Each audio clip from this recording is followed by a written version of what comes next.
Tes tes.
Assalamualaikum warahmatullahi wabarakatuh.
Tes, satu, dua, tiga, tes.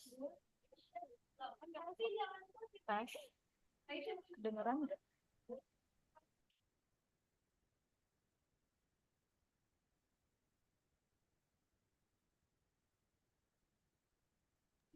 Tes, satu, dua, tiga, tes. Ini itu kecil banget loh. Tes, kok usah pakai ini?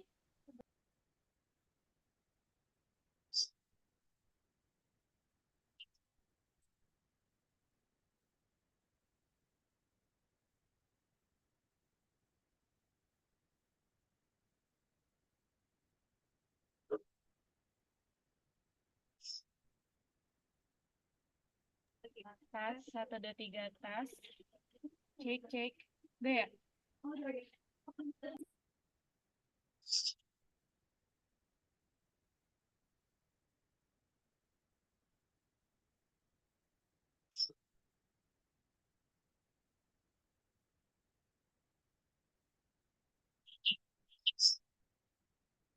Tes, satu, dua, tiga. Oh iya, benar.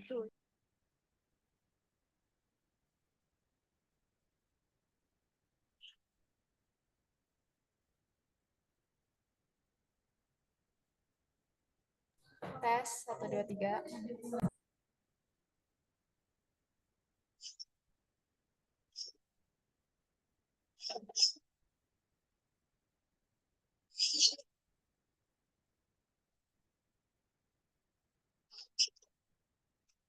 Tes, satu, dua, tiga.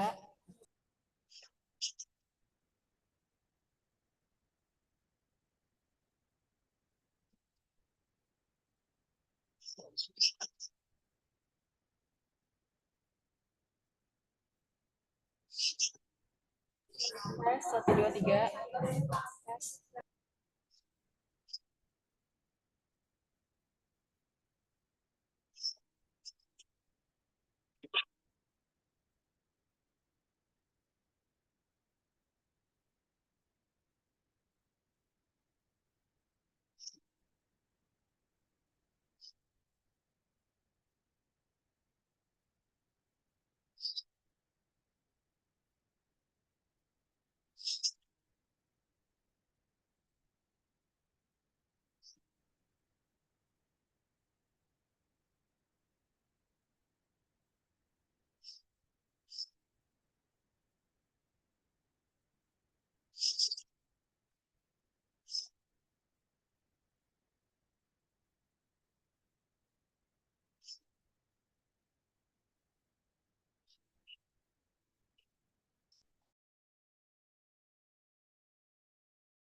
Tes, satu, dua, tiga, tes.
Tes 1, 2, 3.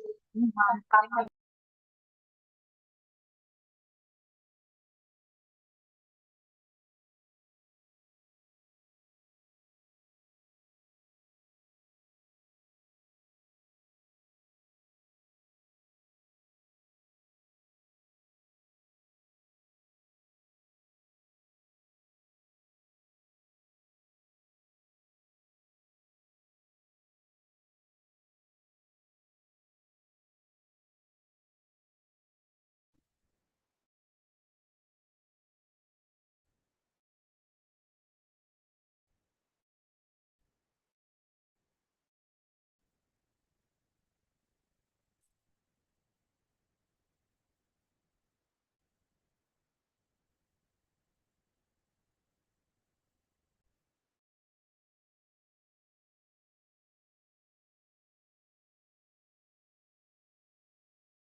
Tes, tes.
Ah,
Location drop now, pedal to the floor like you running from the cops now. Oh, what a cop out. You could do dance with the devil and you locked down. Yeah. The water's getting colder, let me in your ocean swim. Out in California, I've been forced to swim. So hard to ignore you, especially when I'm smirking swim.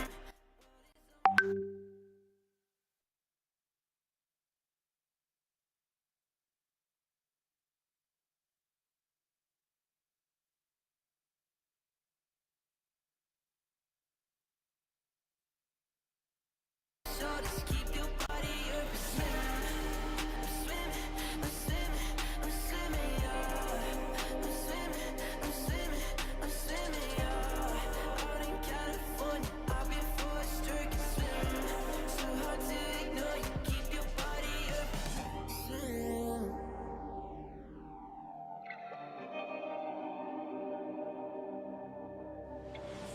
Pop a couple pills in the daytime.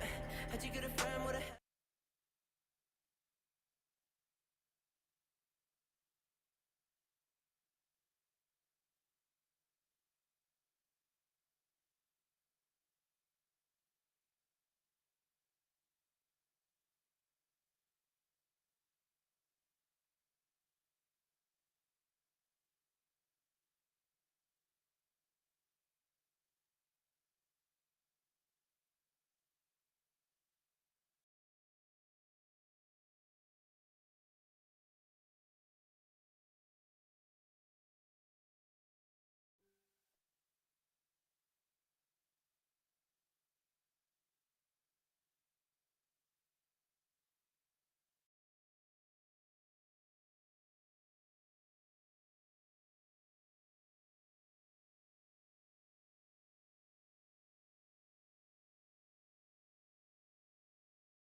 Yeah, I say that we are. This is our nation. Pledge your allegiance.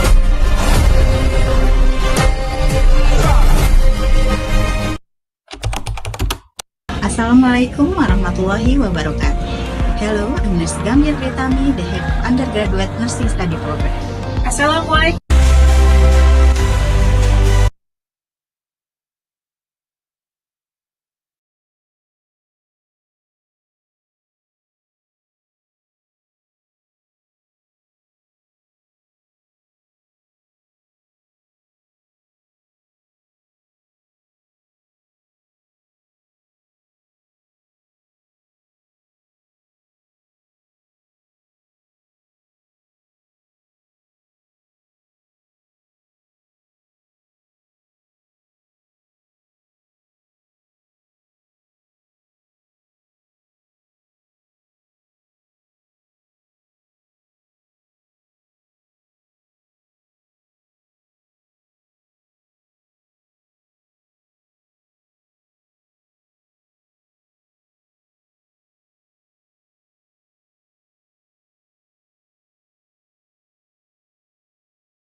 Probably should've fucked on the first night. Now I gotta wait for the green light. I don't wanna wait for the green light. Narcolepsy got me feeling stage fright. Luckily I flirt at the same height. Luckily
ganti gulita kapan kau berlalu. Lama tak kulihat senyummu semusim. Angin malam halangi tenang tidurku. Seribu baju pengantin malam kini menari di kantung lemari.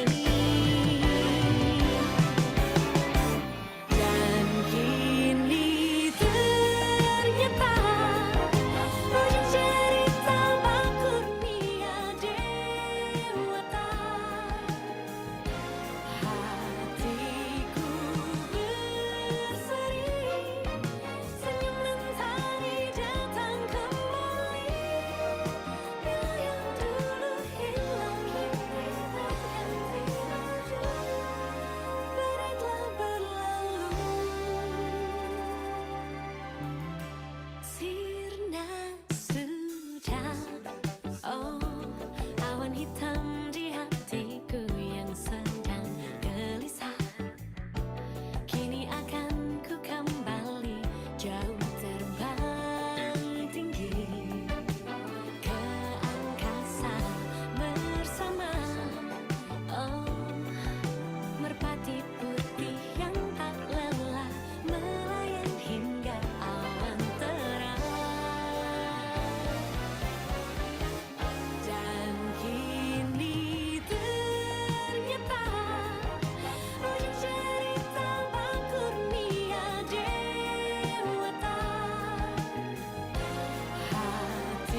Random game, game start. 아파트, 아파트, 아파트, 아파트, 아파트, 아파트, 아파트, 아파트, 아파트, 아파트, 아파트, 아파트, kissy face, sent to your phone, but I'm trying to kiss your lips for real. Red hearts, that's what I'm on, yeah. Come give me something I can feel. Don't you want me like I want you, baby? Don't you need me like I need you now? Sleep tomorrow, but tonight go crazy. All you gotta do is just meet me at the 아파트, 아파트, 아파트, 아파트, 아파트, 아파트, 아파트, 아파트, 아파트, 아파트, 아파트, 아파트, It's whatever, it's whatever you like. Turn this opposite into a club. I'm talking drink, dance, smoke, freak, party all night. Come on, gumbe, go, what's up? Oh. Don't you want me like I want you, baby? Don't you need me like I need you now? Sleep tomorrow, but tonight go crazy. All you gotta do is just meet me at the 아파트, 아파트, 아파트, 아파트, 아파트, 아파트, 아파트, 아파트, 아파트, 아파트, 아파트, Hey, so now you know the game. Are you ready? 'Cause I'm coming to get you, get you, get you. Hold on, I'm on my way. Yeah, I'm on my way. Hold on, I'm on my way. Yeah, I'm on my way. Don't you want me like I want you, baby?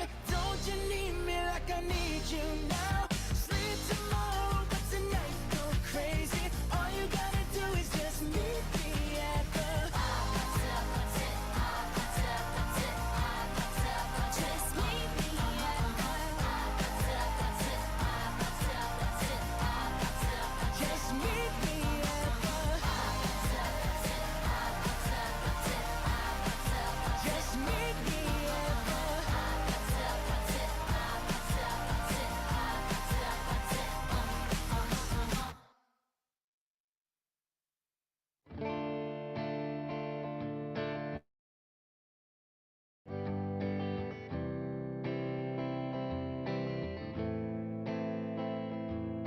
Persis setahun yang lalu ku dijauhkan dari yang tak ditakdirkan untukku. Yang ku ingat saat itu, yang ku lakukan hanya menggerutu angkuh. Lebih percaya cara-caraku, pilih ragukan rencana sang maha penentu.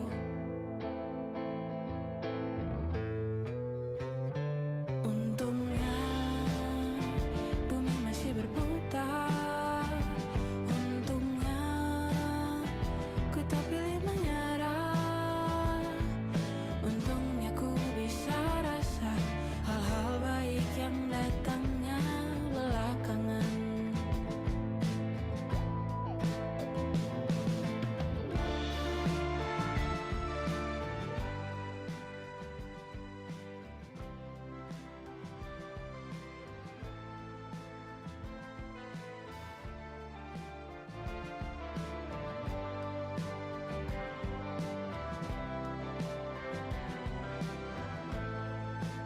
Ada waktu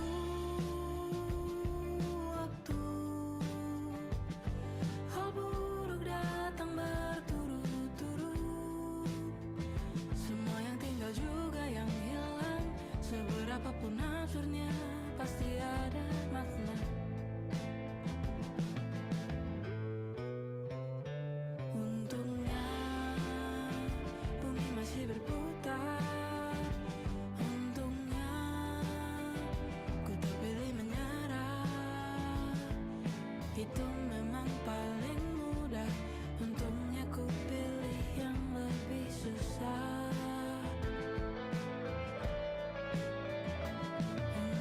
Ku pakai akal sehat.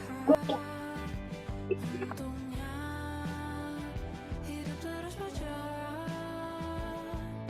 Untungnya ku bisa rasa hal-hal baik yang datangnya belakangan.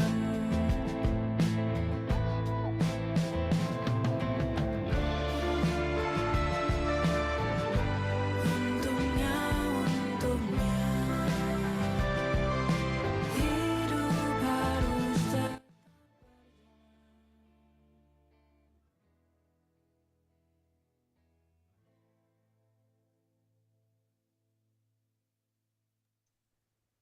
All right.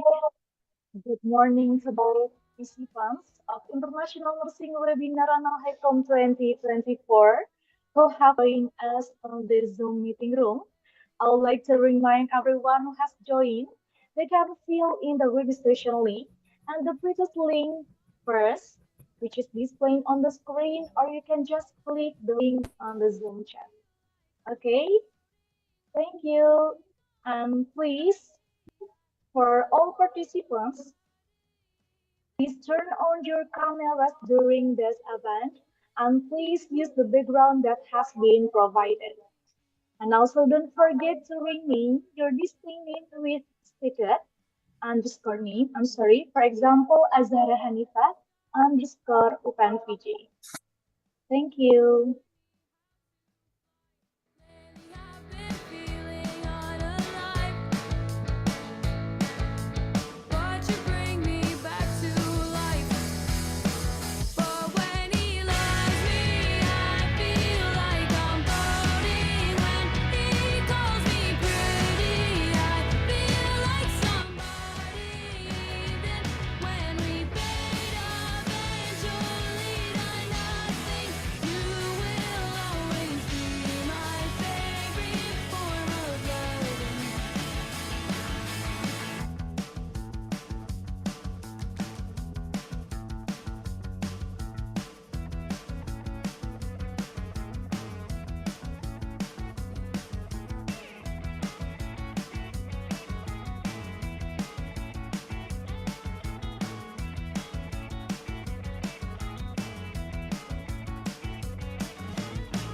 But when he loves me, I feel like I'm floating. When he calls me pretty, I feel like somebody. Even when we fade, eventually I nothing. You will always be my favorite form of loving.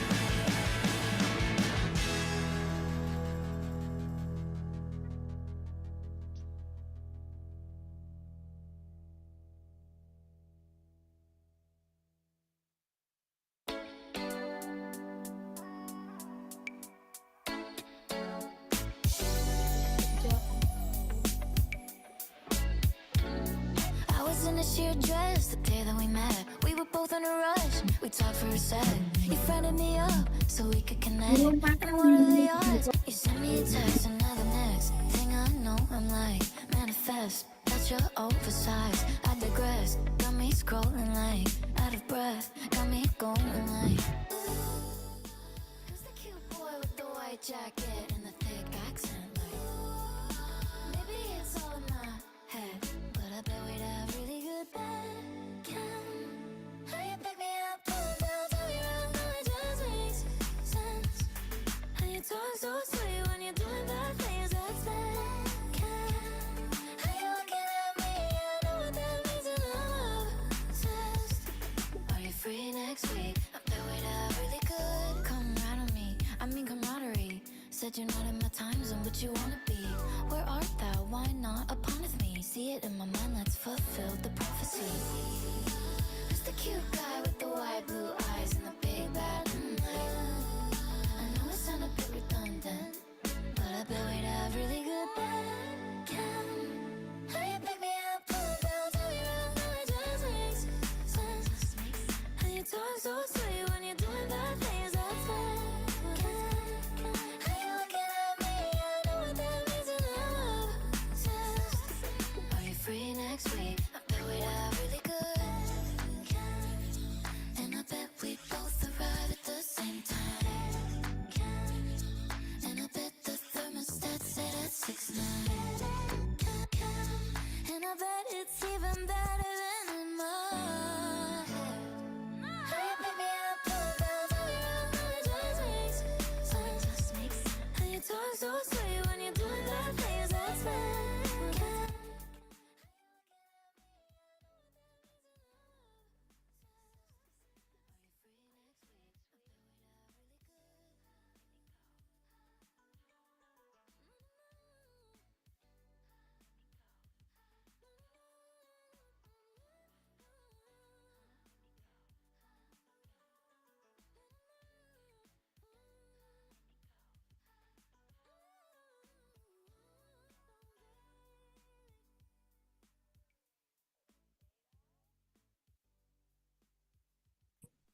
Good morning, Nurse Vita Diararta, SCOP, MCOP, SPCOP-J. Thank you for having joined this International Nursing Webinar Ranalhecom 2024.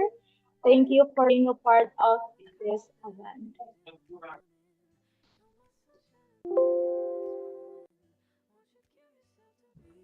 Give it all. I just wanna see.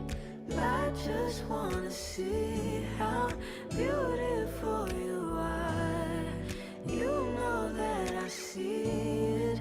I know you're a star. Where you go, I'll follow. No matter how far.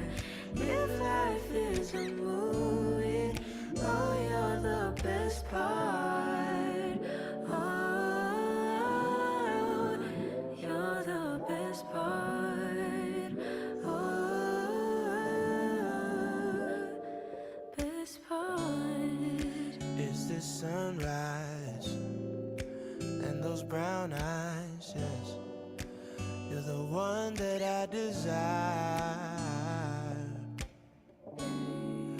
When we wake up and then we make love, it makes me feel so nice.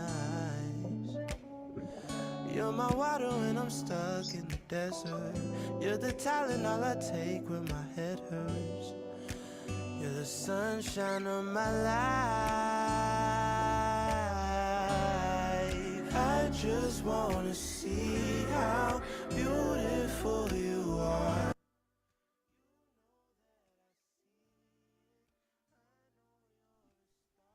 Okay, good morning to all participants in the National Nursing Webinar Ranalhecom 2024 who have joined us on the Zoom meeting room.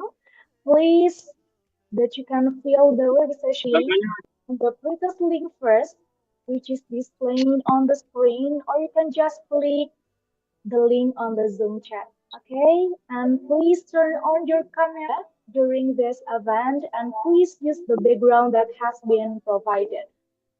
And also don't forget to rename your display name with name underscore institute. For example, Azhara Hanifa underscore UPNVJ. Okay, thank you. If you love me, won't you? Love me, won't you? If you love me, won't you say something? If you love me, won't you? If you love me, won't you say something? If you love me, won't you?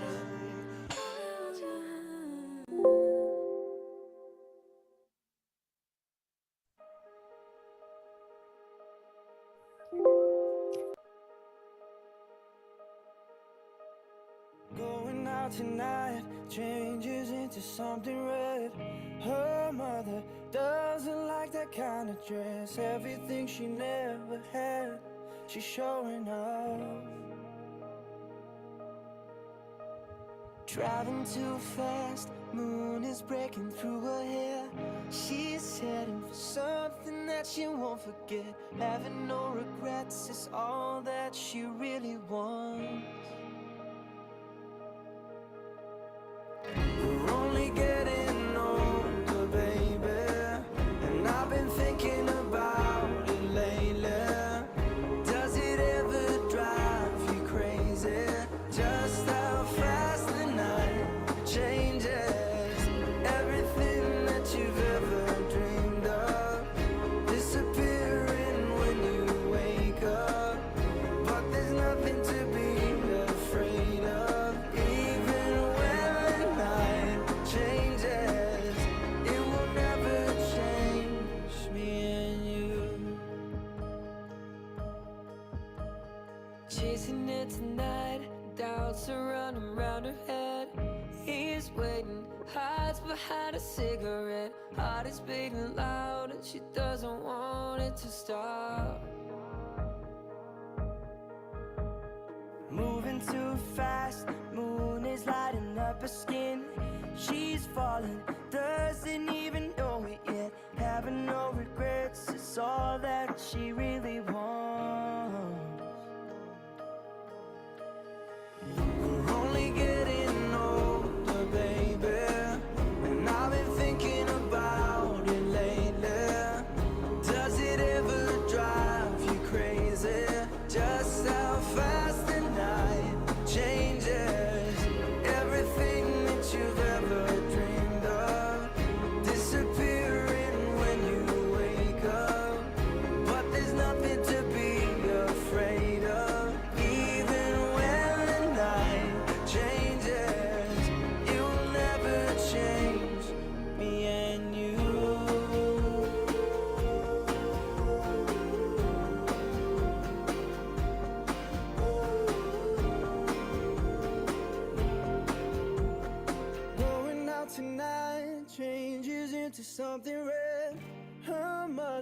Doesn't like that kind of dress, reminds her of the missing piece of innocence she lost.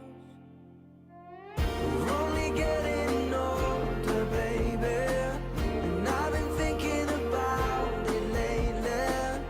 Does it ever drive you crazy, just how fast the night changes? Everything that you've ever dreamed of.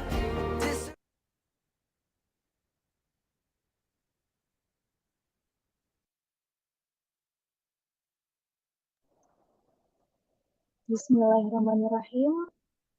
Assalamualaikum warahmatullahi wabarakatuh. Good morning, ladies and gentlemen. Best wishes to all of us. Shalom, Swastiastu, Namo Buddhaya, Kebajikan, Salam Bela Negara. And welcome to International Nursing Webinar Ranalhecom 2024 with the themes No More Anxious, Strategies for Managing Anxiety in Daily Life. First of all, I would like to introduce myself. My name is Azhara Hanifah, and I'm truly honored today to be your MC for today's International Nursing Webinar Ranalhecom 2024. We will guide this webinar until the closing of this event. Alright, for the first time, I would like to welcome our beloved faculty. The first one, the Dean of Faculty.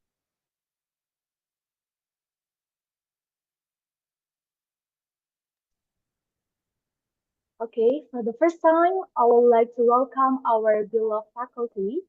The first one, the Dean of Faculty of Health Science, Jakarta Nasional Development University, Nurse Desmawati M.Kep SPKMAT PhD. The second one, Vice Dean of Academic Sector, Rita Ismail SKP MKM MTDHE PhD. Vice Dean of Financial Sector, Mr. Sugianto SAMM. Vice Dean of Student Affairs Cooperation Sector, Mr. Agustiawan SSTFT Artis AIFO. The Head of Nursing Department, Nurse Sarida Pompey SKEP MNS. The Head of Nursing Undergraduate Program, Nurse Geometri Utami MKEP. And I would like to welcome our distinguished guest speakers today. The first one, Ma'am Associate Professor Madiha Mukhtar RNMSN. Ma'am Associate Professor Dr. Zamzaliza BT Abdul Mulud. Ma'am Dr. Nurse Jessica Pasaribu MKEP SPKJ. And the last speaker is Miss Nurse Rapita Diararta SKEP MKEP SPG. And also Nurse Gabriel Regina Solagracia Masih SKEP as our moderator today. And don't forget, I would like to greet our friends today, Mr. Mauzian Samalik Ahmad as the head of the Student Association Nursing Major, Ms. Aziza Salfa Aprimita as the Chief Executive of Ranalhecom 2024, and of course, last but not least, to all of the committee and guests who all respected. Yep, before we start this event, let us pray for today's webinar to run smoothly with prayers according to each belief. The prayer begins.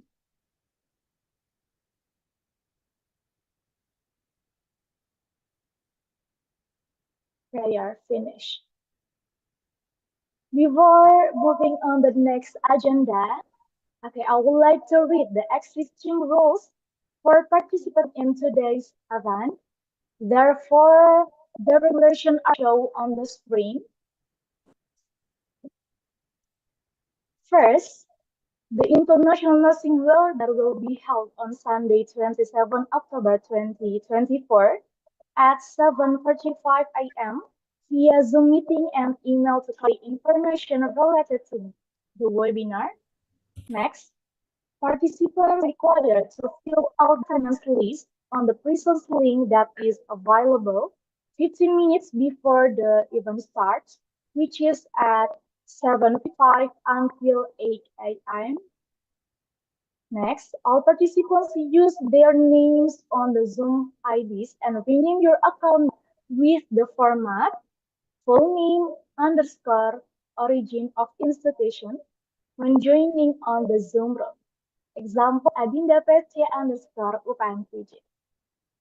Next, all participants are required to activate their cameras during the event and use the provided virtual background.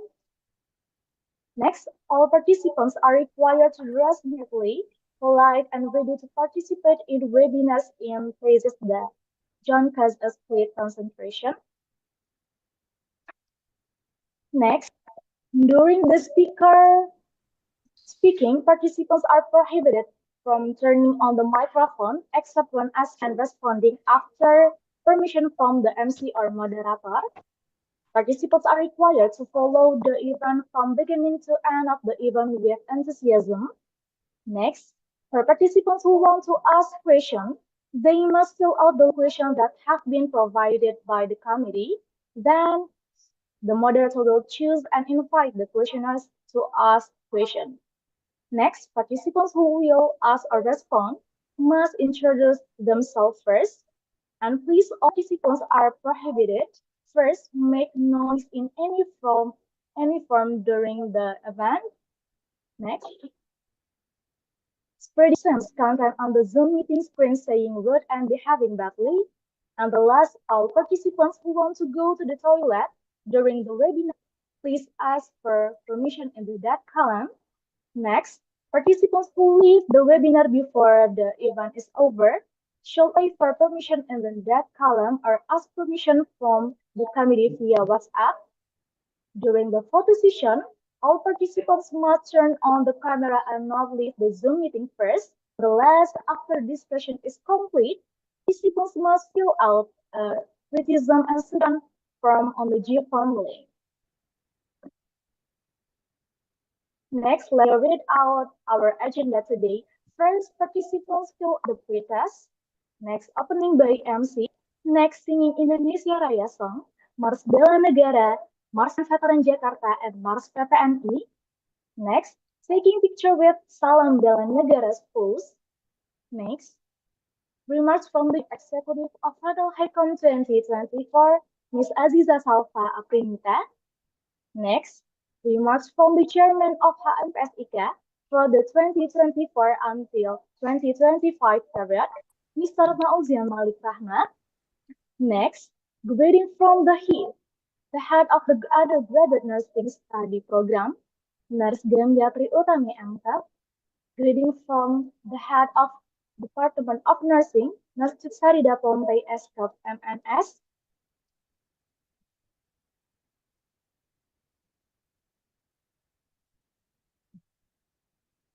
Next, greeting from the Dean of the Faculty of Health Science as well as opening of the event, Nurse Desmawati MK SKP PhD. CV of Moderate Reading, Nurse Gabriel.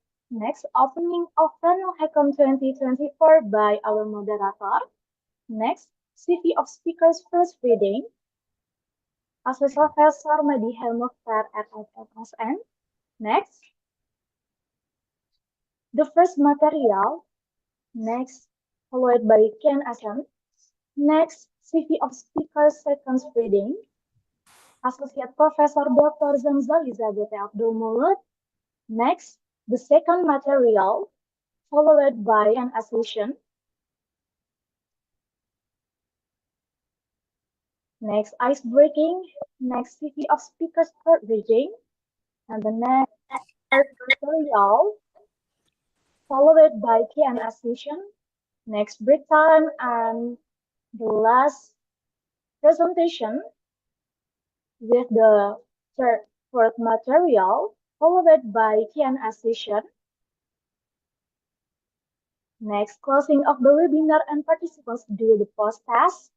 Next, closing session followed by the participants' impression and message of the competition. Next, competition's announcement, and the last video presentation and closing of Ranalhecom 2024.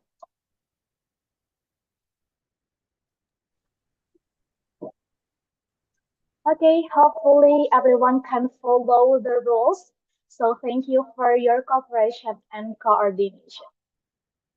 Next, we listen to the national anthem, Indonesia Raya, Mars Bela Negara, Bupan Veteran Jakarta, and Mars PPNI. Please to all participants, please sit in upright position and please listen respectfully.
Persatuan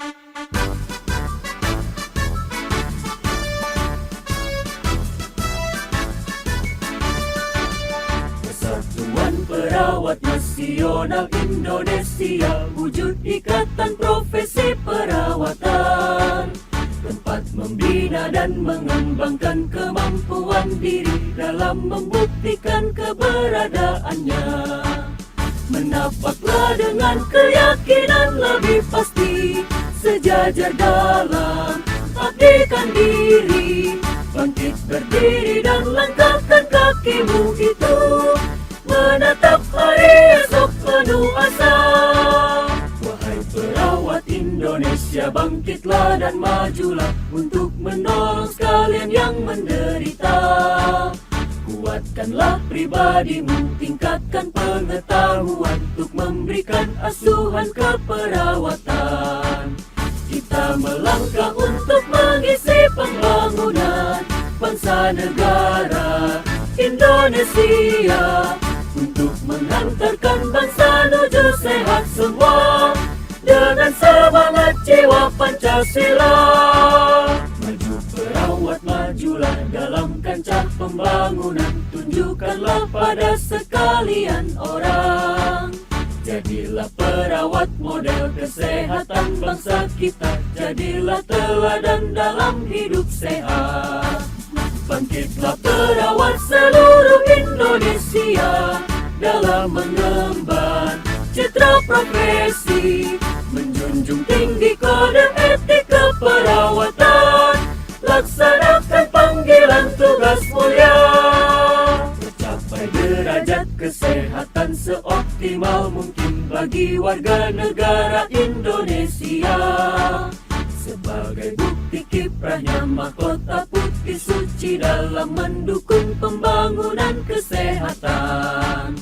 Dengan organisasi PPNI yang kokoh, padu bersatu serta selaras, perawat Indonesia akan mampu angkat citranya di mata insan dunia.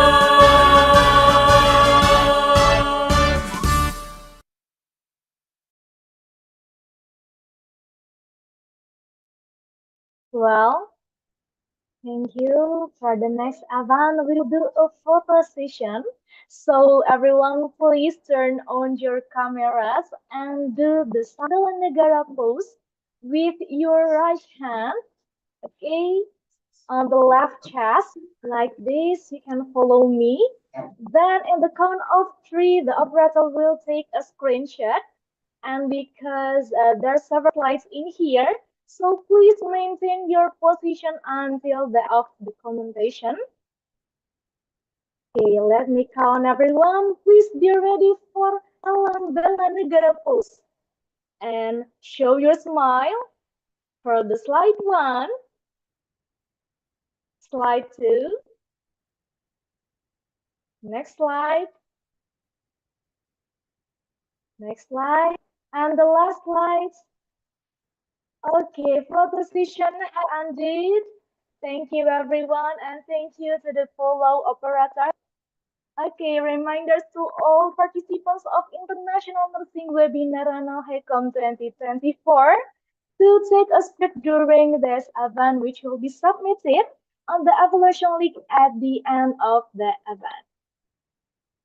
Moving on, let's listen the welcoming speech from our Chief Executive of Ranalhecom 2024, Ms. Aziza Salfa Aprinita. Time is yours.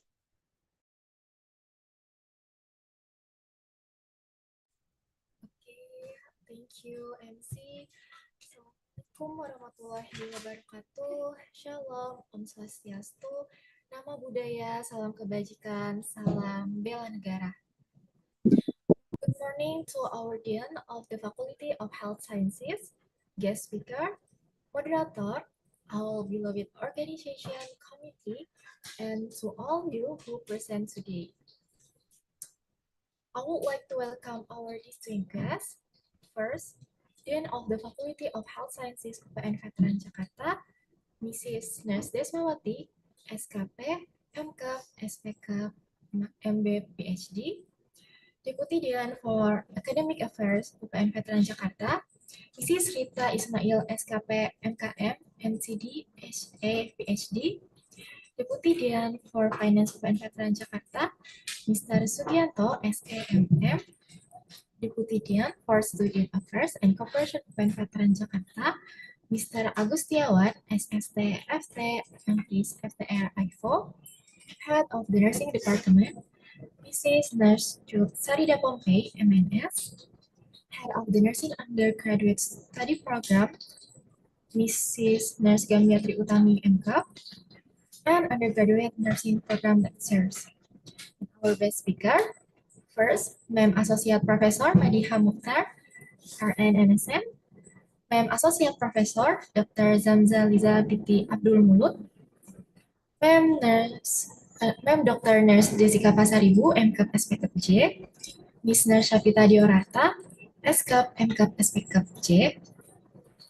Alhamdulillah, first of all express our gratitude toward the Almighty whose blessings are always with us so that we can be here today in good condition and health. It is such a honor for me to give a welcome speech.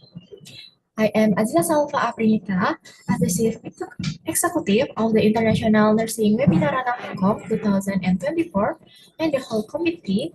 We would like to welcome you to the International Nursing Webinar of Ranalhecom 2024 with theme No More Anxious, Strategies for Managing Anxiety in Daily Life.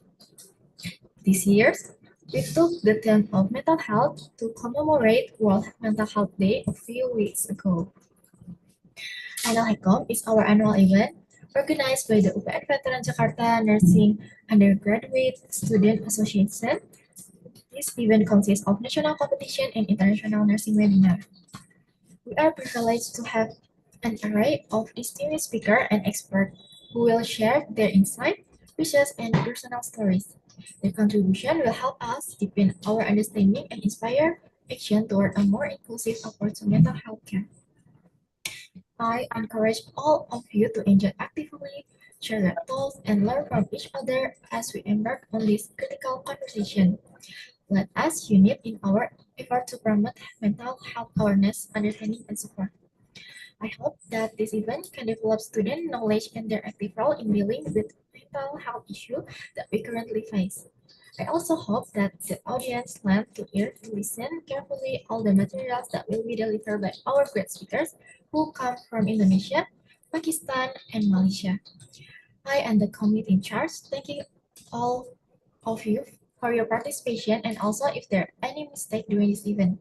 We ask you to open the door for our sincere apologize. Wassalamualaikum warahmatullahi wabarakatuh.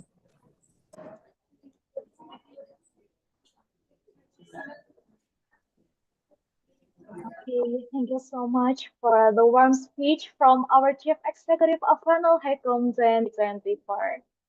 Next, for the second speech, we would like to hear the speech that will be delivered by the head of the Student Association Major, Mr. Mauzian Samalik Rahmat. You can start your speech.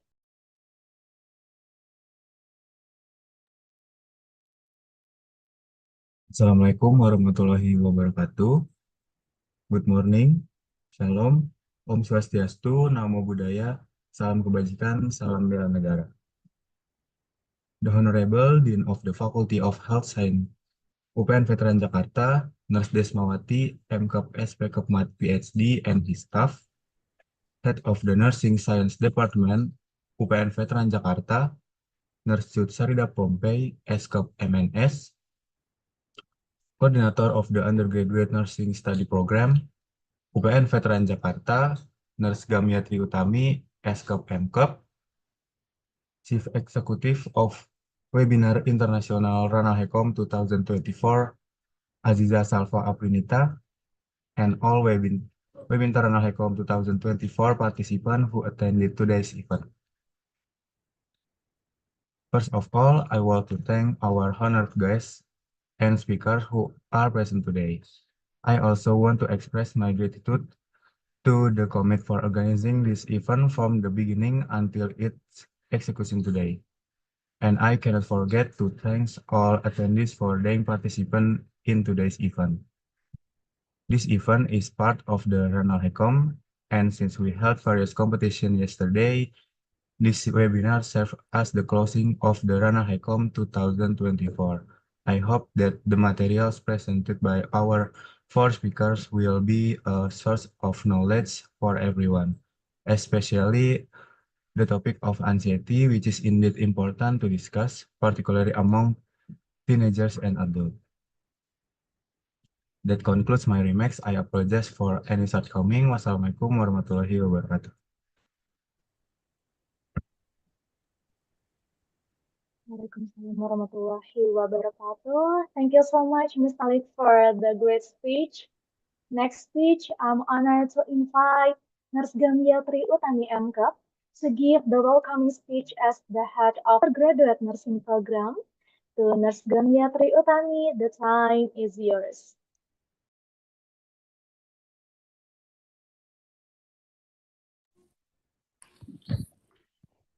Yes, thank you, Azahra. Assalamualaikum warahmatullahi wabarakatuh. Good morning, everyone. Very warm welcome to all present here. Allow me to greet all the attendants, the Honorable Dean of the Faculty of Health Science, Ibu Desmawati, and then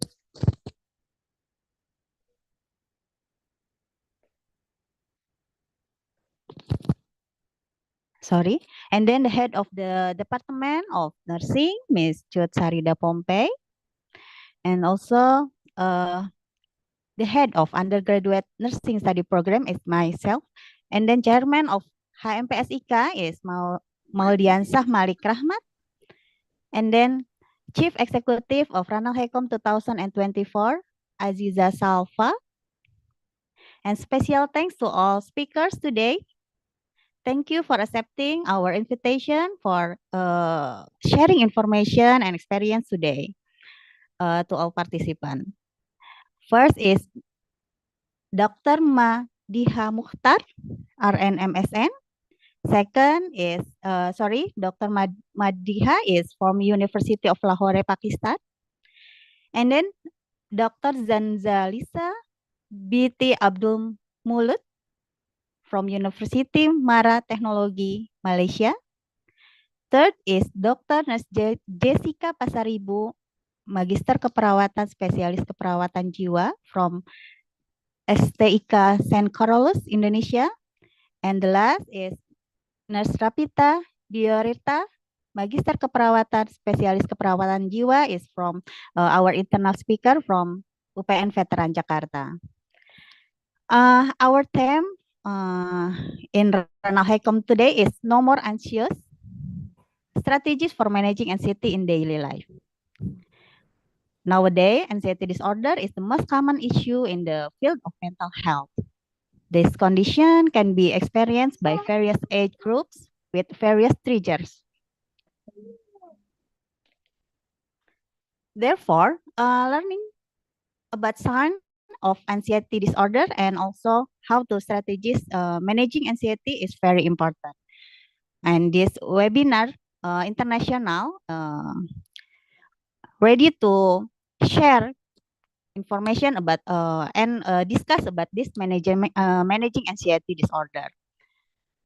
This precious event was organized by the active student of Student Association of Nursing Studies Program, Faculty of Health Science, UPN Veteran Jakarta, Undergraduate Nursing Study Program. We hope that all participants can receive information provided in this webinar and be involved in the discussion, and also get advantages for all who are participating in Ranalhecom International Webinar. Thank you very much for your attendance. Wassalamualaikum warahmatullahi wabarakatuh. Waalaikumsalam warahmatullahi wabarakatuh. Thank you so much for the insightful talks, Nurse Gamiatri MK. Next, it is my pleasure to welcome Mrs. Nurse 𝐬𝐀𝐍𝐀𝐿, SCOP MSN, as the head of nursing department to share her thoughts with us. So Nurse Sarida, you can take it from here.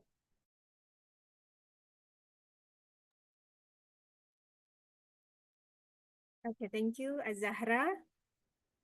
Bismillahirrahmanirrahim.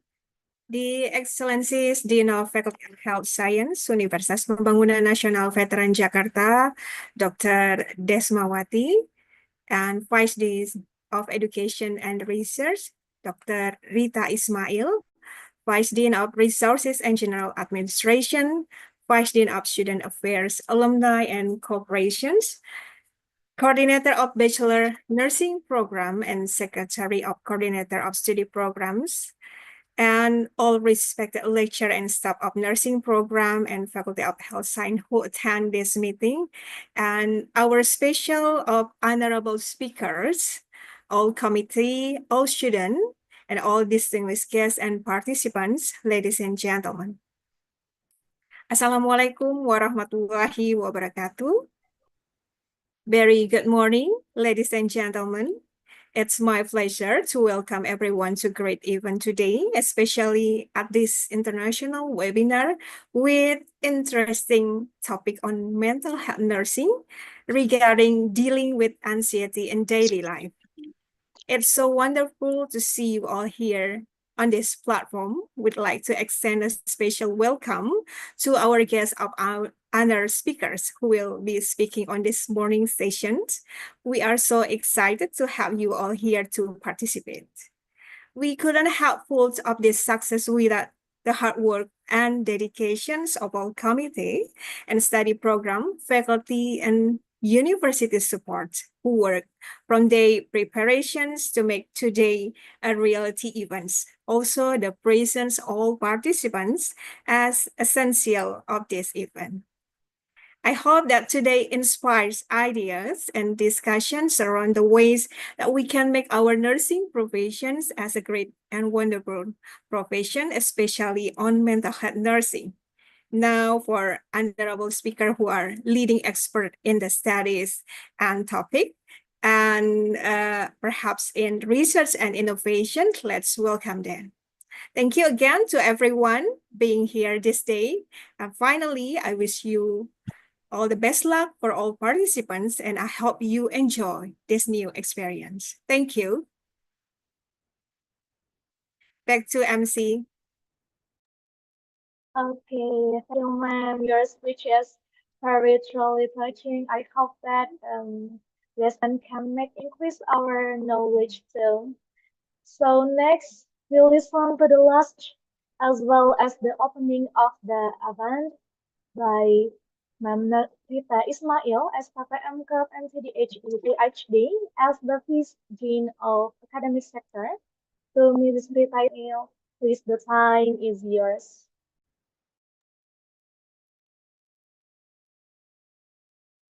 Okay, thank you, everyone.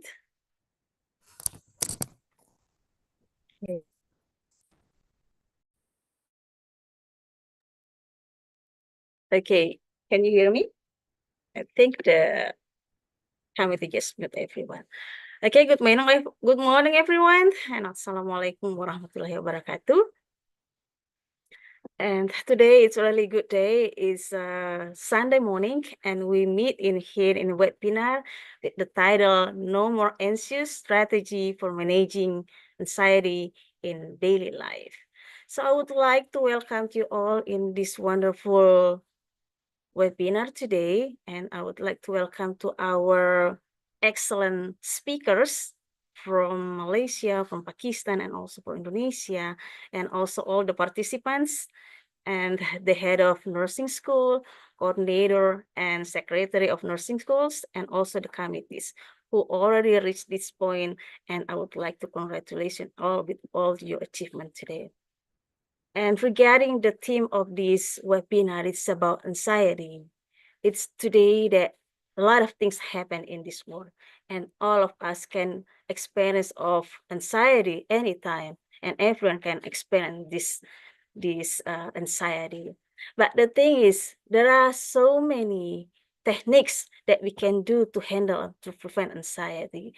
And by this webinar, we hope that we can learn a lot and we can practice a lot about how to managing and also how to prevent anxiety in our life.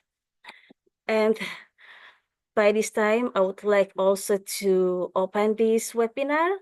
So on behalf of the Dean of Faculty of Health Sciences, Ibu Desmawati, I would like to open this webinar, No More Anxious and Strategies for Managing Anxiety in Daily Life, officially. So welcome you all. Thank you for joining us. Let's dive into a journey of calm, clarity, and confidence. Thank you. Assalamualaikum warahmatullahi wabarakatuh. Waalaikumsalam warahmatullahi wabarakatuh. Thank you so much, ma'am. Your welcoming words were really touching. Hopefully, this event can insightful for everyone. And thank you for very much to all the great speeches from our honorable guest today. So next, let us a special symbolization video for the opening of Ranalhecom 2024. Hopefully, you can enjoy.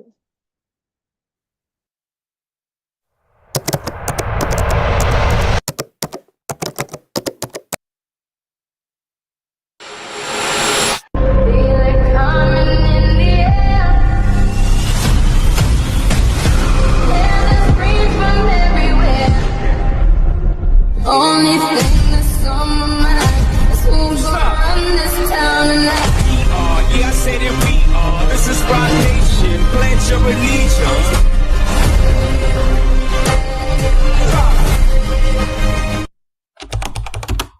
Assalamualaikum warahmatullahi wabarakatuh. Hello, I'm Nurse Gamir Pritami, the head of undergraduate nursing study program. Assalamualaikum warahmatullahi wabarakatuh. Hello everyone, I'm Nurse Jatsari Damupai, the head of nursing department at Faculty of Health Science UPNVJ Jakarta. Salam sehat, salam bela negara. I am Nurse Desmawati PhD, SD Faculty of Health Science, Universitas Pembangunan Nasional Veteran Jakarta. Assalamualaikum warahmatullahi wabarakatuh. Hello, I'm Nurse Fiora Radeskita, as a Deputy Dean for Academic Affairs at Faculty of Health Science and Veteran Jakarta. Assalamualaikum warahmatullahi wabarakatuh. Hello, I'm Agus Setiawan, the Deputy of Dean Faculty of Health Science, UPN Veteran Jakarta. Hello, I'm Nurse Marieta Derasalin, Representative Lecturer in Bachelor of Nursing at UPN Veteran Jakarta. Hello, my name is Desah Nyoman Siti. I am Senior Lecturer in Bachelor of Nursing UPN Veteran Jakarta. Welcome to the Ranalhecom. Ranalhecom 2024 has been well prepared by the committee, so it can make students more active, creative, innovative, and increase their soft skill and hard skill. Ranalhecom, which is one of the events from the Student Association of Nursing Studies program, will be held to educate a lot of people internationally about how to maintain and prevent the emergence of mental health. Ranalhecom 2024 is held as an event for creativity and student achievement at the national level in the field of nursing and health. Ranalhecom is also held as one of the dedication of the Bachelor Nursing Academy at UPN Veteran Jakarta to the community to reduce morbidity and mortality due to stroke. For that, we are representative lecturer in Bachelor of Nursing at UPN Veteran Jakarta. Wish you congratulations and success for Ranalhecom 2024. Enjoy the Ranalhecom. Wassalamualaikum warahmatullahi wabarakatuh. Thank you. Salam bela negara. Salam bela negara. Salam bela negara. Salam bela negara. Salam bela negara. Salam bela negara. Salam bela negara.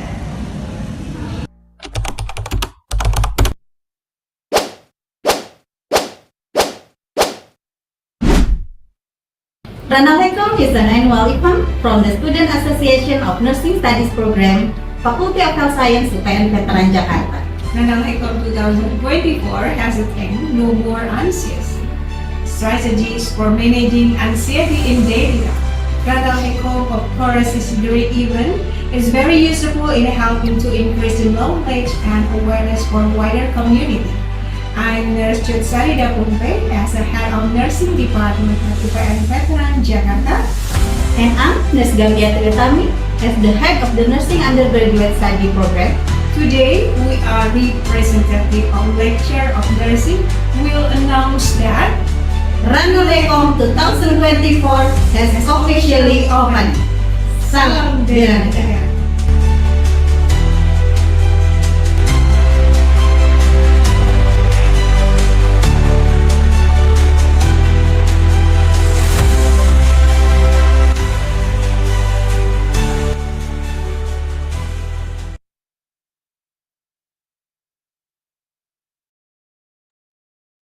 Oh wow, incredible video for uh, opening of this event. So please everyone give applause for this opening video. So it turned out this video so memorable because Ranalhecom was held since 2020.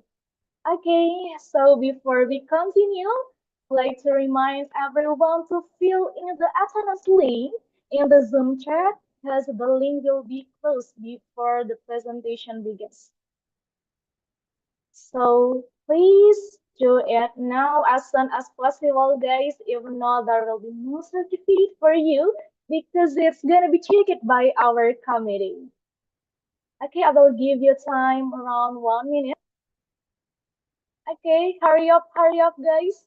Please show me if you have done, to fill the attendance link in the Zoom chat. Like I'm done, please.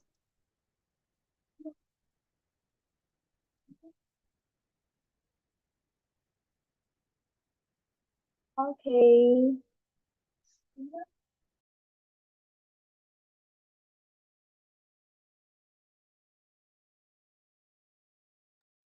Okay, please the operator to share the link again. Okay, I'm done. 1 minute left, please.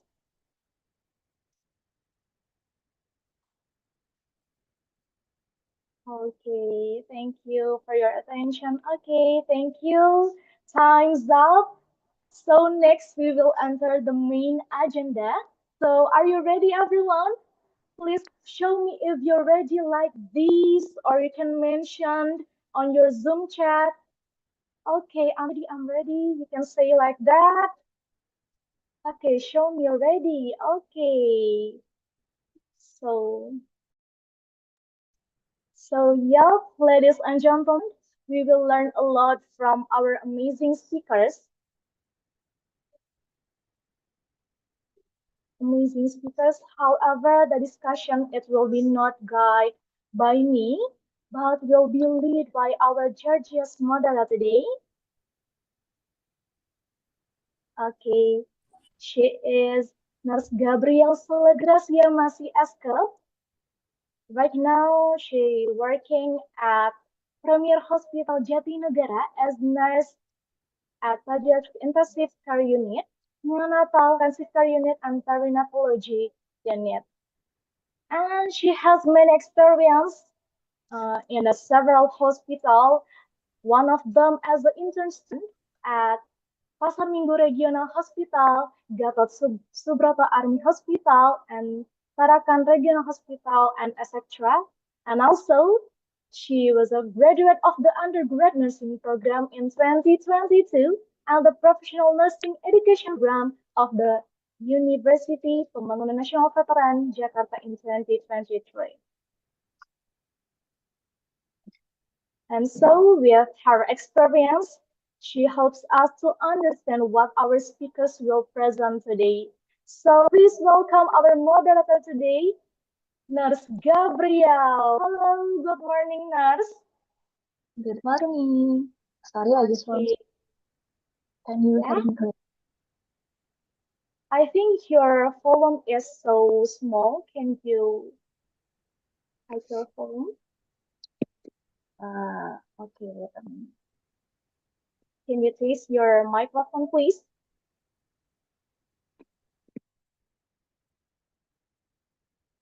How about now? Okay, I think it's clearly than before. So, how are you today, Nurse Gabriel? I'm feeling very happy and enthusiastic today, especially as we have such a great speaker lined up. The today's of to- the topic of today's webinar is incredibly relevant for all groups, and I hope it provides new insight for everyone. Mental health and our emotion are vital aspects of our mental well-being. And through this season, I hope we all become more aware of just how important it is to take care of them. Thanks.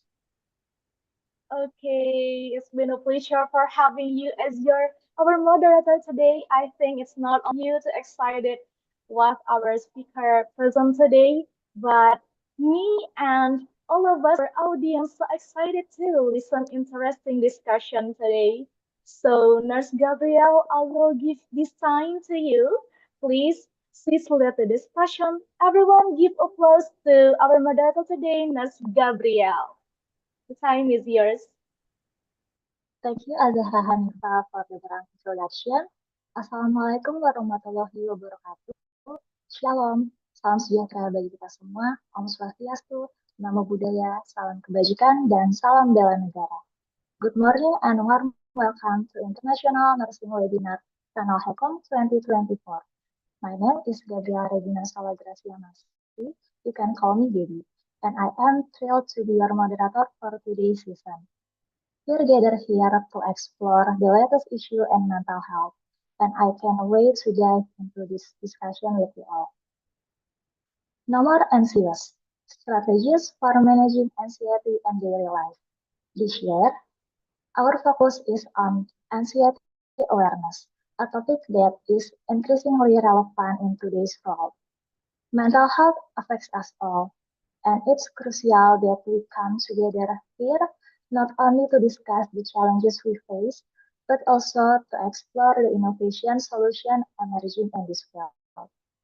According to data for Bali Bankers 2018, the prevalence of anxiety in Indonesia varies across age group, 11% for individuals aged 55 to 60 years old, 12.8% for those aged 65 to 70 years old, and 15.8% for people over 75 years. Among adults, anxiety affects 9.7%, while in adolescents, the rates are 3.6% for age 10 to 14 years, and 4.6% for those aged 15 to 19. These numbers highlight the importance of education on managing anxiety, as it is an issue that spans all age groups. That's why Ranalhecom 2024, organized by the Nursing Study Program Student Association, or HM-PSIK, is dedicated to educating not only our local community, but also the international community on effective strategies for managing anxiety.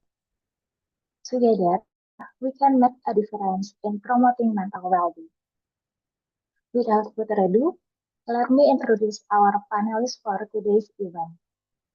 Today's webinar focuses on various aspects of anxiety and mental well-being, with insight from distinguished panelists across different expertise.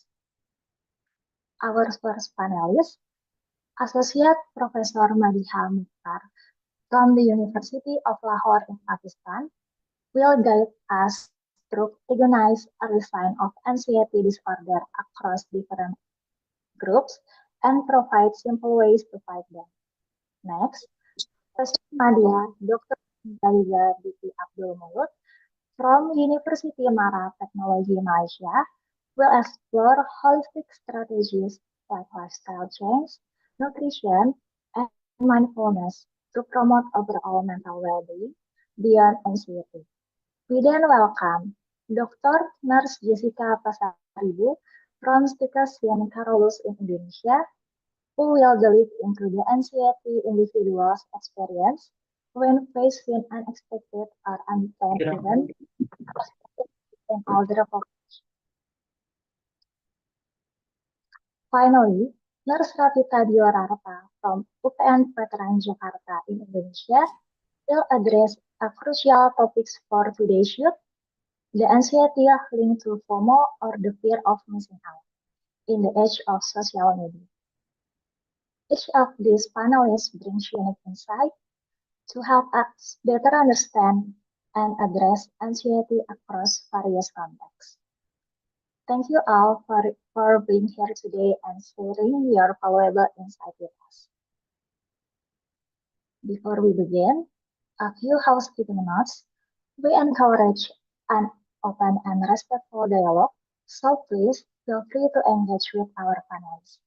We'll have a question and answer session at the end presentation, so please jot down your question in the Padlet, and we'll do our best to address them. All right, Professor Madiha Mukhtar, are you with us and ready to start our presentation? Yeah, hello. Can you hear me? Of course, I can hear you. How are you today? I'm very well. How about you all? I'm very well too. We are excited to have you with us today. Thank you very much. Now So, let me introduce the first panelist. will you share the presentation from your side, or I have to share it from my side? Our committee will share the presentation.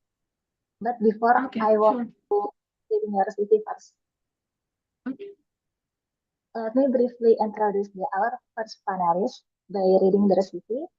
Madiha Mukhtar is a registered nurse with a MSN from Erlangga University, Indonesia.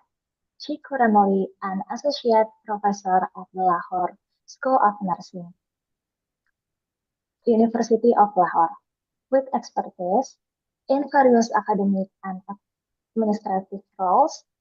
Education includes a master's in nursing, bachelor's in nursing, and diplomas in nursing and midwifery. Associate Professor Madiha Mukhtar has published numerous research articles, presented at international conferences, and holds membership in nursing organizations. Her research focuses on areas like professional anatomy in nursing, patient care, educational intervention, and nursing practice. Thank you, Associate Professor Madiha Mukhtar, for the impressive background. We are truly honored to have you with us today, sharing your extensive expertise in nursing and healthcare. Now, without further ado, I'll hand it over to you to start your presentation and recognize the early sign of anxiety disorder in various age group, and let's learn simple ways to fight them. We are looking forward to gaining valuable insight from your experience. Please, time is yours. Selamat pagi semuanya. So that's what I remember till now. Hello and good morning, everyone. I am first of all very thankful to the organizing committee, and especially Fatu. She was very patient. She or he, I don't know, like gender, but very patient with me because our own international nursing conference was going on in Lahore, so we were very busy. And one more thing I want to mention that today we have a weather issue, so maybe there is an internet issue for you all. Maybe sometimes there is a distortion because of the weather issue here in Lahore. So we have a bit internet issue. So be patient with that. The topic which was assigned to me that was no more anxiety. The first, I didn't know, maybe I thought that it's more to the clinical area topic. But after that, when I got understood that what exactly the committee wanted me to express in that, so that was the regular anxiety or everyday how we can manage it. For me, I will say that we don't have to worry because you are not alone. if you are suffering from anxiety. But yes, you have to be worried about when it's like more significant and you are feeling more strongly, or it's not manageable for you. Yes, that at that time we have to be worried about that. But other than that, I think we should be very, easygoing with the anxiety because it's everyday part of life. Can you go to the next slide? So these are the things which we will cover in the presentation. These are like types of anxiety and their signs, symptoms for different age groups, and then the impact on the daily life. After that, we will have some few strategies which are proven for everyone, that how we can manage or tackle those anxiety symptoms during our daily life. And then when is the time we can seek the professional help, or we can go to the experts to really diagnose. And because there are anxiety symptoms or there are anxiety disorders where we can have a strong symptoms, and there are some biological or maybe some thought process differences. So we have to take a professional help. Next slide, please. So in generally, when we see the definition from the dictionary or from the literature, so they define anxiety as a fear of something. And sometimes the cause is unknown, or sometimes the cause is known. For example, you are going to the stage, or you are going to have a certain event in the future, or maybe in the near future, or maybe in the far future. So, or sometimes people face anxiety when they are going to travel somewhere. So, the thing exactly, or the trigger, or the stimulus, they don't know exactly what is the factor that is causing the anxiety. But they just are fearful of something uncertain if happens in the future, or maybe in after 10 minutes, or maybe after 5 minutes. For example, some people face a stage anxiety because they are socially anxiety. They have a social anxiety because they cannot face the public, or maybe they cannot face the they cannot, maybe they think that this is their own thought process, because sometimes the real trigger is not there, but they are entangled with their own thinking. So we have to clear up those thinkings if we are entangled in our own things. So the experts usually says that, and I have experienced in my life as well, because every day we are facing a lot of stimulus or a lot of triggers, either be it a professional life, be it a personal life, or it can be a relationship as well. So we have to clean our aura or clean ourselves as well. Next slide, please. So these are the few anxiety disorders which I got from the literature. Panic disorder, which is like a panic disorder, and generalized anxiety disorder, or we can say the post-traumatic stress disorder, which can cause by the certain stressors or certain trauma. For example, a person who went to the war, or maybe there is an abuse, or maybe he or she has seen some murder. So that kind of things can trigger your anxiety after the event has happened.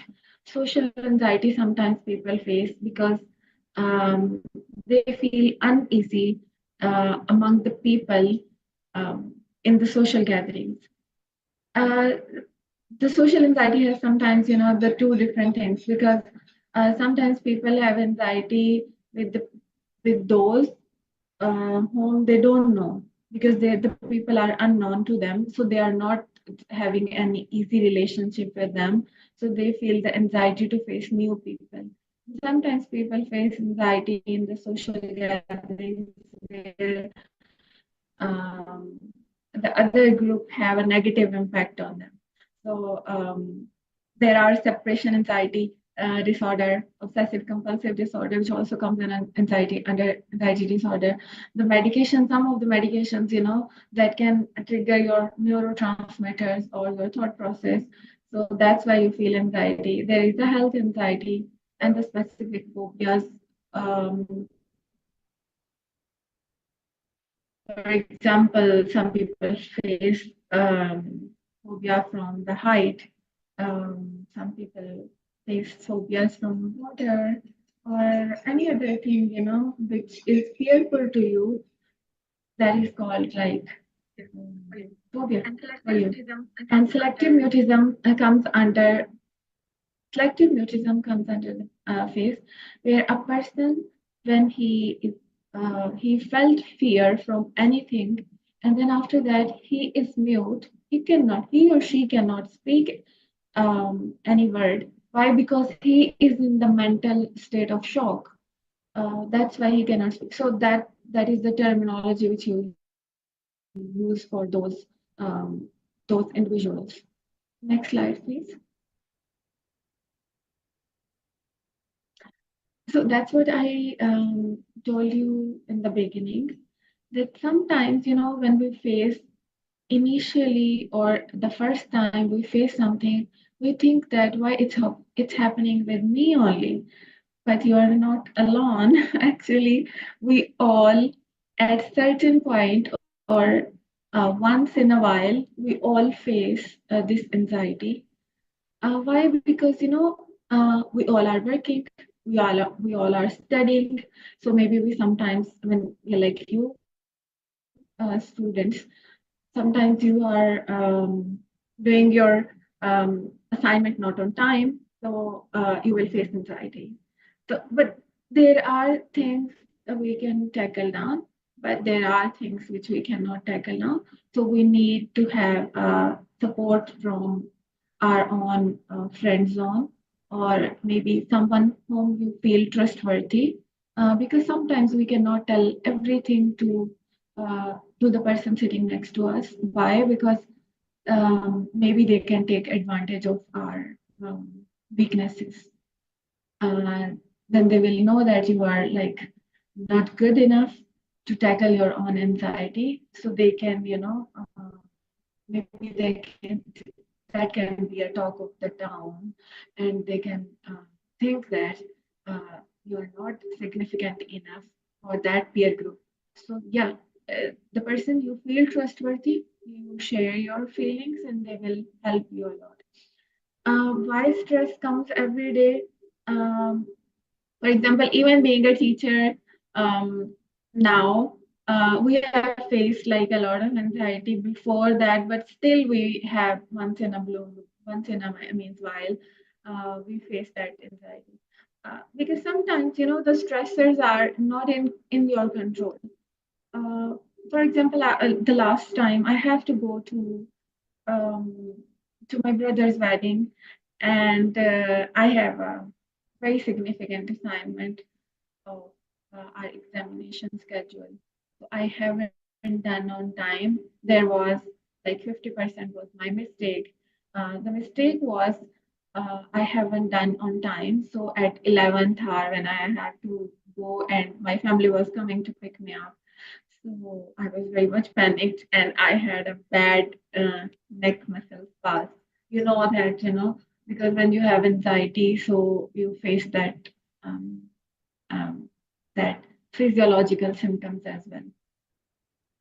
So you don't have to worry about that if you are facing that anxiety. We all are in the same page, but we have to recognize what can cause anxiety to us, and how we have to tackle it. That's what matters. Otherwise, if something is happening, that's okay. But how we are managing it, that's what matters most. Next slide, please.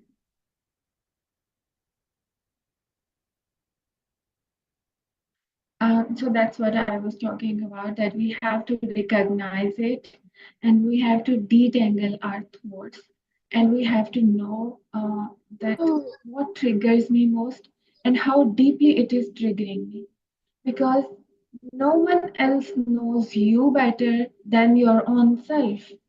Even the consultant or even the professional help, until unless you will not tell them, how they will get to know. They don't have any tool or any I mean magic, so they can tell that what are the things that are triggering.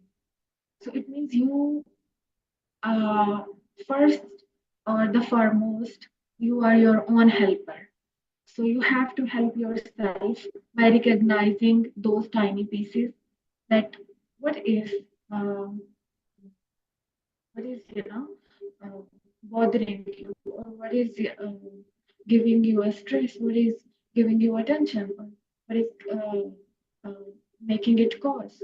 So that are the things you have, and then you cannot master it in the beginning, but one by one, I think in tiny steps, you can become very expert in your own self. Um, and fortunately, I think we are being a nursing professionals, so we learn from the very first year that what is physiology, what is anatomy, what are our neurotransmitters, and what are the thought processes, because we learn about psychology as well. So there is a normal psychology, and then we learn about psychiatry. So it means we already learning, or maybe have learned, some of you, that what the human body looks like and how it responds to the environment, or how it responds to the people or in a group, and how we have to tackle it. So first and foremost is recognize yourself first. What is causing anxiety to you? Either it's like your tasks, maybe, because no one can tell you. Either it's your tasks, or either it's external stimulus, either it's some relationship, or maybe sometimes it can be a financial situation, because you have to pay your fees and you don't have money. So that can also trigger anxiety. So you have to recognize it. And then how in a small chunks or in a small pieces, how you can tackle it, or how you can build your strength. So it's not a one day show. It's a continuous process, because I think that as long as we are living in this world, we have to face that, because this is the everyday thing. Next slide, please.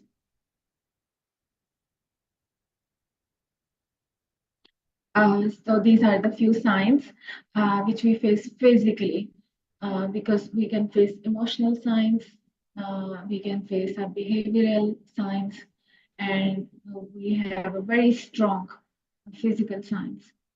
I think most of you have faced the loss of appetite during the anxiety or during the stress period, faster heartbeat, and the irritated mood, you can say, or irritated behavior, and you feel tired.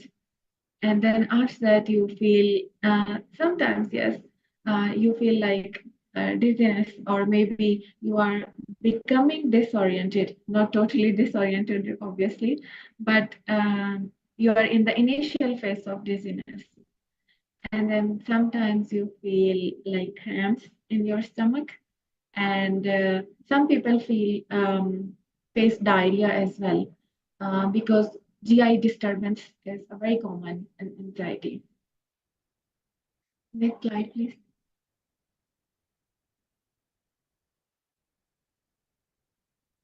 So, the last it was a pictorial presentation, but here are the same signs we face. Some of the signs which we left, that was body aching, but it can be become to fatigue, because you feel very tired, and it can affect on your body in any area.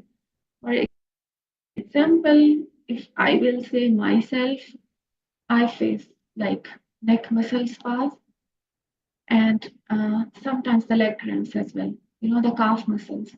So it depends on the person that where you are facing your physiological signs. Some people face the pain in their, upper body, and sometimes some people face a headache. I don't know, maybe you can write down your physical symptoms when you faced the last time anxiety, where you have your physical symptoms. So you have to recognize it by yourself, because later on we will have a technique which progressive muscle relaxing technique. So that is very effective. So you can target those muscles which are facing more anxiety. So you can write down in the chat box that where you have faced more anxiety the last time in your physical symptoms, where did you felt that? The next slide, please.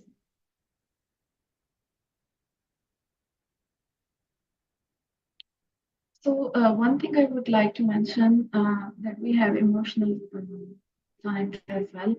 That was from the NIMH, National Institute of Mental Health, said in 2020.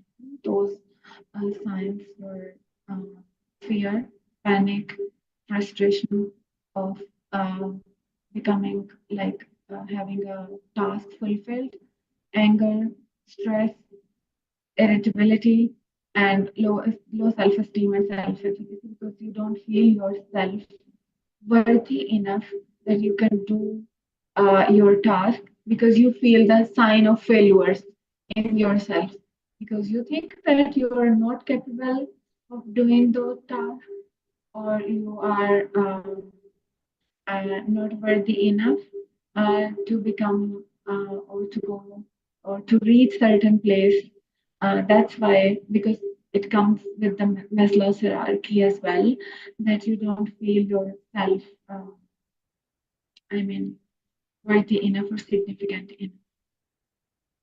Next slide, please.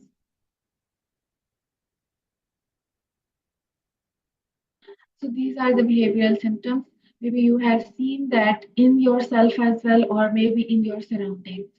So you will not like attending social gathering when you have anxiety. Some people face insomnia, a lack of sleep, and some people, I have seen them, one of my friends, when she has anxiety, she sleeps more. So it depends like how your body is responding, because it is individualized circumstances for each one of us. Some people lost their appetite, some people eat more because the food is their comfort place to reduce those thought process or to reduce those symptoms. And some people use avoidance. They don't attend any event, and sometimes they are like procrastinating again, because they think that this task is not accomplished, so I am not going to go into the next task, which are maybe the deadline after 2 days or 3 days, because they think that this task is not accomplished by me, so the other task maybe I cannot do, or maybe I am not capable enough to do that. Checking things repeatedly and reassurance or safety seeking, because you feel yourself during the anxiety, you feel yourself vulnerable. So when you feel vulnerable, you behave very differently, because you don't feel your surroundings safe enough, and the people you don't trust in those times, because you sometimes blame yourself as well, and sometimes the people who are in surrounding you, you think that nobody can help you. So that's why it's a like, in those times you feel like blaming someone else. And then difficulty concentrating, obviously, because your all energy is drained out on one side. Maybe the failure or the fear or the panic of something, and then you are not concentrating. And restlessness, irritability, difficulty sleeping, as we have talked earlier, and then changes to the eating habit. I have told you For example, me, my comfort thing is like food. If I feel some stressors, I want to eat more. And one of my friends, she was like, when she experienced during my nursing school days, so she don't eat at all. Even for 2 days, 3 days, she can, survive without that. So it depends on the response of, every individual. So we cannot say that, everyone is equally responding to the anxiety.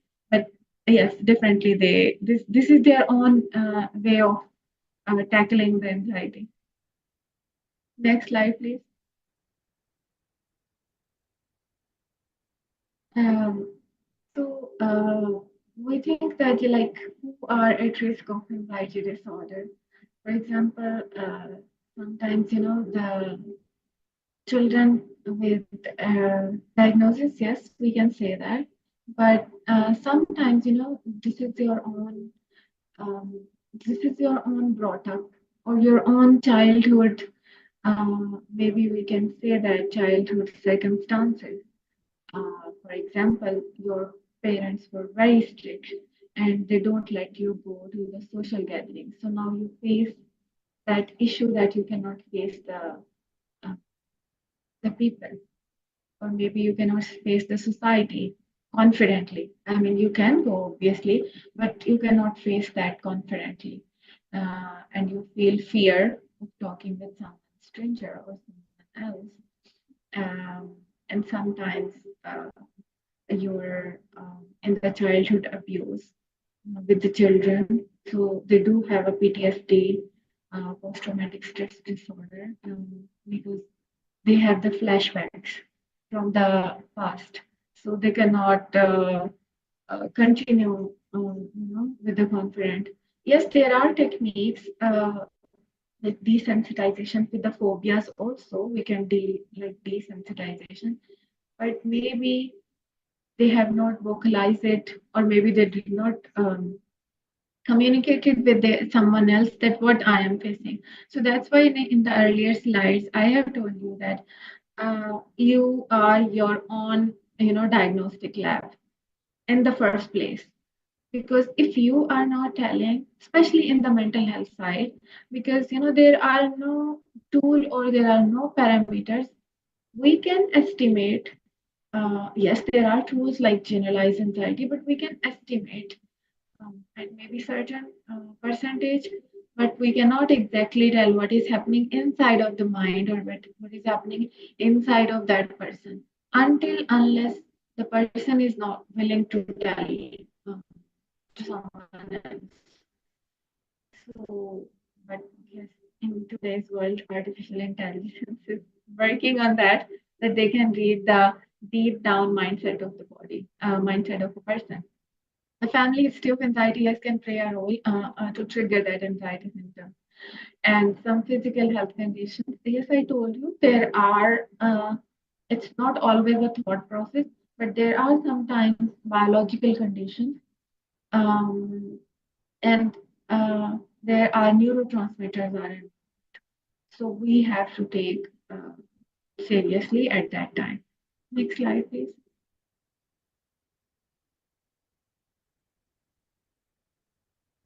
So these are the anxiety symptoms which I got from the anxiety in children, sorry, which I got from the research literature. And around 1% of children aged 3 to 5 and 6% of children aged 6 to 11 show the signs of anxiety. So that's what literature said. I don't know exactly, but the literature is saying that. And some anxiety in young children, separation anxiety, maybe separation from parents or separation from their own peer group, because they have their, or maybe the peer group can be their family peer group, or the peer group can be their, school group, or maybe their any other gathering or any other learning group. So they face that anxiety. So children usually it has seen like separation anxiety, generalized anxiety, panic disorder, phobias, or social anxiety disorder. So these are the anxiety which we have seen in the children. Next slide, please.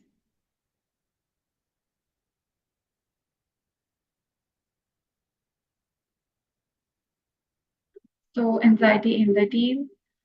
In the teens, it's usually can be separation anxiety as well as a kind of relationship as well, because they have entered in the puberty age, so they face this kind of anxiety as well. So 1 in 10 teens age from 2012 to 17, they experience the anxiety, and almost 1 in 3 in teens will have dealt with the anxiety, and they have phobias, panic disorder, anxiety, social anxiety, or the generalized anxiety within. Actually, I have told you because the teen age of our life, or of all of our lives, are very crucial age, because this is the age where we have sometimes, because the students have been sometimes some individuals face the gender identity, and they have a puberty age as well. A lot of the hormones are gushing, so they have faced difficulties. A lot of, I think all of us, if we recall back in years, so we all face that anxiety as well, because I think in our culture, in Pakistan, I know we don't talk about sexuality or reproduction or the puberty and how to tackle it, or the menstruation. We don't in the females, and the same it's for the males as well, because we don't talk it openly. So that also sometimes causes anxiety, because the students, the teens doesn't know that what we are facing and how we have to tackle it on their own.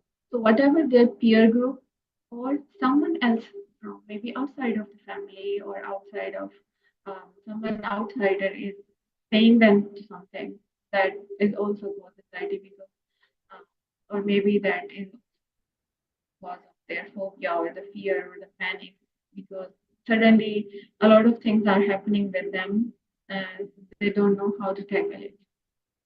Next slide, please.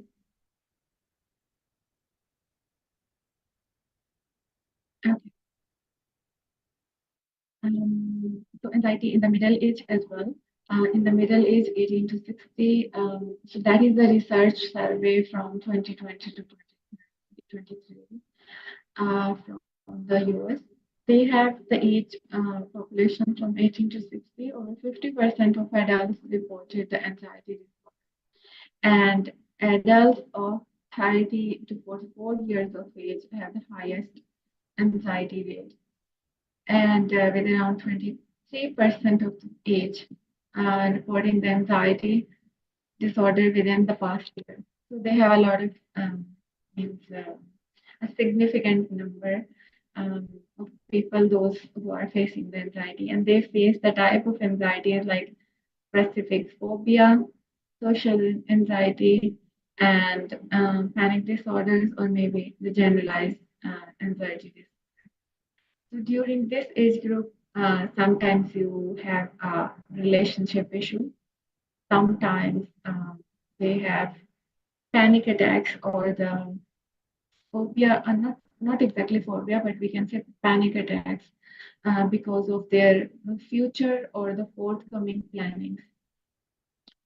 Because they don't know what's going to happen in their future, and sometimes the finances are involved. Sometimes they have any social situation, because when you are adult, so everyone wants to be stable, or they want to have a social status. So they want to have more money or more material in today's world that are more than their peer group. So that also can cause anxiety. And now, excuse me. nowadays I would say that they have there is a anxiety which is caused by a social media because especially in adulthood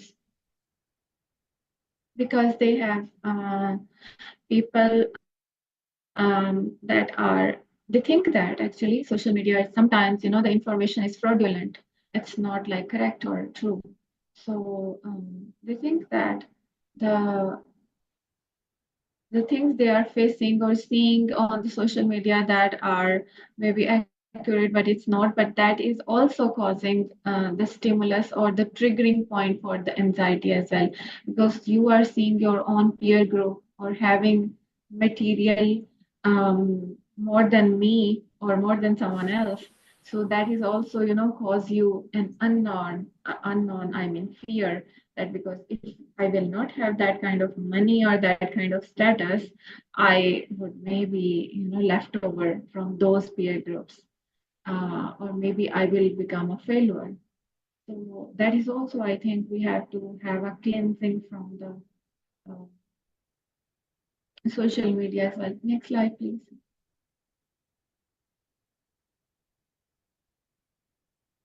So these are the anxiety in older adults. 10%, the research says that adults 60 years of age or more than that, so 10% of the older adults face the anxiety, and they have like the symptoms are fatigue, weakness, restlessness, poor concentration, or trouble sleeping. Actually, in that age, they are recalling their own, I mean, achievements during the lifetime. What they have achieved. And sometimes in the older adults, they face the death anxiety as well, because now they know that they have passed their lives and now the time to go from this world is very near. So they feel that kind of anxiety that what will happen and what we have done in our lives. And sometimes that are also associated with a lot of physical or maybe the mental disorders, because their mobility is also their mobility is also compromised. They have maybe taking a lot of medicines, and maybe they are having a chronic diseases, so that are also plays a key role. And sometimes they maybe are left over from their families. Family doesn't want to take care or live with them, so that also cause their anxiety to trigger or stimulate. Next slide, please. So these are some causes in the older adults as well, which I have talked about. Next slide.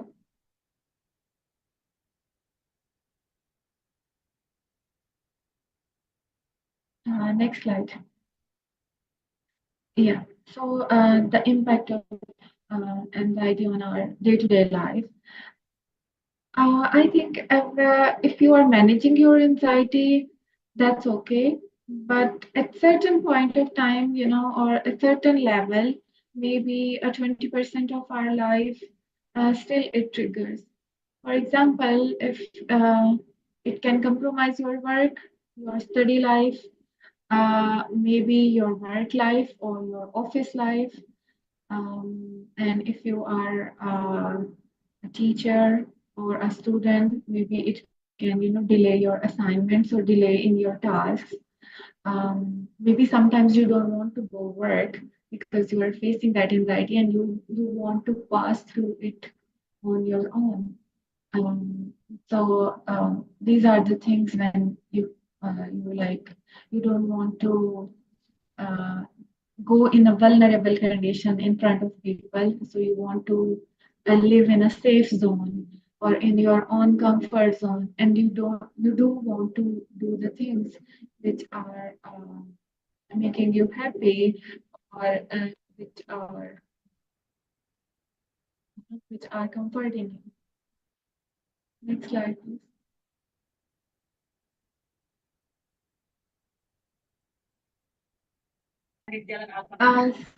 So that is the part which is very, very important, that how we can tackle the anxiety.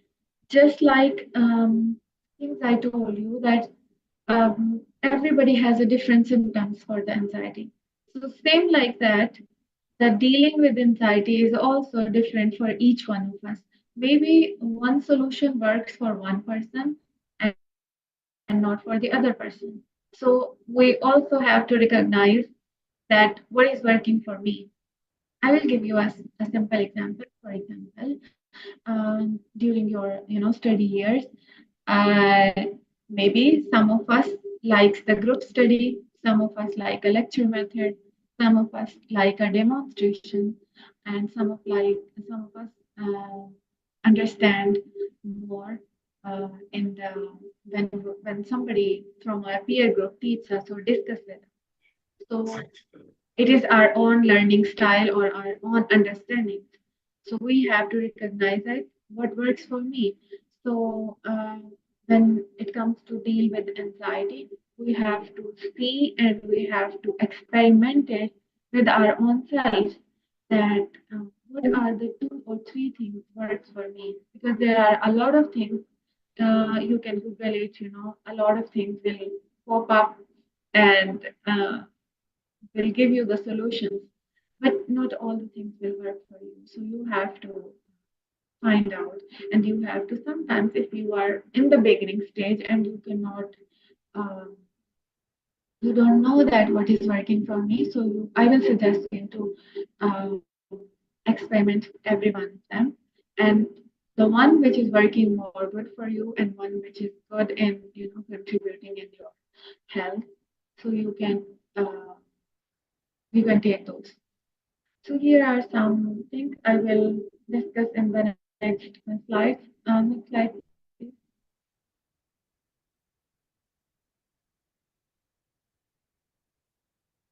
So the first of all is a body scan technique. You have to scan your. Okay, I have scan. Thank you. We have find out your own trigger first of all, because diagnosing yourself is the number one thing. And if you have diagnosed it, like what diagnosed does not mean you are making the clinical diagnosis. Diagnose means you are diagnosing the trigger or the stimulus of your um, anxiety or your panic or your stress.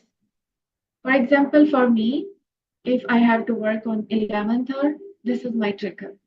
So I have to have my assignments or my tasks during my work done prior to the deadlines. If there is a deadline, I get panicked. Still, I get panicked because for me, that is my fear that I have to.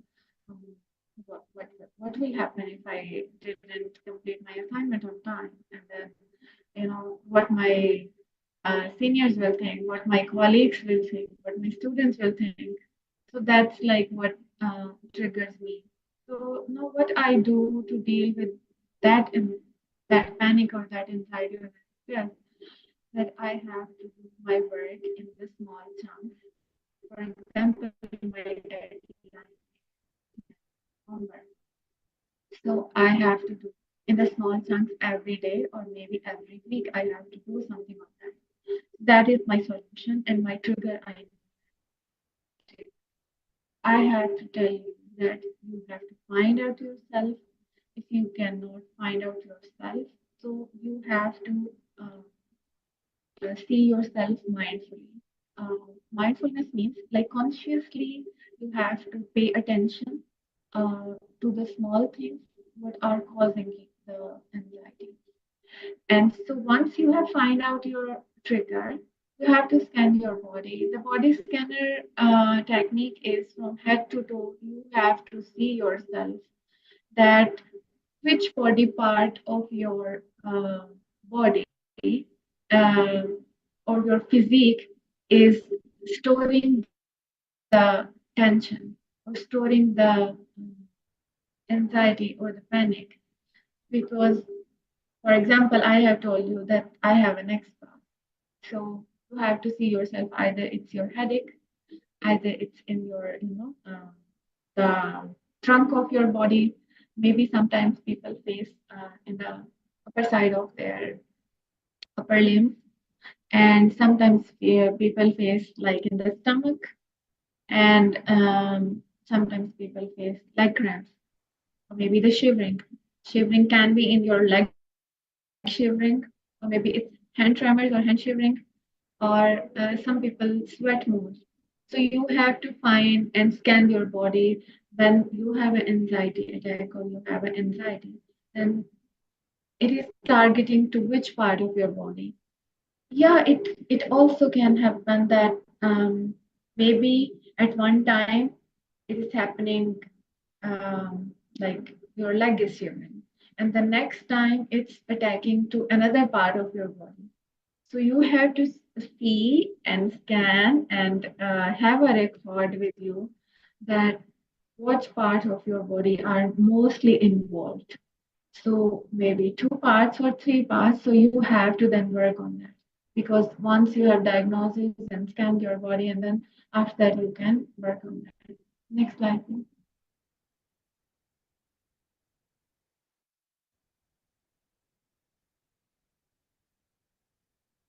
Next slide. Yeah. So the solid foundation is very, very important, or you can say that it plays a vital role in managing your anxiety, which we all know as a medical or health professionals that good nutrition. You don't have to take a junk food or the food which have more sugar, because that also swings your mood very quickly when it comes to the sugar, because sugar triggers your mood, and when your sugar is low, and then so you have to watch your glycemic index very carefully. Now you are because nursing student, so it is your prime duty to take care of yourself first. So good nutrition, without any junk and without any sugary drinks or any sugar additive food, and then exercise. When it comes to exercise, we think that maybe we have to do a cardio, or we have to do extensive exercise. Sometimes a 5 to 10 minutes or maybe 5 to 7 minutes stretching is enough, because when you stretch your the muscle of your body, so it releases the tension. So you can only do stretching exercise within your premises or within your confined area. That's okay, because you don't need extensive area. And then after that, you have enough sleep, because some people get irritated when they don't get sleep enough. So it depends on you how much you sleep. I don't believe on the data of science that you have to need a 6 hours sleep or 7 hours sleep, because sometimes maybe after 4 hours of sleep you feel fresh. That's okay for you. That's fine, very much fine. So you don't have to go with the data. So you have to see your own body, that how it is feeling at that time. And sometimes you need a 10-hour or 8-hour sleep, because you had a very hectic week, or you had a very hectic routine. Maybe 2 days you didn't sleep, or 2 days was very hectic, and now you need a plenty or enough sleep or enough rest or restoration in your body more than the usual days. So I will tell you that just listen to your body, that what it is demanding from. So it's not like 4 or 6 hours or 8 hours sleep technique. I don't believe in it. And then the strong and supportive relationships plays very important role as well. But it depends like how much trustworthy they are for you. Because sometimes even your own spouse, or maybe your own parents or your own siblings doesn't help you, because sometimes they have in the competitive environment, so you cannot tell them, because they maybe take your weakness or maybe they take your anxiety as a weakness, or your any health issue, they can take it advantage after that. So the person whom you feel trustworthy, that they cannot take advantage after that, so you can share, because the sharing sometimes releases your mind. And then after that, we have a relaxation technique, which is diaphragmatic relaxation technique. You have to take a deep breath in.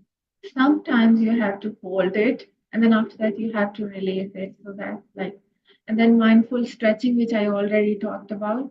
That exercise does not mean you have to briskly walk, or you have to go to mountains, or you have to go for cardio exercises. But the stretching, simple stretching for 5 to 7 minutes are enough as well. Next slide, please.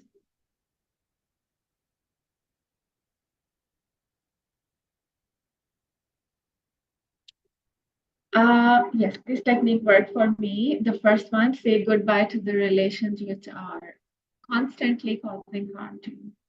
There is no, there is no offense in leaving those people who are triggering you, who are negatively impacting your personality. Because if they are constantly, yeah, sometimes we do as well. Sometimes we comment on someone, but if somebody is constantly, either be it your parent, or be it your siblings, or be it your friends. So, but if constantly he is giving you a negative vibe and a negative impact on your personality or on your life, so don't be confined with that. You have to take a leave from that. Maybe if you cannot leave them, just take a break from them, because that is also, constantly fueling your mind towards the anxiety or towards the stressors. You have to leave it. I mean, there is no other.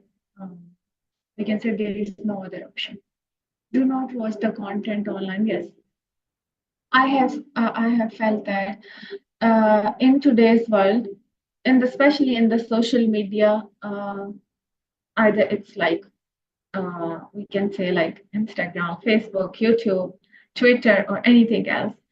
So thank you very much for giving me extra time.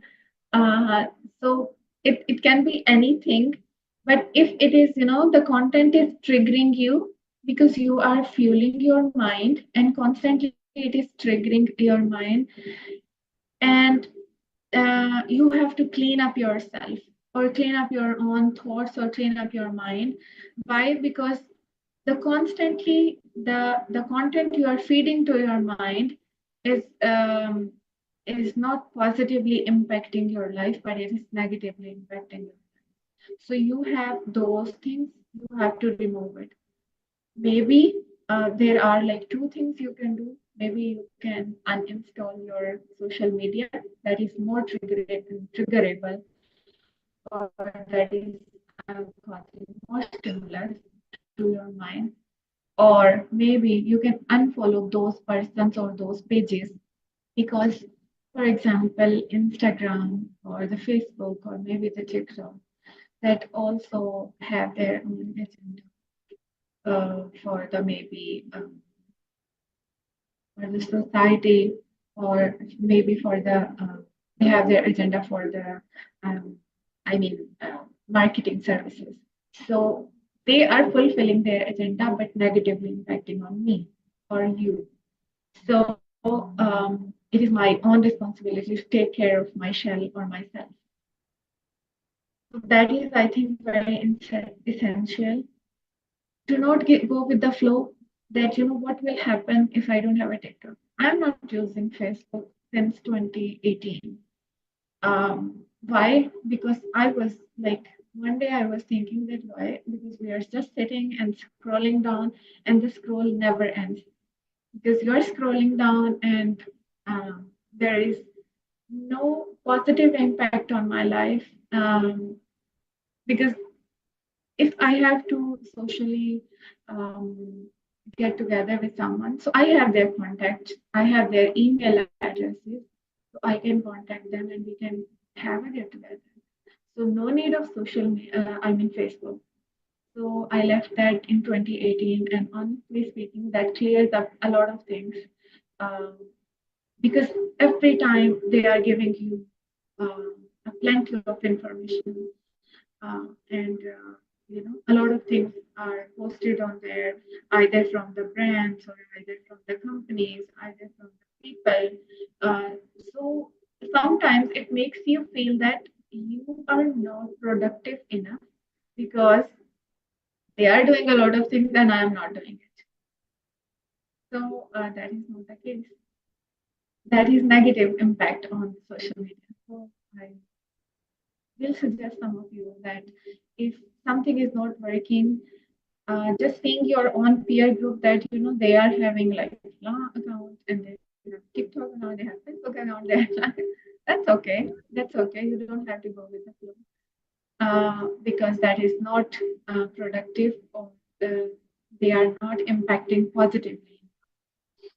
Celebrate your achievements and appreciate yourself. That is also important. I will say that if somebody is not celebrating for you, so you have to celebrate it for yourself. Go and celebrate your own things. That gives you happiness, and that also releases some of the things. Maybe you can go somewhere. If somebody is going with you, that's okay. But if somebody is not going with you, you can celebrate your own small achievement. It does not need a big achievement. Maybe you have completed your task on time. That is a very big achievement, and just celebrate it and organize. Okay, so that works for me because if I don't organize ahead of time, so I do get panic. So now I have that. I have that sorted out. When I have some task, I do it in the small chunks ahead of time. So that just gives me a very much relief. Next slide, please.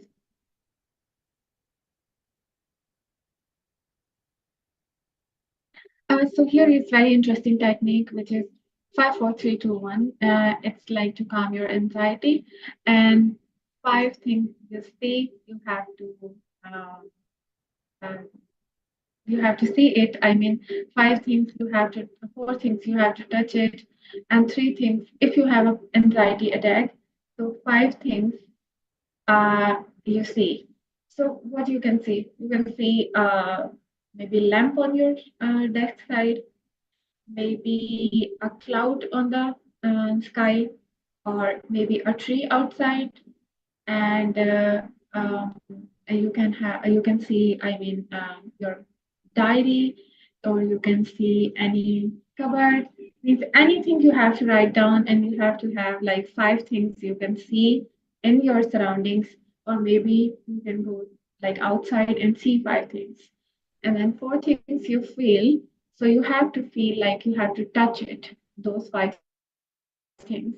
So those 5 things can be like a flower, or any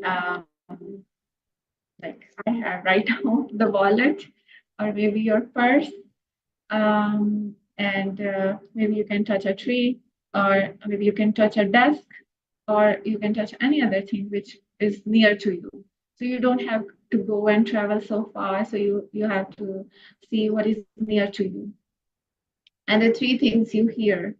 So you can hear a music, you can hear maybe the sound of the cloud, or maybe you can hear the sound of the air, the breeze, and you can hear any maybe animal or the birds, chirping. So you can hear that. The 2 things you smell, so you can smell maybe any scented oil, or maybe you can smell any food, or any maybe flower. So you can smell, or sometimes maybe you can smell the soil, because the soil also have a smell, a very good smell, very calming smell, especially when it rains.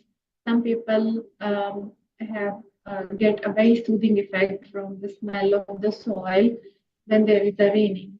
So you can smell that as well. But if it's not raining, you can smell the soil just like that.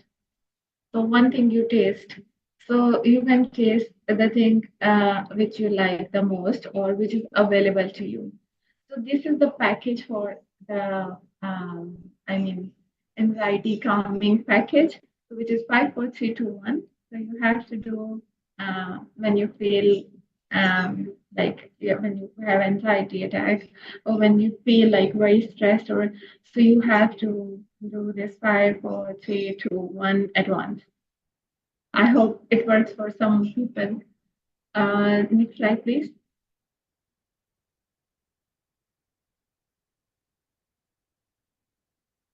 So this one works for me as well, using distractors. Either it's a situation, for example, you have fight with somebody or you have some incident at some place, you have to change your situation immediately. If not immediately, but as soon as possible, you can, change your situation or you can go somewhere. For me, sometimes I use a laughter stimulation because you can find a lot of memes or a lot of funny videos on the YouTube. So you can just open it and then, or reels in the Instagram or somewhere else. So that what works for me. You can, give your own self a laughter therapy. So you can use that stimulus. And then the positive affirmation, I will say that, take a big note or the painting or any other thing that gives you a positive vibe or the words of the affirmation, like what any positive quote, or maybe being a Muslim, we can have like any positive verse from the Holy Quran. So we can have that on the wall, on the big face or big painting or the canvas. So we can write it down there. And then whenever we feel sad or low, or sometimes, less hoping something, or feeling something fearful, so you can, write down um, on your wall or something which is, in front of you or near to you. Maybe you can write it on the notepad. So whenever you feel low, so you can use that. So that also works for some people. Next slide. So for the phobias or for the PTSD or for anything which which is triggering you. For example, if you have a stage anxiety, so you can go again and again and train your mind to desensitize yourself, because sometimes we are just fearful without any clarification or without any discussions or without any um, explanations. So I think when you go and involve with that situation, um, which are more fearful to you, but desensitization, that in the psychology, desensitization process comes slow and steady. You cannot directly, face that anxiety in front of you, but you have to desensitize like slow and steady, so your mind can be trained, and then next time you will not feel that. For example, if you have a height phobia, just go from the small height to the more, and then the next you can go the higher mountains or higher place to desensitize yourself. Okay, if you cannot do desensitize your own self, you can take help from the professionals and you can take yourself, your siblings or your peer group as well. Next slide, please.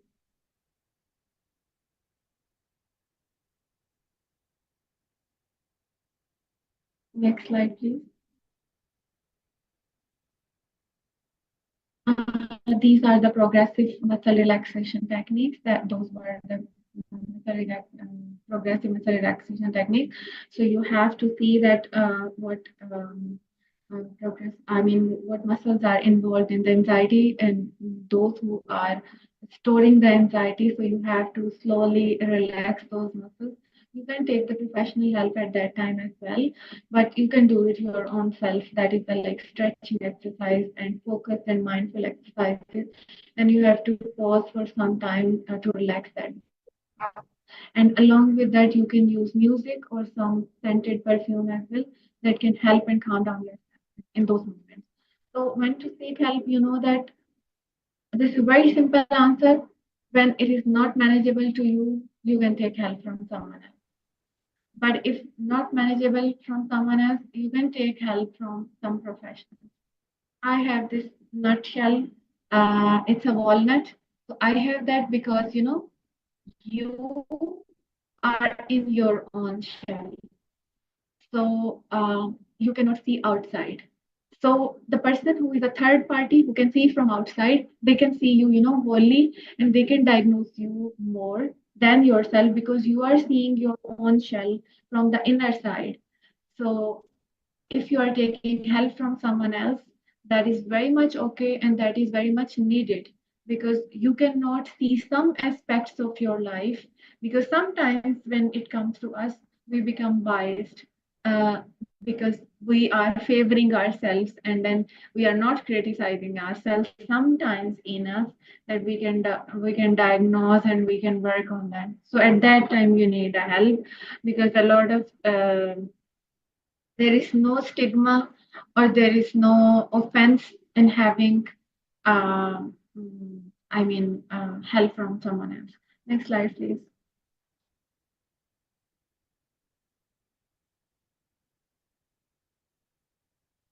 So these are the strategies and recommendations from the researches. I think most of them we have already talked about, and I will tell MC or I will request MC that please share with all of them so they can have a look on them. Next slide, please.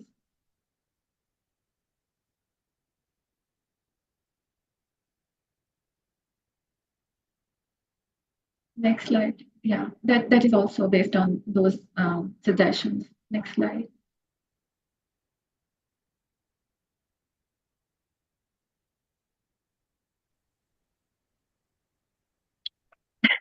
So this is the slide I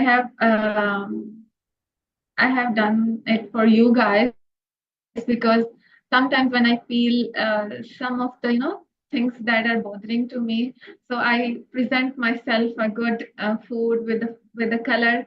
I will suggest you with the food you use more colors or the utensils you are using that are also important. So you have to use the colors and the utensils and the pieces of food you are choosing, that is also important, and you are styling your own food or something else, so that can also make you happy and in that case you can reward yourself or you can celebrate yourself. And you can pay respect to yourself as well, because if we pay respect to ourselves first, and then the next person will pay to you the attention. Next slide, please.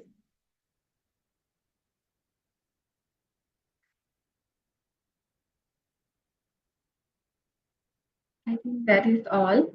Thank you very much. That is my contact. If anybody want to contact, so you feel free. I would be happy to help you, or maybe we can collaborate for research or anything else.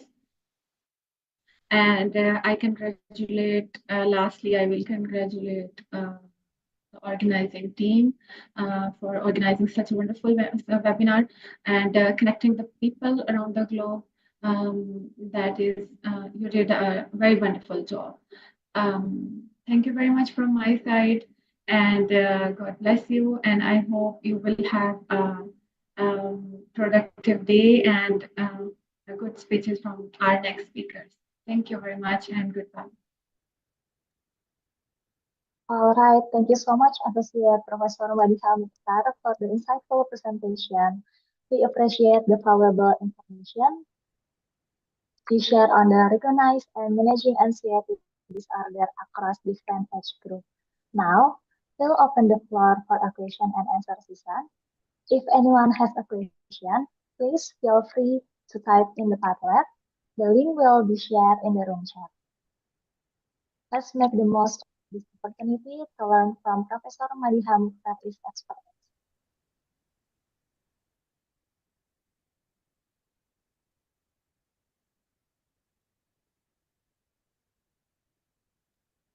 Or you can scan the barcode.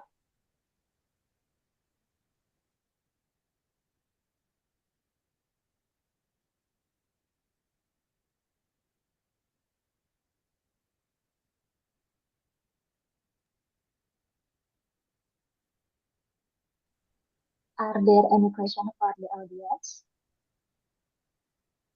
Or the presentation has been very clear? Are you asking me? I'm asking the audience, ma'am.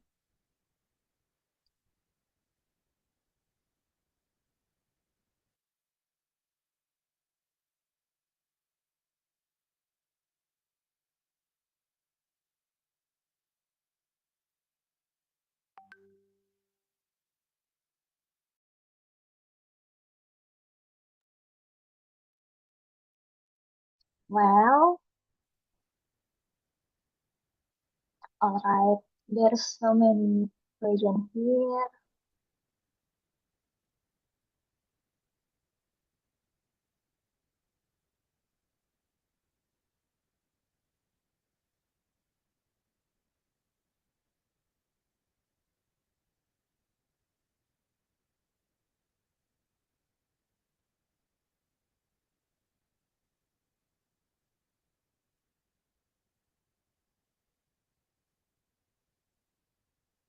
Alright, there one question on Padlet for Associate Professor Madiha Mukhtar. Are you ready to take this question?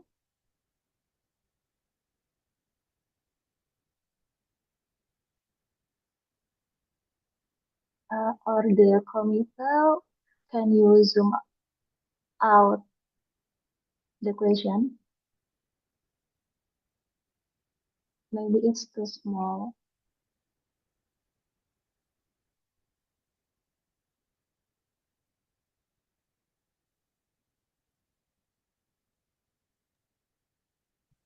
Okay, I will read the question.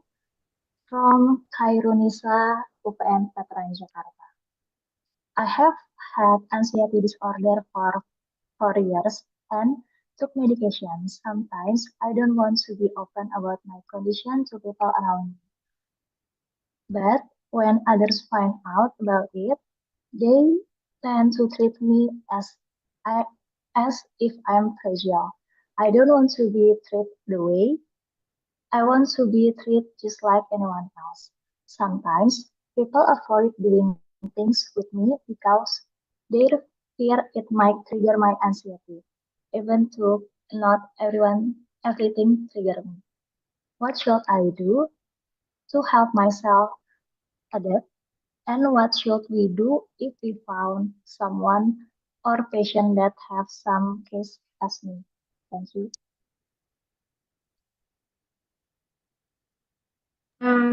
Do I have to answer it? Of course, ma'am. Please. Okay. Okay. So I don't know the name of this person. I think Chairo, if I'm not wrong. It's the person I think who is asking about the 4-year anxiety disorder. That's what you want me to answer, right? Yes, betul. Yes, ma'am. Okay. So I think if somebody, you don't want to tell, that's why I told you in the beginning that sometimes we don't want to become a vulnerable or make our situation fragile in front of someone else who are in our circle. For example, I don't want to share my weakness just because people or the society thinks that this is our weakness. So that situation makes us vulnerable in front of the our peer group or maybe our friends or maybe our circle. So if you are going to the third party, for example, to somebody who is a professional or maybe who doesn't know your situation or your family situation, so you can go and talk with a total stranger sometimes. Yeah, that can give you a relief. Or sometime if you want to help to the people or your patients, so you can tell them to share with you, because that's why we say that we have to build a trustworthy relationship with them. And trustworthy relationship does not build in 1 day or 2 day or 3 days, because it takes time to build a trust on someone else. And after that, the patient maybe can share with you, if not total, maybe they can share 20%, 50%, or maybe some 60% with you, that what he or she is facing, and after that you can help them. But if they will feel that you will take advantage of their situation, they will never ever tell you their deep down feelings. So firstly, you have to build a trustworthy relationship. And number two, you have to make sure that I will not tell your confidentiality and will maintain your anonymity. Because if you are not like trustworthy enough for that patient, they will think that you will share their information with their family, and they can take advantage of their weakness. So that is what I think, because being a nurses, we have a lot of information in our like in our heart, because people comes to us and they share randomly their things, sometimes because they think that we are their helpers and we are their support, and especially in the healthcare sector. So they share with the trust. So don't break their trust first of all, and build a relationship with them. And that cannot be built in 1 day or 2 day. It will take time, but it depends like how long the patient is staying with you in the clinical area. Or maybe the person can be in the community. I don't know your patient situation, but maybe it can be in the community. In the community, you can contact with them in the longer time. But in the clinical area, maybe if patient is discharging in the next week, or maybe after 5 days or 6 days, and until that time, maybe they didn't think that you are trustworthy enough, so they will not share their information. But if they are staying for a longer period of time and your actions are trustable, so they will definitely share with you. And sometimes, your own circle cannot help you enough, but the third person can help you more, because they are not taking advantage of your situation. I hope this answer can help you, but still, if you have any other question or any other extended question, so you are feel free to ask. Thank you so much for the answer, ma'am. Hi, Runisa. Does the answer your question clearly? Or is there anything you'd like to do the clarification on? Okay, it's clear, I think. As we are running short on time, we'll conclude the question and answer session here. Thank you all for your thoughtful question, and big thanks to our speakers for the insightful response. In conclusion, anxiety is a common experience affecting individuals across all age groups in various ways. Recognizing early signs, whether physical, emotional, or behavioral, is essential for managing anxiety effectively.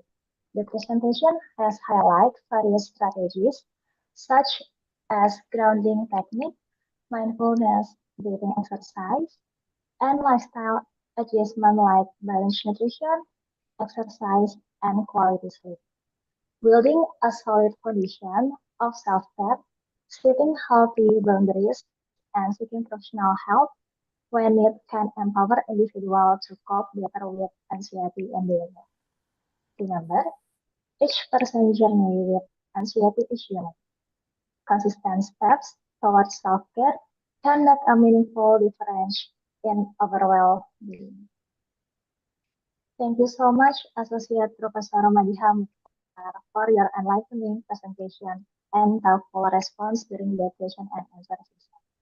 Now, it's my pleasure to introduce our next panelist, Professor Madiha, Dr. Zamzaliza binti Abdul Mulud. Before we begin, Dr. Zamzaliza, are you with us and ready to start our presentation? Yes. All right. Before the presentation, allow me to read your CV. Dr. Zamzaliza is an associate professor at the Center of Nursing Studies, Faculty of Health Sciences, University Teknologi, Malaysia. She holds a PhD in mental health nursing from University College Cork, Ireland, a master in gerontological nursing from Griffith University, Australia, and extensive experience in both academic and clinical roles. Her research primarily focuses on mental health, gerontological nursing, and caregiver burden, particularly related to individuals with severe mental illness. Dr. Zamzaliza has contributed significantly to curriculum development, health leadership roles, and is actively involved in various research projects and publication in the field of nursing. Thank you, Dr. Zamzaliza, for the impressive background. We are honored to have you with us today to share your expertise. Now, without further ado, I'll hand it over to you to start your presentation on the topic Explore Holistic Strategies, including lifestyle, nutrition, and mindfulness to promote comprehensive mental well-being beyond sleep. Dr. Zamzaliza, time is yours. Okay, Assalamualaikum warahmatullahi wabarakatuh, and a very good morning to everyone. So, can you hear my voice from the other side? Yeah, we can hear you. Okay, thank you so much. So, first of all, thank you to the Madam Moderators for the kind introduction. So, today's sessions, I'm going to share with all of you related to holistic strategies in promoting comprehensive mental health. Yeah? So the strategies including lifestyle changes, nutrition, and mindfulness. Yeah? So my name is Dr. Zamzaliza, and I'm a senior lecturer from Center for Nursing Studies, Universiti Teknologi, Mara. So first of all, thank you so much for inviting me for this session, because I believe that this session is very significant. Yeah? Because nowadays we see that many peoples in the world, not limited to Indonesia, not limited to Malaysia, experiencing or diagnosed with anxiety and other types of mental illness. So I believe that this session is important to address the issues and identify what are the strategies that we can take to prevent that anxieties. Yeah. Okay, next, please. Okay, so now when we talk about mental well-being, before that, may I know the backgrounds of the participants? Because I see that you have 250 participants. Are you nursing student or you are student from various background? We are nursing student, ma'am. Oh, all of you are nursing students. Oh, very good. So it is easy to explain to all of you, and then maybe easy for me to ask question as well. Okay, so first we need to understand what is the meaning of mental well-being. So it refers to the state of emotional, psychological, and social. As you can see that mental well-being is not referred to the psychological aspect only. It also includes emotional, psychological, and social as well. So in order to have a good mental well-being, individuals or ourselves must be able to cope with the normal stress in life. Stress is normal. Everybody experience stress. So when you wake up in the morning, you are stressed. You think about what you are going to wear today. What are the hijab that you need to select the color, whether it match with your baju or not, your t-shirts or your pants. And so that's a stressful condition. But we manage to handle it because we experience it repeatedly in our life. So stress also important sometimes in our to work productively. When you are doing your assignment, it's stress, right? To find all the information. But if there's not a stress situation, you are not going to able to finish your assignments. Because sometimes stress is important to motivate us to complete something, works in our life. So those who have good mental well-being also can contribute meaningful to the community. So because of we are living in the community, we are not living alone, we are not living in isolation. So if you have a good mental well-being, so you are able to work productively in the community. If you are a student, you are able to work with your colleagues for your group presentation, for example, for your works group, for works discussions. So you need to work with other people, not only by yourself. So if you look at the current news, maybe in Indonesia or in Malaysia, we can see that in the past 10 years, maybe there's many cases of mental illness. So especially among adolescent. Maybe I can share few that happened in Malaysia recently. So we have recently that a student, a secondary school student, sekolah tinggi, 16 years old, she did a poll. She asked her Instagram follower to vote LOD. L means life, D means guy. So, and then unfortunately, her followers in the Instagram, 60% vote for D. And then this student committed suicide by jumping from third floor of the schools.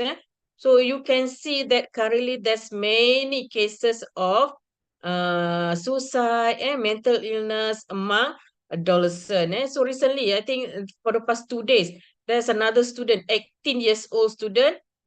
He want to jump from the bridge to the river. Because of what? Because of his girlfriend did not reply to the WhatsApp. So maybe we said that it is the funny reason why somebody want to kill himself, but it's happened. It happens. So I think in other countries as well, the mental illness is also high prevalence, especially among adolescents. Okay, next. Okay, so as I mentioned before, these are the key components, how we can define mental well-being. It's not related, it's not specific to psychological health only. So it's also include emotional health and social well-being. So emotionals, what about emotional? How we can define that we have a good emotional health. So during when I was at your age, you're teenagers, maybe early adults or young adult. So sometimes it is difficult for me to regulate my emotion. If I see something, if my friend told me something, I will take it personally. So at my age now, I'm quite not old. Maybe middle-aged adults. So I'm able to regulate or manage my emotions more effectively. So what we call individual that have a good emotional health, so they will able to express their emotions effectively in healthy ways. If there's any stress, if they face any challenges, they are not what we call facing it with negative emotions. So sometimes we tend to react negatively at one situations. So for example, you have friends. So at your age, commonly the stressors are related to the relationship with your peers, with your friends, for example. So, for example, your friends go somewhere else without inviting you, without inviting you. So, if you react negatively to that situation, you will think that your friends maybe try to isolate you, try to not don't want to be friend with you anymore.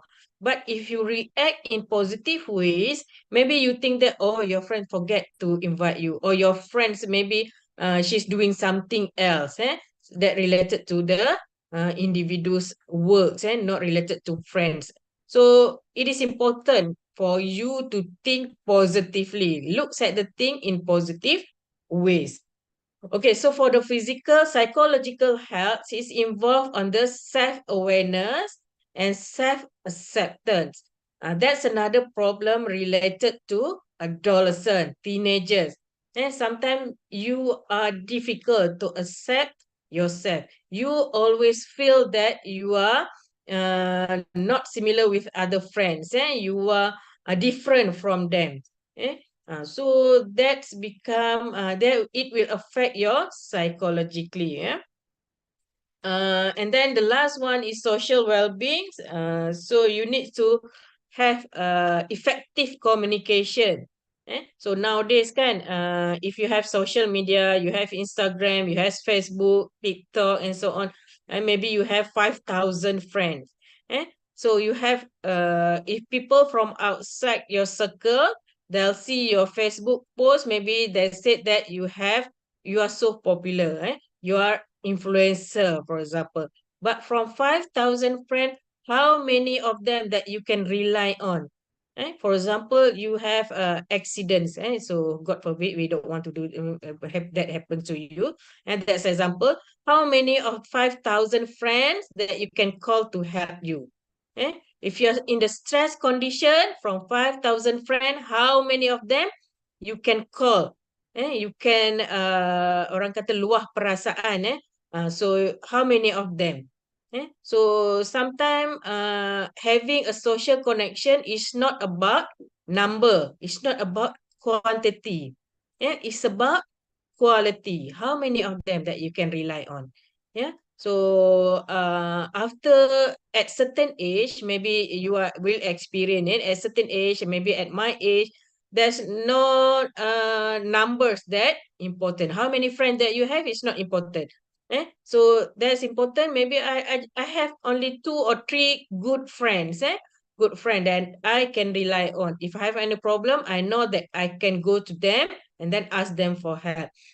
So I think that's the most important condition, that you need to have a quality friend, not quantity. Okay, so next please. Okay, so if you look at the data regarding the share people struggling with anxiety in Southeast Asia, so unfortunately, our countries, Indonesia and Malaysia, is almost more than half have experienced anxiety. That's not a clinical anxiety, but symptom of anxieties. So this one is the recent data from Statistica from 2024. So maybe post-COVID, people experience more anxiety. Because of we know that if people lost their job, it's quite anxiety to get new jobs, for example. So you can see that the number is increasing from years to years. Okay, for the clinical anxieties, the data shows that the numbers or the prevalence of anxieties in Southeast Asia among 3 to 10% of our population diagnosed with clinical anxiety is quite high. If you have 100 students in your class, maybe 10 of them is having anxiety, diagnosed with anxieties. So I've been working as a lecturer in UiTM for almost more than 20 years. So I can see that recently, for the past 10 years, for example, or for the past 5 years, my students, there are few of them in one class, we just got a small class only. So in one intake, we only have sometimes like 60 students, and maybe 2 or 3 of them will be diagnosed with anxiety or depression throughout the study. So this thing I didn't recall that's happened previously in the last 20 years, in my experience, student with anxiety and depression. But the numbers is keep increasing. So we can see that there's changes in the prevalence of anxieties in the young population. Okay, next, please.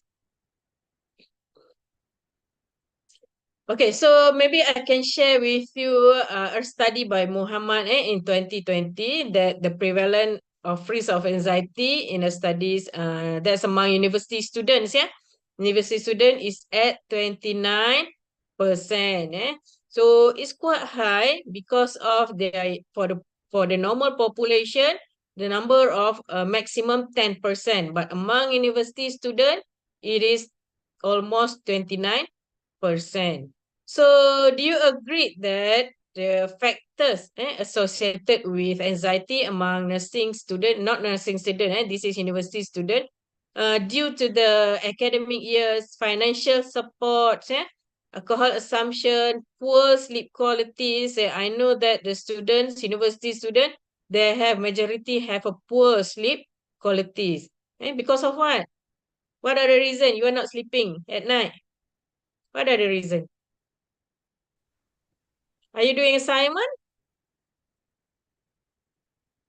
So I know that some of you spend time in your social media looking for the TikToks, or you playing online games. I have my student. I'm not talking about you all of you, but I'm talking about my student. They came to the class so sleepy. When I asked why, the reason they are so sleepy, they said that because they are not sleeping. They spend time talking online with their friend or playing game, online game. I don't know what's game that you playing because that's not my age to play the game, but that's the main reasons. Okay, and then body mass index, because body mass index sometimes if especially female student, if there has a high body mass index, so it will influence the level of self-esteem. Having a good friend in a university also important, because of I have a niece that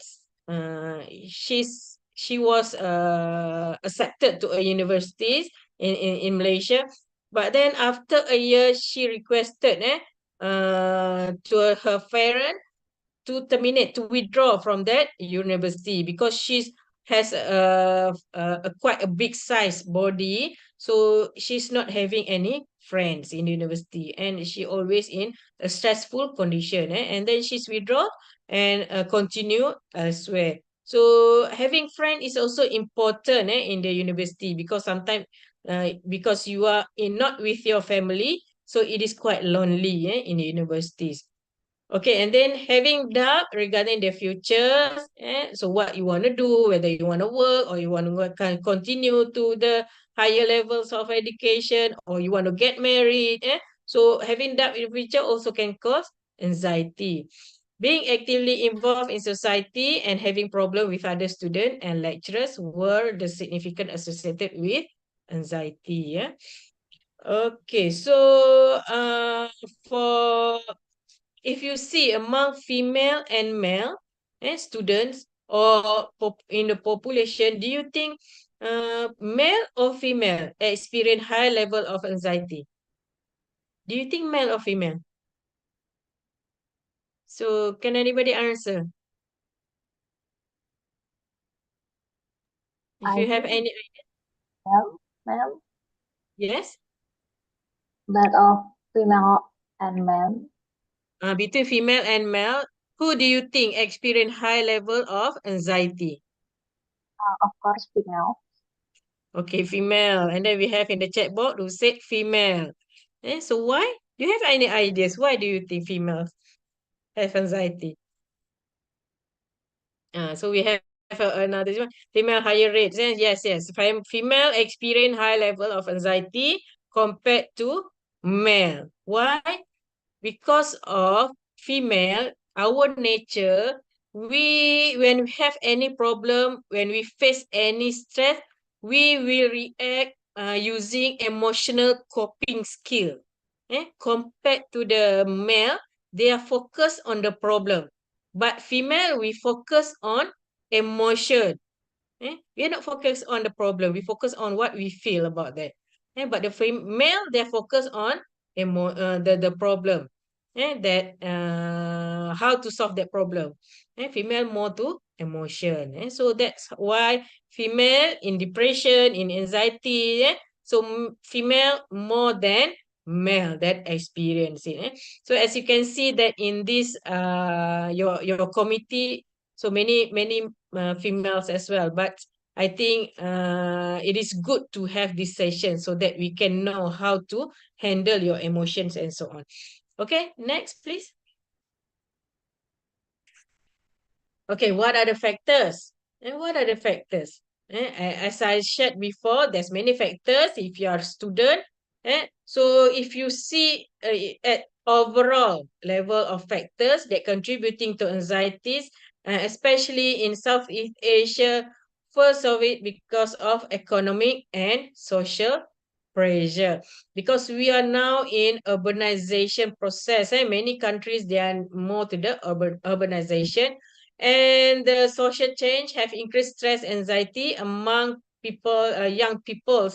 So young people, you are in transition from child to adulthood. So during that transition, it can create anxiety. Because before that, you are in sekolah. If you're in sekolah, in school, you rely more on your parents, more on your teacher. But now you transition to adulthood, you need to rely on yourself. So transition from working, from school to working, sometimes it can create stress and cause anxiety.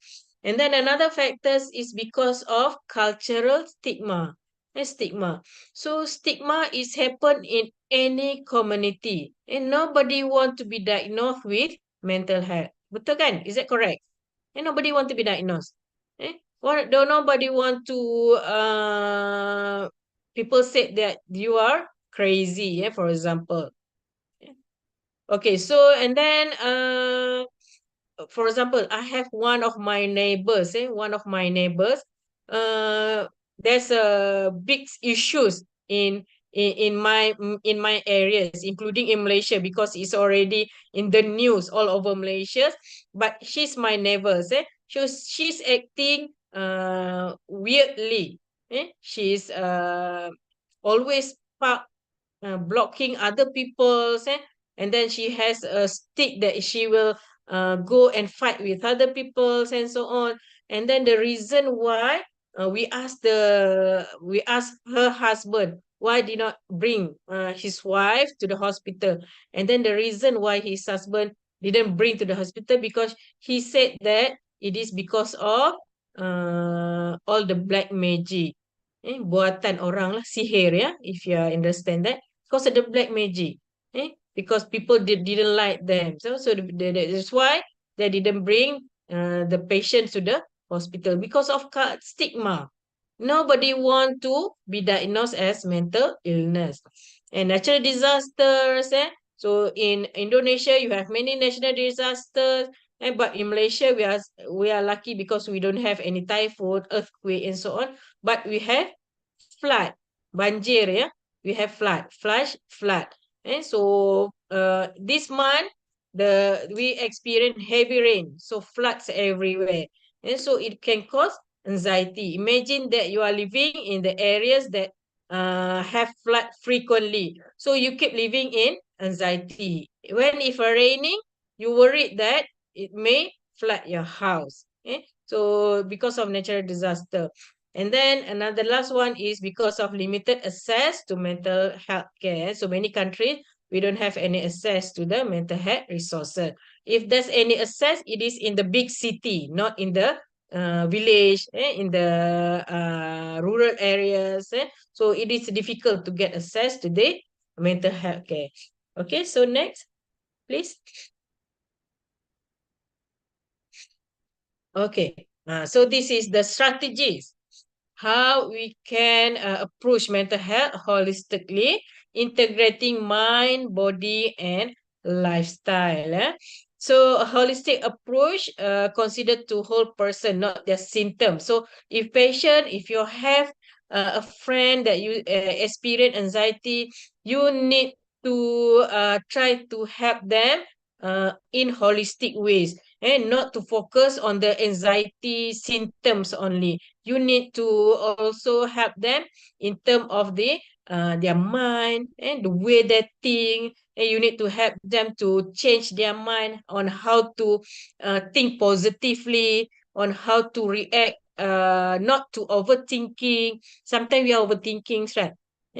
So sometimes you said that when you wear hijab, and then you eat something, and then it fell on your hijab, you are feel that, oh, there's somebody will look at it, and then comment that you are wearing the dirty hijab and so on, but nobody look at you actually in reality. So we need Dia to cuma change bilangnya our ini ya. mind, because of Yang penting our nyari aja mind dulu will kitanya, buktinya. it will influence our body and also the lifestyle. Okay, next please. Okay, so these are the component that we need to take care of. How frequent you are doing your exercise? Are you doing your exercise every day? Or you're just doing your exercise on the during your sleeps, your exercise on your bed, so sometimes students, they exercise, they said they are doing the swimming on the bed, so these are the component that you need to take care of in order for you to manage your anxieties. So next please. Okay, so what are the strategies? These are the strategies that you can take, say, if you have anxieties, because anxieties actually, it is not unfamiliar conditions. Throughout your life, of course, at one point you will experience anxiety. For example, for myself, I'm a frequent traveler, because of I used to studies in Ireland and Australia. I used to take plane to go everywhere. But at some time recently, I experienced severe anxiety when I want to fly. When I feel very anxiety due to the uh, past experience that I have in one flight, that I experienced severe turbulence. So the next flight, when I want to take the flight, I experience severe anxiety. So you feel that your hands are sweating, you cannot think, your body is sweating. So how I'm able to manage it?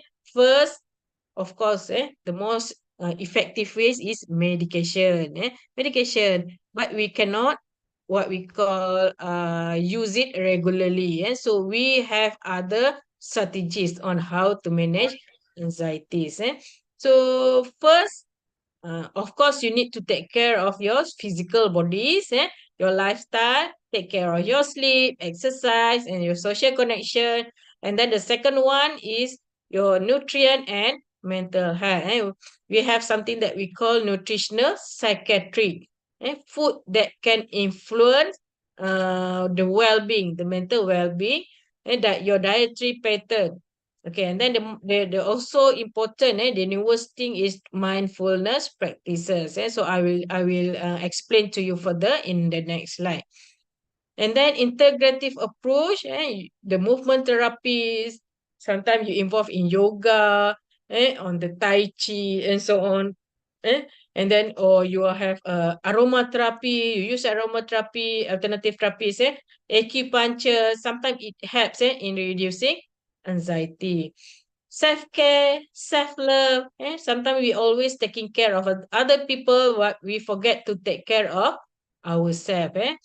Okay, and then combining approach for comprehensive well-being. So you can create your own plan because there's no orang kata one size fits all. And so there's no, maybe in some people yoga effective for them to reduce anxiety, but for you, you think it makes you sleepy. That's not effective for your anxiety.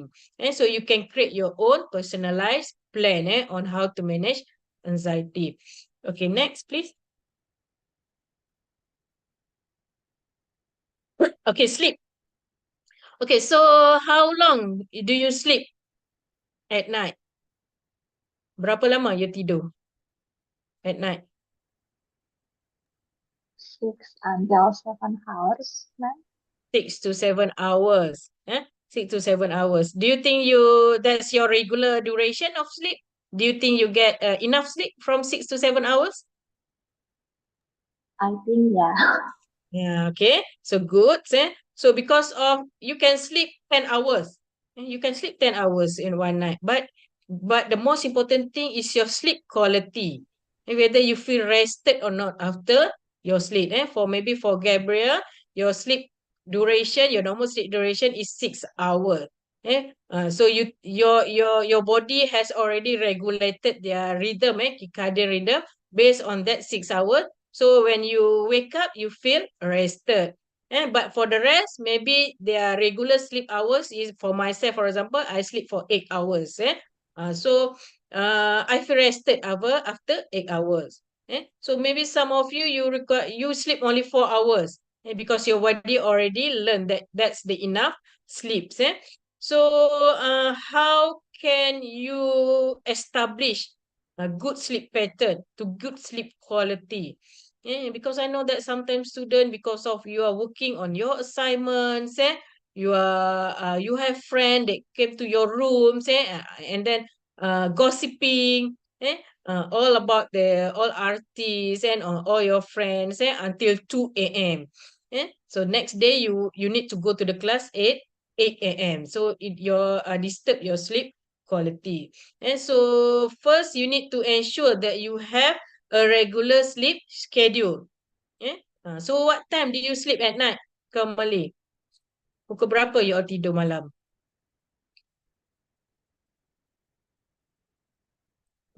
Okay. Oh, 10 more minutes, Okay, so it is important for you to establish a regular sleep schedule. If your sleep schedule is at 10, make sure you sleep at 10 because your body need to learn about the circadian rhythms. Circadian rhythm, of course, maybe you know about the circadian rhythm. So that's why when you fly to somewhere else, to the Europe country, you experience jet lag, what we call jet lag, because you have not sleeping at your own internal clock times. So you feel sleepy when I was in Ireland in the first time. I will sleep at 4 p.m. Because 4 p.m. is already midnight in our area. So my body try to regulate the sleep pattern as usual. Limit screen time, use your telephones, mobile phone, you need to limit it because your phone actually, it will transmit the blue light. The blue light is something that affected your melanin, something that it help with your sleeps. Okay, and then of course avoid caffeine. Do not have a heavy meal before bed. I don't eat bakso before bed because it's considered heavy meals. So try to avoid that caffeine and so on. Okay, next please. Physical activities. So physical activities is very important in lowering cortisol level. Cortisol level is the stress level. It's also help in releasing the endorphin. So that's why when you see that there's some people who will exercise regularly. So for example, in this morning, I went for breakfast outside my house, and then I see people jogging. So I ask myself why they want to wake up early and jogging for 3 kilometers, 5 kilometers. Sometimes when we ask them, they said that it feel addicted to exercise. And because of what? Because they will feel good after exercise. And but for those who never exercise, you feel like you want to die, right? And you finish 5 kilometer run, you feel you want to die. So you need to exercise regularly because it proven the exercise can help in anxiety, because of the hormone that they release after the exercise. Okay, next please. Okay, so these are the recommended physical activities for adults. But however, you can plan your activities according to your abilities, and your preference. For example, maybe you prefer to do the weight training. You prefer to do cycling compared to jogging. It depends whether there's no two person that like the same thing. So it depends on your personal preference. Okay, next please. Okay, and then another thing that important for our mental health well-being is having social support. So that's the one that I mentioned before, social support. So you need to have friends or family members that you can rely on. And so if you have one or two friends, it should be fine. But friends that have a quality, because the most important thing is quality, not quantity. Not quantitative. Because of sometimes when we look at the patients, when they're admitted to the ward, when they are came for a follow-up, there's nobody with them. So sometimes it's so pity. Because of during what we call celebration day, Hari Raya and so on, nobody come to visit them. So having social support is very important, especially it can have support that you self-worth, for example, and then improve your self-esteem, and you have motivation for the self-care. So next, please.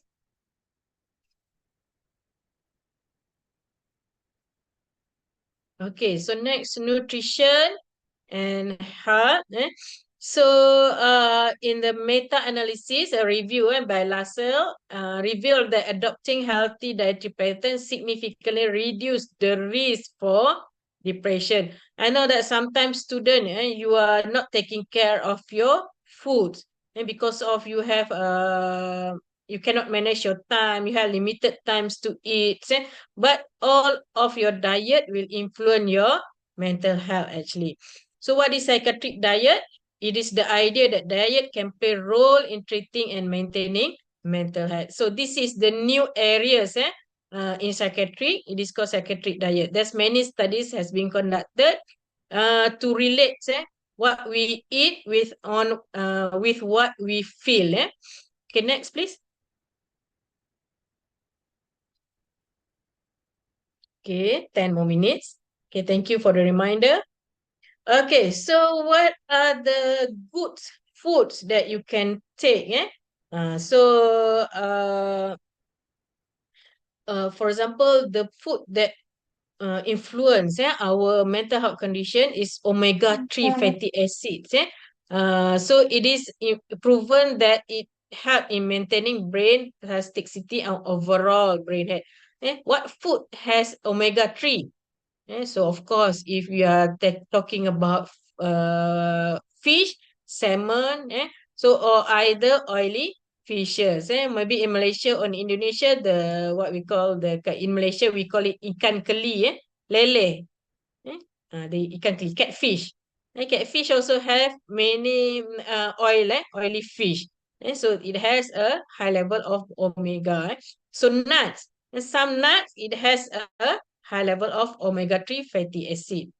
Vitamin B supplement is also proven to reduce stress. Probiotics essential for maintaining healthy gut. If you feel stomach ache, stomach uncomfort, so it also can influence your well-being. So sometimes you also need to take your diet and to take your meal at specific time, at regular time, because it can regulate your blood sugar. blood sugar is important. And for example, if you are not taking breakfast this morning, so how do you feel now? So you do feel sleepy, you cannot think, you feel that you have lack of oxygen, so that's how it is important for you to take a regular meal, because it's also influence your blood sugar level. Okay, next please. Okay, so now we go to the mindfulness practices. So what is mindfulness? What is mindfulness? We always heard about this terminology. So, but what is it all about?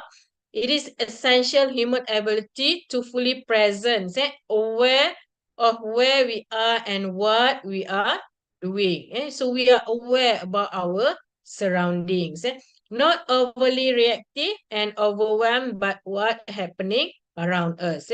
Sometimes, especially student, I see that you always listen to the song, Spotify, something like that, and you wear headphone or earphone. Sometimes when you are working from point A to point B, you are not aware of your surrounding because you are so distracted with your song that you are listening. So are you mindful in that condition? Maybe you are lack of mindful because of you're distracted by what you are listening. So when individual practice mindfulness, it get easy to identify what is the stress causes anxiety. Are you having depression? And so on. So okay, next please. Okay, so how can you practice mindfulness? So one of them is we call it mindful breathing. Mindful breathing. So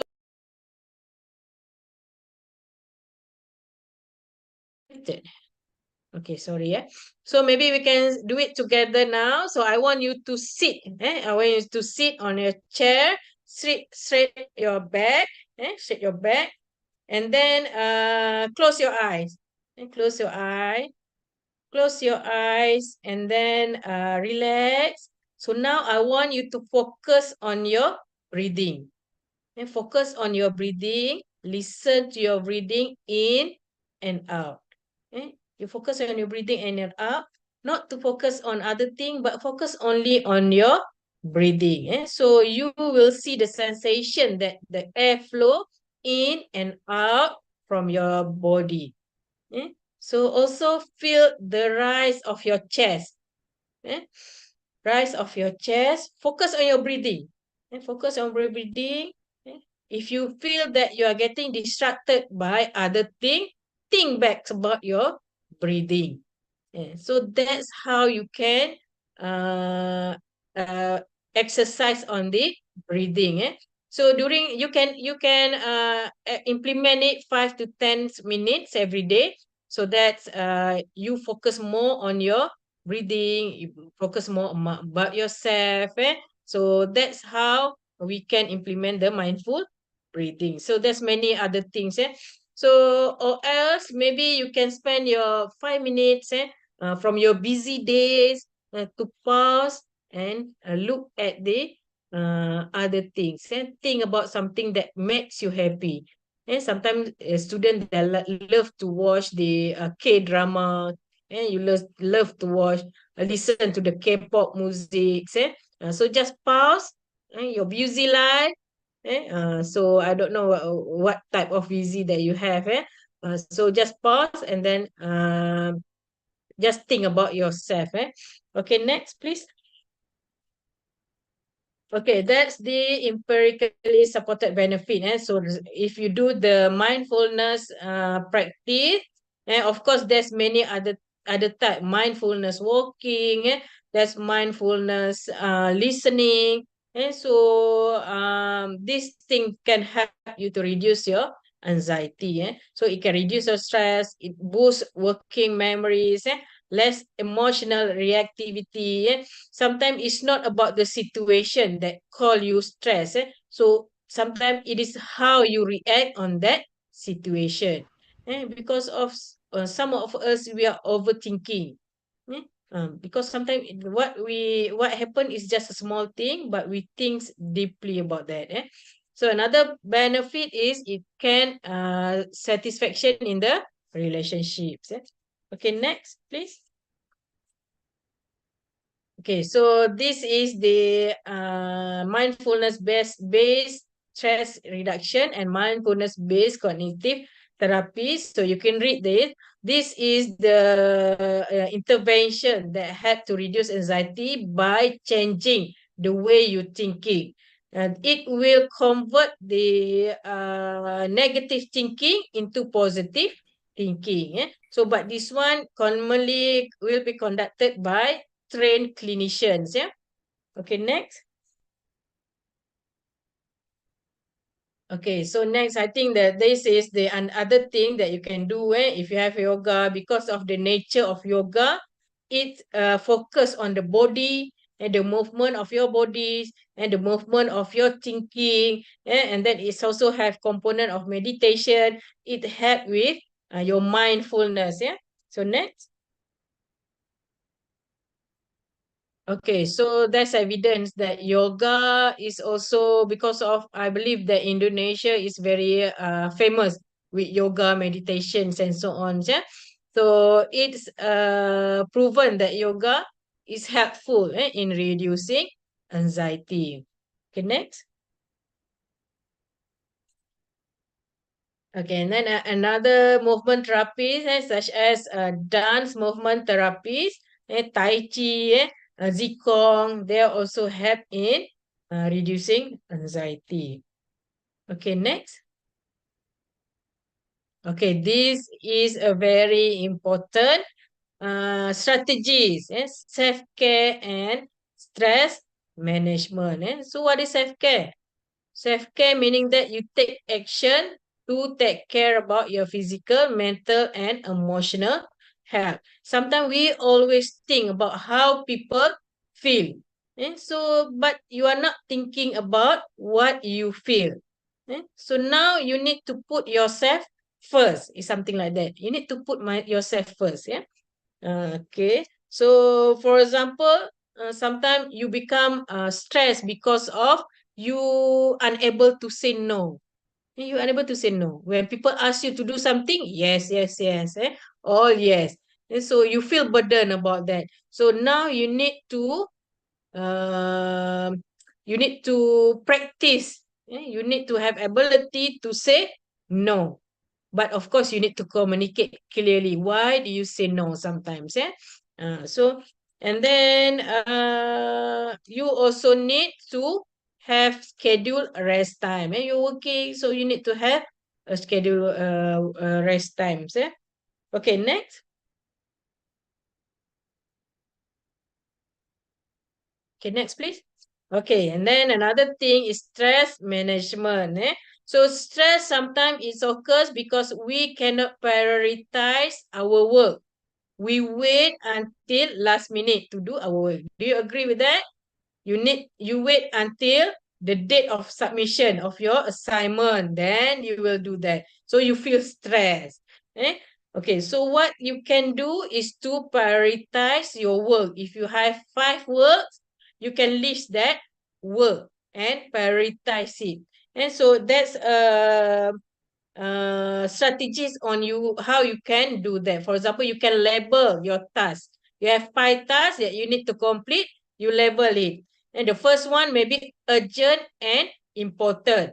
So this is the one that you need to complete first. It is urgent and it is important. So put it first. Important but not urgent. So the second one is important but not urgent. It has maybe 2 more weeks deadline. So you can schedule it when you want to finish it. And then another thing, urgent but not important. Maybe you want something, you want to buy something. So maybe you can send to your friend that will go to the supermarket to buy it for you, because it is urgent but it is not that important. Not urgent, not important.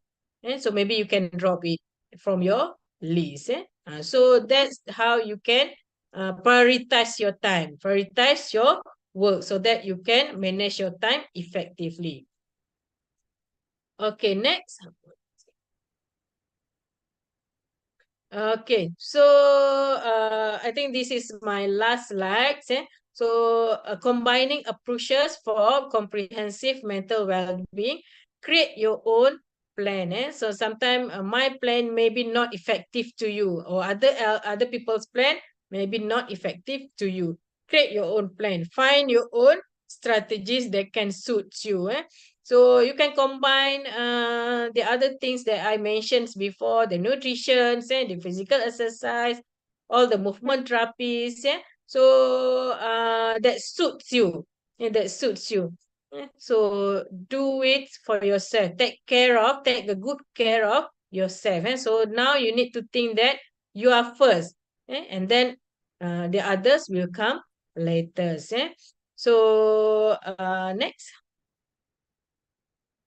Okay, so in the conclusions, by addressing strategies that can address mind, body, and lifestyle, we can cultivate a deeper sense of balance and resilience. So the keyword there is resilient. So for us to fight anxiety, it is important for us to become resilient. It doesn't matter what type of stressors, what type of challenges that you are experiencing, you can face it. And you can manage it using your positive emotions. Okay, I think that's all from me. Thank you so much for listening. Thank you so much, Dr. Zamzaliza binti Abdul Mulud, for the insightful presentation. Now, we'd like open the floor for a question and answer session. If you have any question, please type them in the Padlet by writing your name and question, or just scan the barcode in the screen.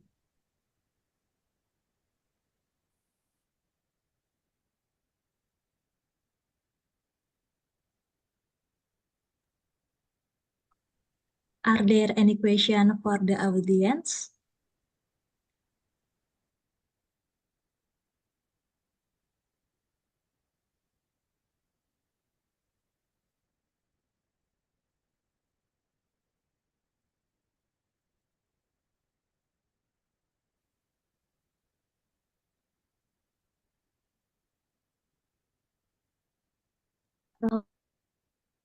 There's one question from Dwi Ayu Lestari, UPN Veteran Jakarta. What role do mindfulness, and I'm sorry, I will zoom out the Padlet.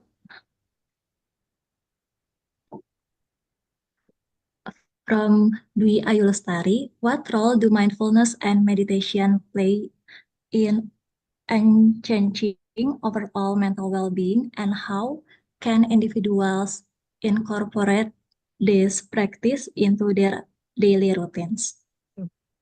Okay, Dr. so there's Zamzaliza. thank you so much for the questions. And that's a very relevant question because of mindfulness. And nowadays you can see that mindfulness has been given attention on how we can manage the anxiety. So mindfulness actually how it can enhance our overall mental health by reducing our emotional reactivity. Sometimes when we face anything, when we face any challenges, we will react without even thinking. So the how mindfulness can help you in managing the anxiety is to reduce your emotional reactivity. And so when you have any stressors, and for example, you are fight with your friends, so you will pause a little bit, and then you will think clearly about what happens. So that's how mindfulness help to manage anxieties, because it will reduce the emotional reactivities. So you will pause, and then you will think before you react, because sometimes anxieties happen because we are not thinking before we react.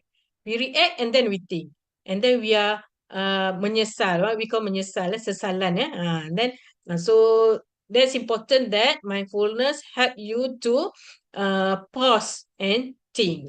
So another thing that it will help is increase your self-awareness. Meaning that is will understand your emotion. Sometimes your emotion, especially those who are depressed.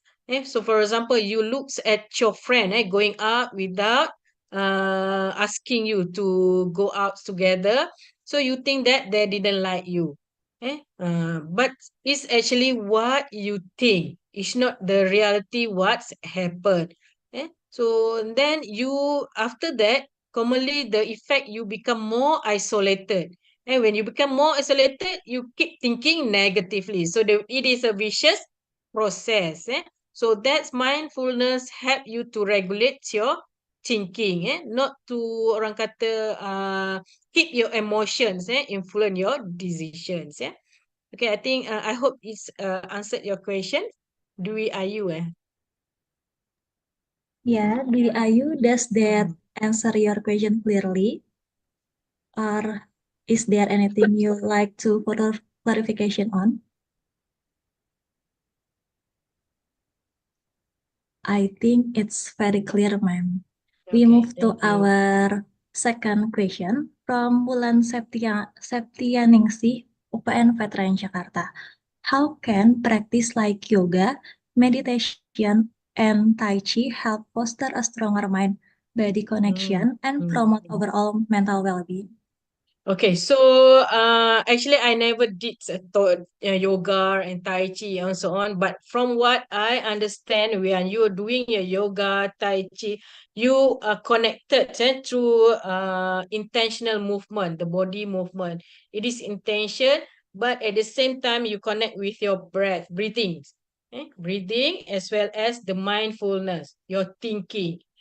So in that activities, yoga, Tai Chi is include all of these component that we have discussed before regarding the mindfulness. So it is how the integrations of mind, body, and thinking, cognitive can help you managing anxiety. Yoga, and if you have any experience doing a yoga or Tai Chi, is involved the slow moving, and then at the same time they ask you to regulate your breathing, they ask you to manage your thinking and so on. So that's how it's help in regulating your emotion and experience your reducing your anxiety. It is like you're doing meditation. Meditation, you focus on your thinking. So similarly, it will help you to reduce the negative emotion. Okay, I hope that it helps to answer your questions, Shakia. Yeah. Okay, by body movement and focus on what we're thinking. Thank you for the response, Dr. Zamzaliza. We move to our third question from Syakia, UPN Veteran Jakarta. How can physical activity and nutrition be integrated in a holistic approach to mental well-being? And what specific strategies can support individuals in maintaining these healthy habits? Okay, so thank you for the questions. Physical activities and nutrition. And sometimes when we talk about managing anxiety, we always forget about these two components. So sometimes people say we are what we eat. Pernah dengar kan? We are what we eat.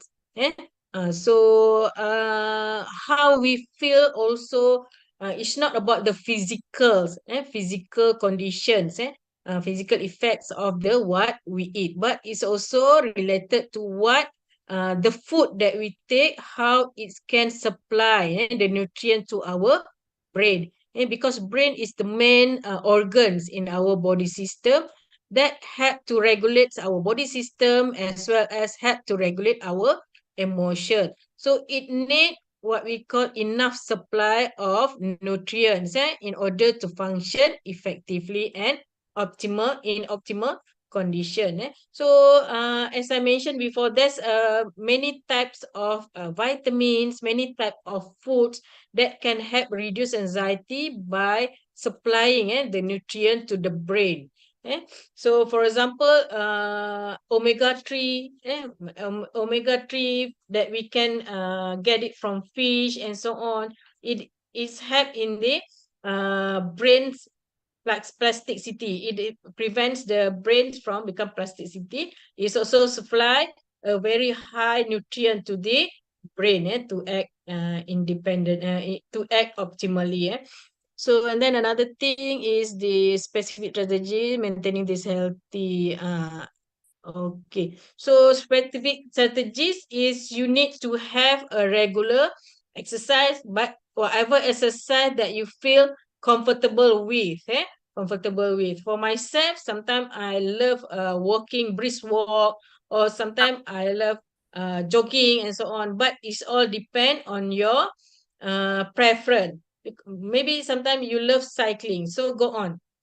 So do whatever that you like. It depends on the individual preference. So thank you. I hope that's answer your question, Shakia. All right. By supplying healthy food might be one solution, and exercise it's a key too. Thank you, Dr. Zamzaliza, for the insightful response. Move to our last question from Naila Denita, UPN Veteran Jakarta. What are some holistic strategies that can effectively address other mental health concern, such as depression, bipolar disorder, or PTSD? Okay, so the focus of this presentation is anxiety, but I think all the strategies that I mentioned in this presentation can be used for those with depression, bipolar, or PTSD. And of course, the most important thing is to get a professional help first. Because of if you see that depression, bipolar is PTSD, it is a clinical condition, clinical mental health disease, what we call anxiety. Sometimes it can happen without a clinical diagnosis. But for this one, the first and important thing is for you to get professional help. Professional help. So don't worry to get help, because it's about yourself. It's not about what other people think, because people not in your shoes. And if you feel depressed, people sometimes they cannot understand. They will tell you, so please be strong, please pray. And sometimes they don't understand what you are experiencing. For this condition, if that's not that serious, you can apply the strategies that I shared in this presentation. But if you think that is affected your daily living, the daily activities, you need to get a professional help. Go to your counselors, go to meet the clinical psychologist or psychiatrist. Because this is a clinical condition compared to anxiety. Sometimes it is just a symptom that can be managed without any medications. Okay, I hope this answers Naila's questions. Thank you so much, Dr. Zamzaliza. All right, as we are running short on time, we'll conclude the question and answer season here. Thank you all for your thoughtful question, and big thanks to our speakers for their insightful presentation and response. In conclusion, achieving comprehensive mental well-being requires a holistic approach that goes beyond merely managing anxiety by integrating strategies that support the mind, body, and lifestyle, such as nutrition, exercise, mindfulness, and social connection. We can cultivate a greater sense of balance, resilience, and long-term well-being. These strategies empower individuals not only to manage stress and anxiety, but also to thrive in everyday life. Thank you once again, Dr. Zamzaliza binti Abdul Mulud and Associate Professor Madiha Mukhtar for your insightful presentation and for engaging with the audience during the question and answer season. Before we move to our next panelist, we have a fun ice-breaking activity led by our MC. This is a great opportunity to everyone relax, interact, and get energized for the rest of the season.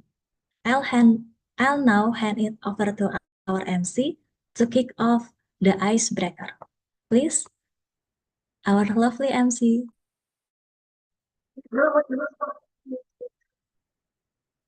Okay, thank you so much, Nurse Gabriel, for being our moderator today. Thank you for the insightful discussion from our first and second speakers today. Okay, I think everyone's still enthusiastic, right? Okay, hold on, everyone. I want to show you a video. Of course, this video is so interesting for everyone. So, operator, please play the video.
Oh, wow, what a great video.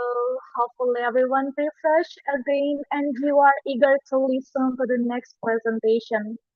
Okay, again and again, our presentation will be guarded by our beautiful moderator. Of course, are you ready, nurse?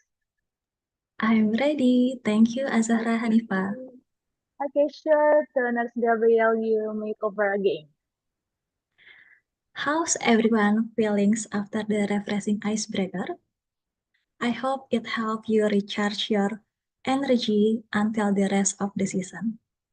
Next, we have Dr. Nurse Jessica Pasaribu, M.Kap Aspek Jiwa from 𝐑𝐀𝐍𝐀𝐿, Indonesia as our third panelist.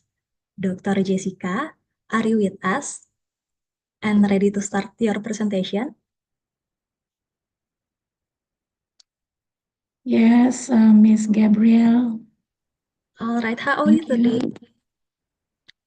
Yes, How are you today? I am fine, thank you. And how about you? I am fine, thank you, ma'am. Okay. All right, without further delay, I'd like to take a moment to introduce her background.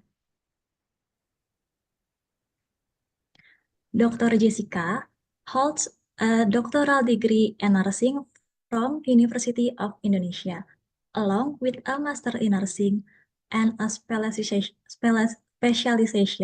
in mental health nursing. She has been a dedicated lecturer at 𝐑𝐀𝐍𝐀𝐿 since 2001, with extensive experience in mental health nursing and psychosocial care. Her involvement in various speaking engagement and professional organization highlights her commitment to advancing nursing practice, particularly in mental health. Dr. Jessica will be sharing her insight on fear of unplanned event anxiety, discussing the anxiety individuals experience when faced with unexpected or unplanned situation.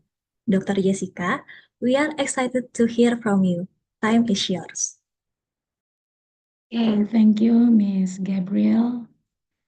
Okay, so today we will discuss about the fear of unplanned events of anxiety. So, is it okay with my voice? Are you hear it clearly? Yes, we are here clearly, ma'am. Okay, thank you. Okay, next.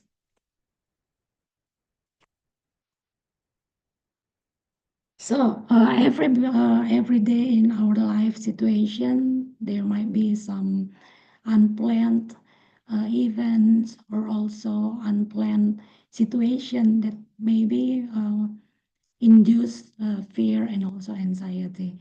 This is sometimes like we feel uncertain, or maybe we think too much, or we can also say overthinking about something in the future. That is all contribute to feelings of worry and also anxiety. There's a terminology that we call intolerance of uncertainty, or IU. It is identified as a critical factor that exacerbates anxiety in daily life. Next.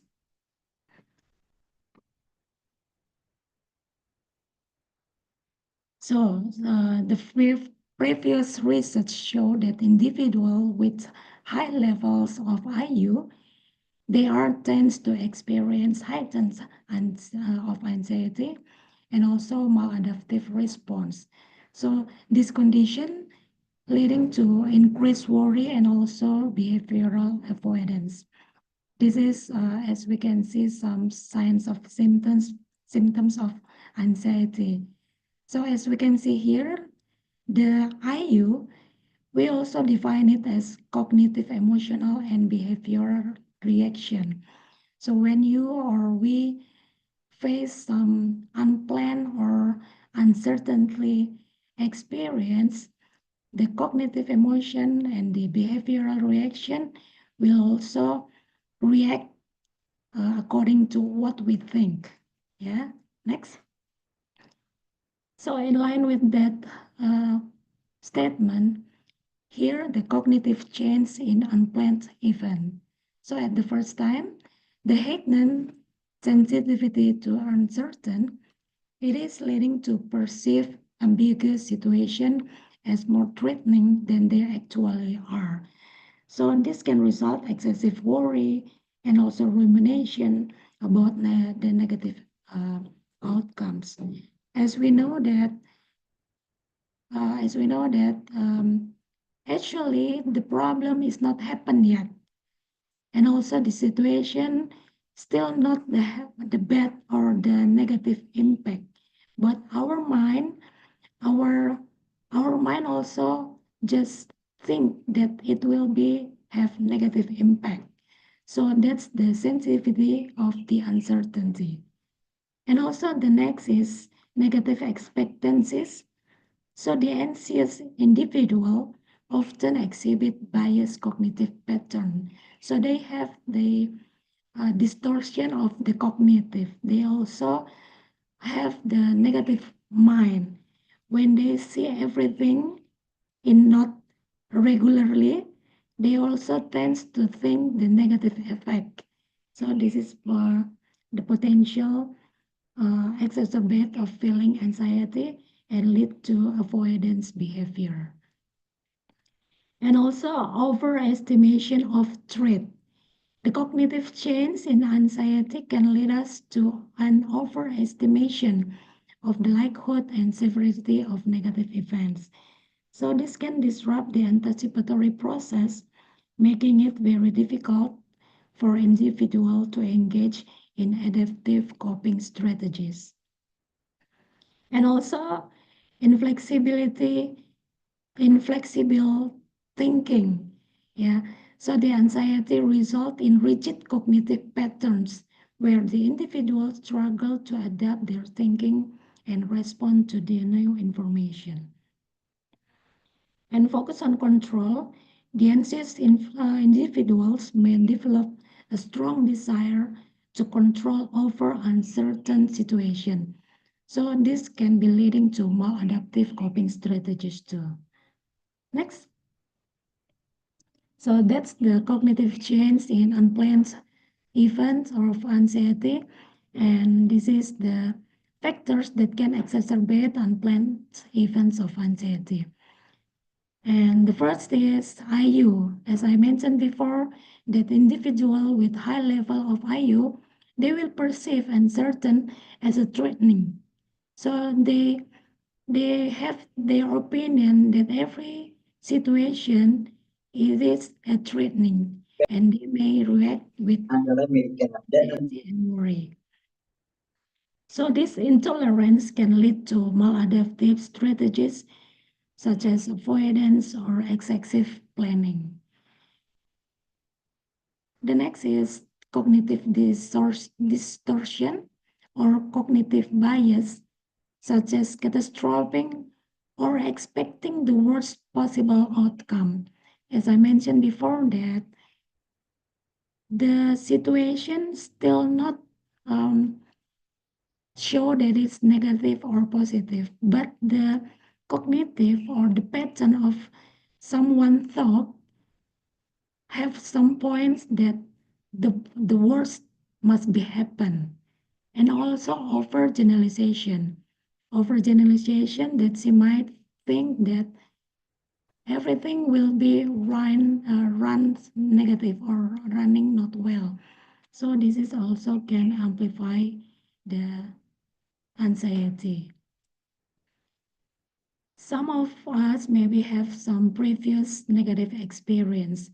So indeed, the past experience of trauma or negative outcomes will also can heighten the sensitivity of uncertain. Individuals that may have become hypervigilant to potential threat based on their previous encounters. So also this is will leading to increase of uncertain situation. Lack of coping skills. This is, I think, we can practice more and more how we can manage our coping skills, because individual with lack of effective coping strategies will also have greater anxiety. How about the social and environmental factors? As we know that stressful life events or also maybe the social pressure and environmental instability can also contribute to feelings of anxiety, of uncertainty. And also the personality trait. Some personality traits such as neuroticism can predispose the individual to experience high level of anxiety. And the last, culture and societal influence. Some of the culture attitudes forward uncertainty and risk to shape how individuals respond to ambiguous situation. Next.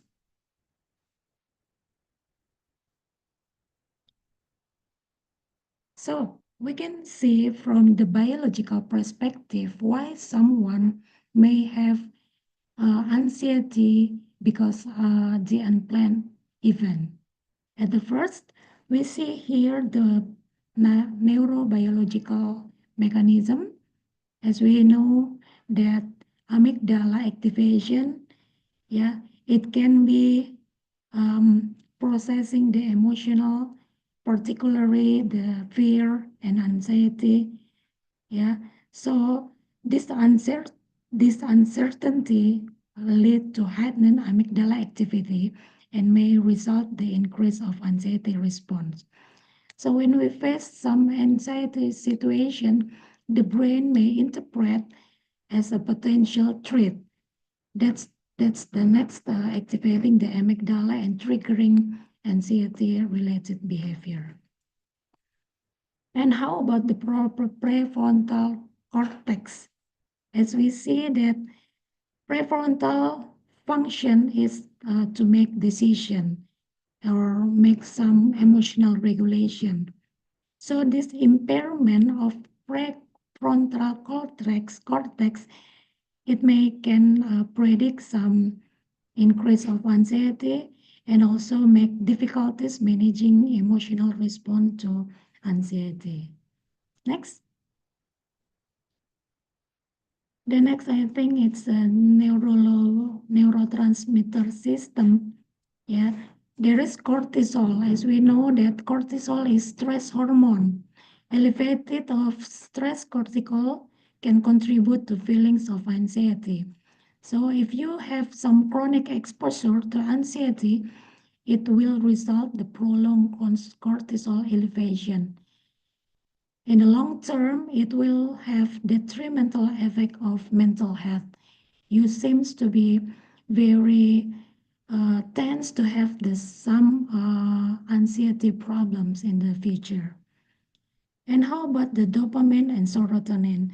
This neurotransmitter play crucial roles in mood regulation. As we know that low serotonin level associated with anxiety disorder and uncertainty may exacerbate this imbalance. Next.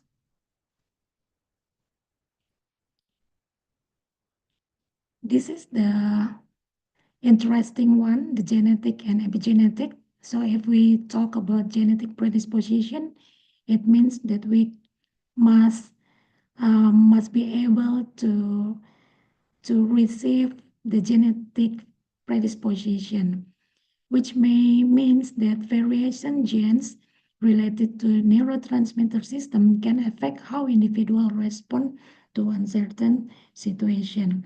And also epigenetic change, like environmental stressor, including uncertain. This is lead to epigenetic change that affect the gene expression for the long term. This change may have make some individual more vulnerability to anxiety disorder. Next. How about the psychological response?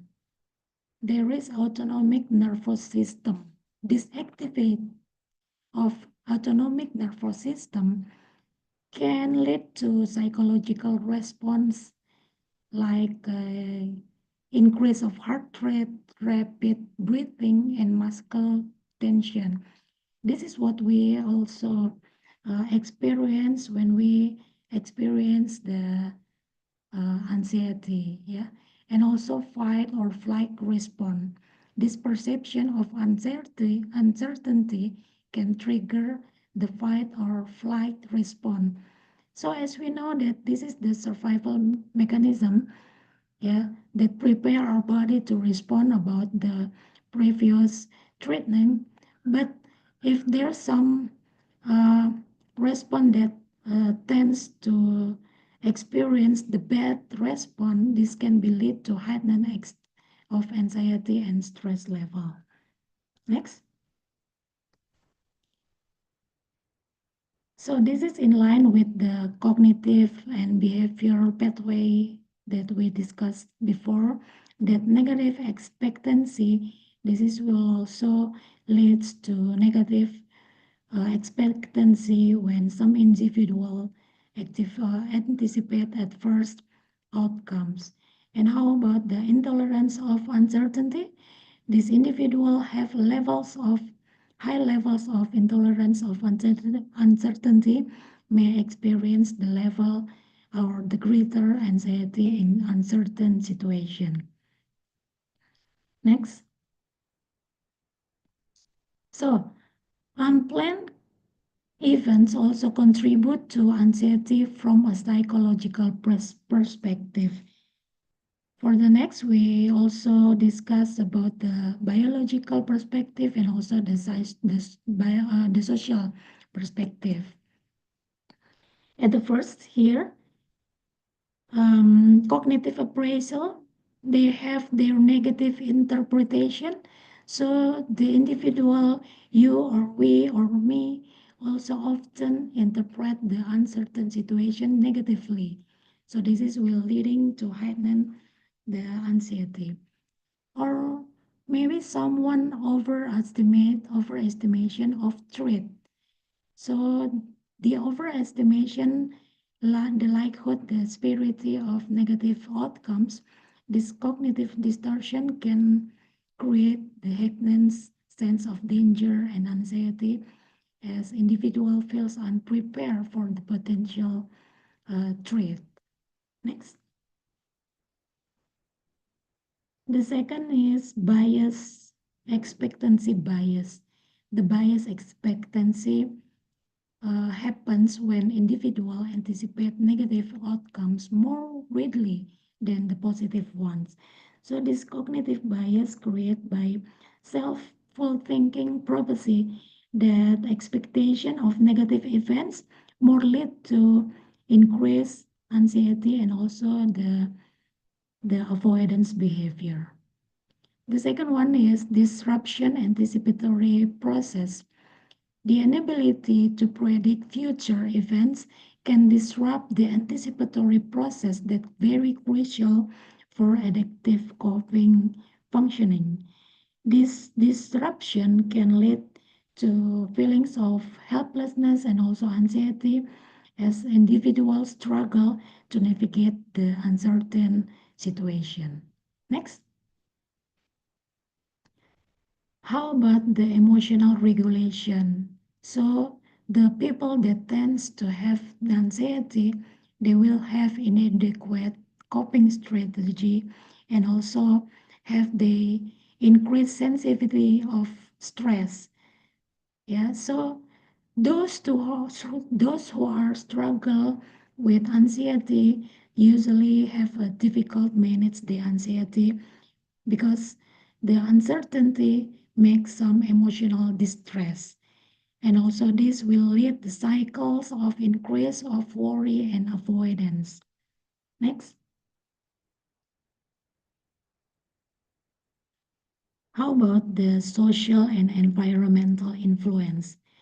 As we might know that social comparison, we maybe in some case make the comparison with others.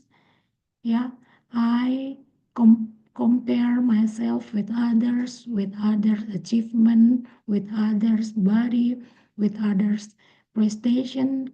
This comparison may heightening the feelings of inadequate and anxiety. Yeah, so in this case, just accept yourself as you are. So don't compare yourself with others because everybody or everyone have their big potential in every sectors. Yeah, so this in line with environmental situation, the external factor such as economy instability or health crisis, This also can induce the anxiety. And also behavioral conditioning. Some of us maybe have a fear of learning. So this fear of learning will associate with the how the individual anticipate potential threat based on the past experience. So behavioral conditioning, it have some connection with the previous experience. So you may ask to have a how you can manage your problem so that you have the best experience when you have the negative impact or situation. So it means that we should have no chance to avoid, yeah, because the avoidance, it's become the cycles when the individual become increasingly anxious about the facing uncertainty. Next. Okay, next slide. So this is unplanned event contribute to anxiety from a social perspective. As we mentioned before, that social comparison, how we can compare ourselves to other, how we can see someone's maybe someone's body or someone's lucky. So sometimes we compare ourselves to others. That will be contribute to anxiety to someone. So individual may be being judged for the negative situation, which also can exacerbate the feelings of anxiety, social anxiety. And also the lack of support. The absence of social support may increase the anxiety. And also here, the third is misinterpretive social clues. Sometimes uncertainty can lead to difficult to interpreting of social clues, such as body language or tone or voice. So the individual may have some to avoid the interaction due to uncertainty about how they will be received the future, and this avoidance can also lead the social isolation and increase the anxiety over time. So it will be creating a cycle of avoidance and anxiety in the future. Next.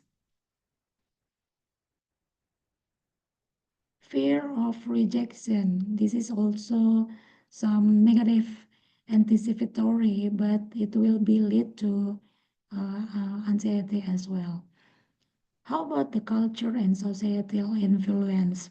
This also will lead some stress or some negative impact to the interaction for the people and also their community. And the impact of the technology, the online interaction, as we may know that today there are peoples that maybe we call it FOMO, yeah, we call it FOMO, that maybe the people's afraid of missing something that still happen in social media, but actually this will be induce the worry about not being have something or missing out the importance of experience, and this will leading to increase of social anxiety.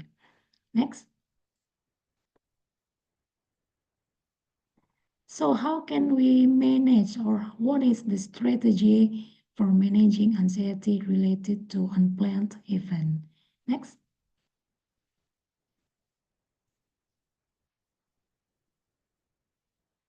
For the first time, we call it CBT, cognitive behavioral therapy. Why CBT is needed? As we mentioned before, that negative patterns are someone negative thought should be overcome by training the cognitive behavioral therapy.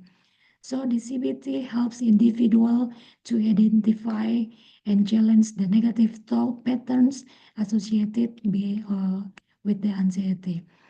So we hope that the individuals who experience the anxiety may reframing their talk about the uncertainty and developing more balanced perspective. So this is the outcome, yeah. Reframing talk and balanced perspective. So it means that somebody should not imagine the negative perspective but balanced perspective. And also mindfulness and relaxation techniques such as deep breathing, meditation, progressive muscle relaxation can promote relaxation and decrease the stress response. And also the developing coping skills. This is very important, I think. Yeah, how someone learn to break down their problems and manage, and also seeking social support when needed.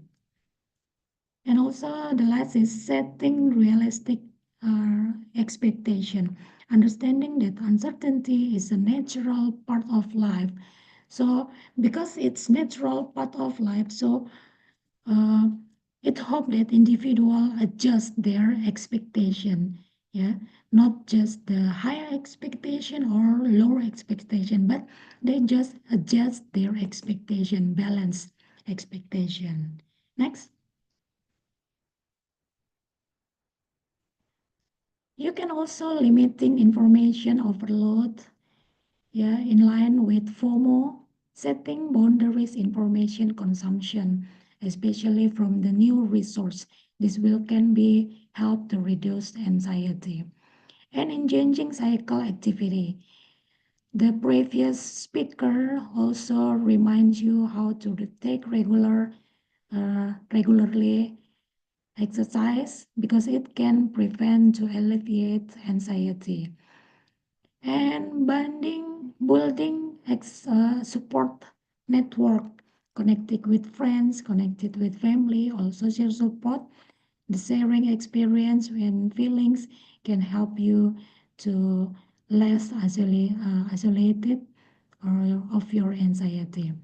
And practicing self-compassion, being kind to oneself or recognize that it's normal to feel anxious about uncertain can foster our resilience.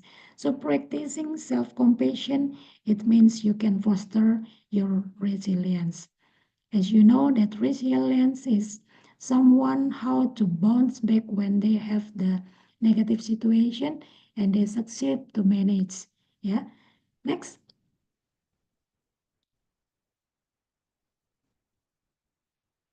Okay.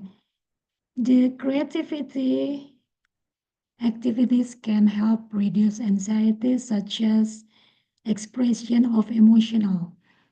Yeah, you can release your feeling. You can make some creative activities such as painting, writing, music, or you can also understanding emotional by engaging the creative work.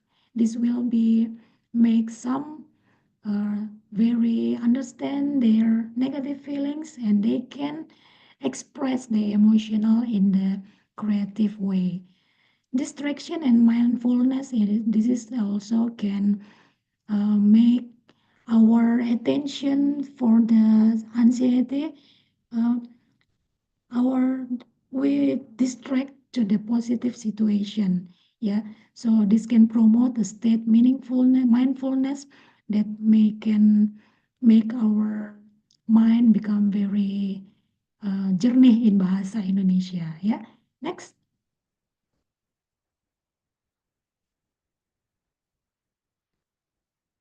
And also the cognitive frame. So just make the creative activity to encourage individual to view their perspective. This cognitive reframing can also help us to reduce the intensity of anxiety. And also the problem solving.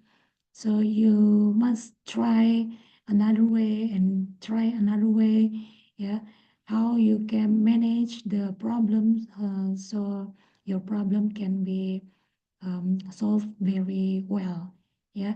So the psychological stress will reduce by physical and mental relaxation.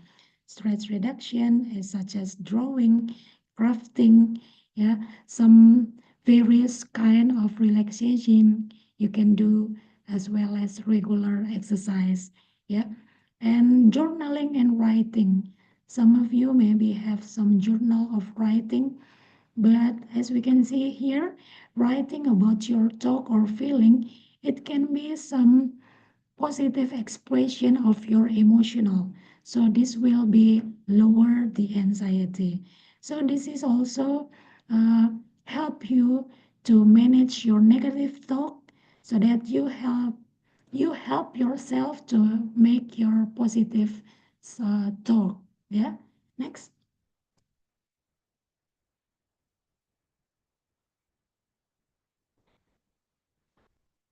You can also building confidence and self-esteem by create some project maybe, yeah, and you can have skill development, how you can develop new skills, new competency. So don't worry if you want to try. Okay, thank you for the reminder. So don't worry if you have to try some new skills, play guitar maybe, yeah, or learn some new language. Everything that you like, that it will have your improve your skill development. And also social connection, the community engaged, sharing work, yeah, this further can be lower the anxiety, enhancing feeling of belonging. Next. Okay, the coping technique for dealing with uncertainty and change. Next. So the practical coping techniques that can manage of unplanned anxiety. The first is acceptance. So the acknowledge that uncertainty and change are inherent part of our life. So accepting is not everything, because we can also reduce stress associated with trying to predict outcomes. And as we mentioned before, that mindful practice, yeah, mindful practice, engage with mindfulness practice, meditation maybe, can reduce your anxiety.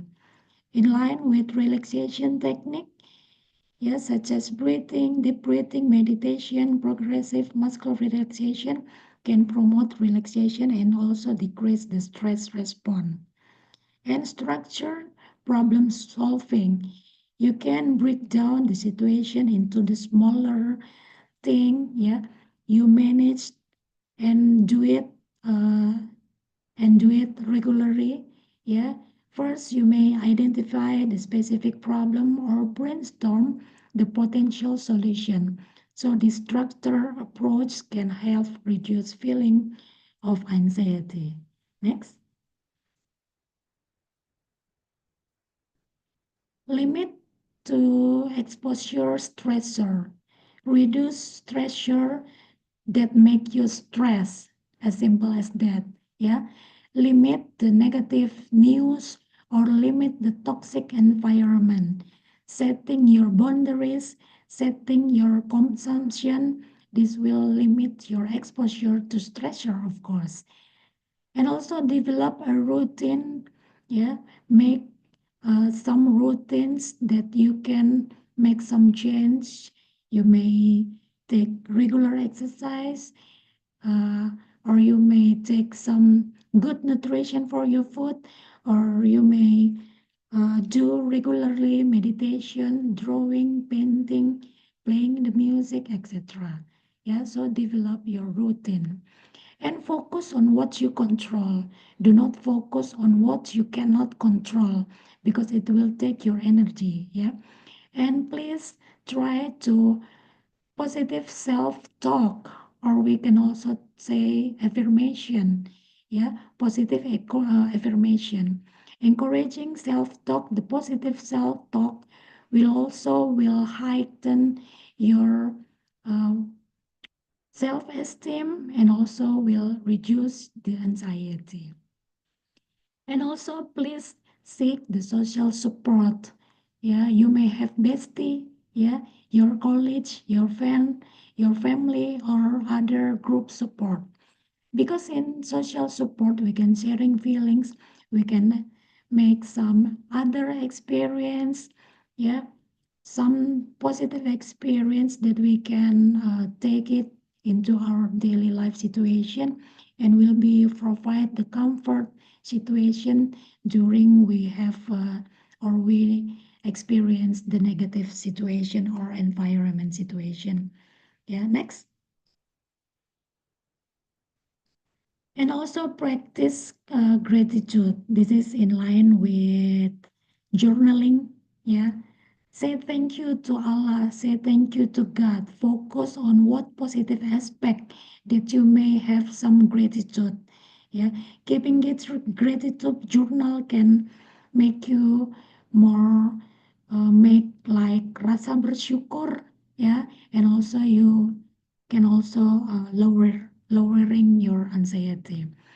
Cycle activity, regular exercise, creativity outlet, yeah, art, writing, music, anything that you like that will be creative way to lowering your anxiety. But if you cannot be manage your day well, the anxiety is too high, and the anxiety is to influence your day in negative way, so you must seek for the professional help. Don't take care to the stigma of social stigma about the being consultation to the professional ones, yeah, because they can help you to seek the better ways. They can help you to find their solution. How can you manage the anxiety, and how can you have the very uh, health mental situation, yeah, because the therapy they provide is a valuable tools that supporting to manage uncertainty and change. Next, I think this is the last one. Yeah, changing the negative beliefs about uncertainty and improving coping strategy. Yeah, this is will be the conclusion of our third discussion about anxiety, uncertainty, anxiety. Okay, thank you. Thank you so much, Dr. Jessica, for the insightful presentation. Now, we'll open the floor for a question. If anyone has a question, please feel free to type in the Padlet. The link will be shared on the room chat or just scan the screen. Thank you.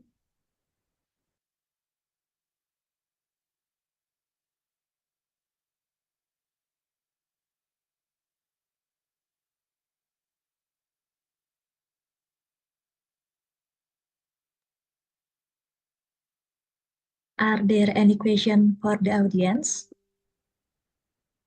We'd love to hear any thought or question you might have, and feel free to type them in the Padlet.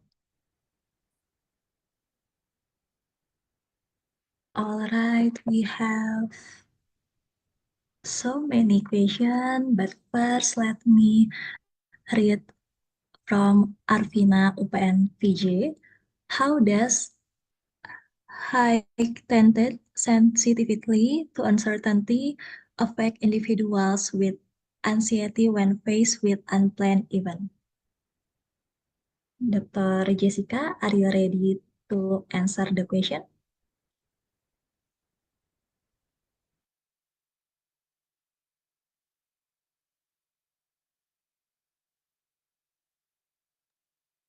I'm sorry, you still mute your audio, ma'am. Oh, yeah. I'm sorry. Can you repeat it? How the anxiety? I'm sorry, I cannot read because the size Okay. is so small. How does heightened sensitivity to uncertainty affect individuals with anxiety when faced with unplanned event? Okay. So it means just like what is the difference of anxiety of unplanned event and anxiety in planned event? Yeah, how they can affect our daily life. So unplanned event, uh, in other words, unplanned event is just what your brain say or what your brain told. Because the unplanned event, it's the situation is not happened yet. In other words, we can also say that someone tends to have their overthinking or overstimulate their thinking. But why someone tends to have the negative or overstimulate their negative thinking? Yeah, it can be because the previous experience with the anxiety before, or they have some uncontrolled situation. They have some experience with uncontrolled situation that is may result in anxiety. So they tend to pretend that way that they will also receive or they will also experience the same situations. So in another word, we can say that actually the the uncertain situation or some situation that not happen yet, it can make our what you can say it's just like pola pikir, yeah. So someone will have their negative cognitive pattern because of what they think before, yeah. So what's the difference between the anxiety with certainty and uncertainty? Yeah, anxiety with certain situation. If you face the anxiety with certain situation, it means that you what you call it, you experience it, or you may predict it, yeah. So you have the coping skills to maintain it, yeah. That's for the anxiety of certain situation. Just like for example, tomorrow you will be have a final examination, so you will have the prediction about what will happen next. You can predict what will happen next because you have some experience about uh, examination before. So it means that if you have a positive way or you have the positive coping skills, so you will make some make some strategies, yeah.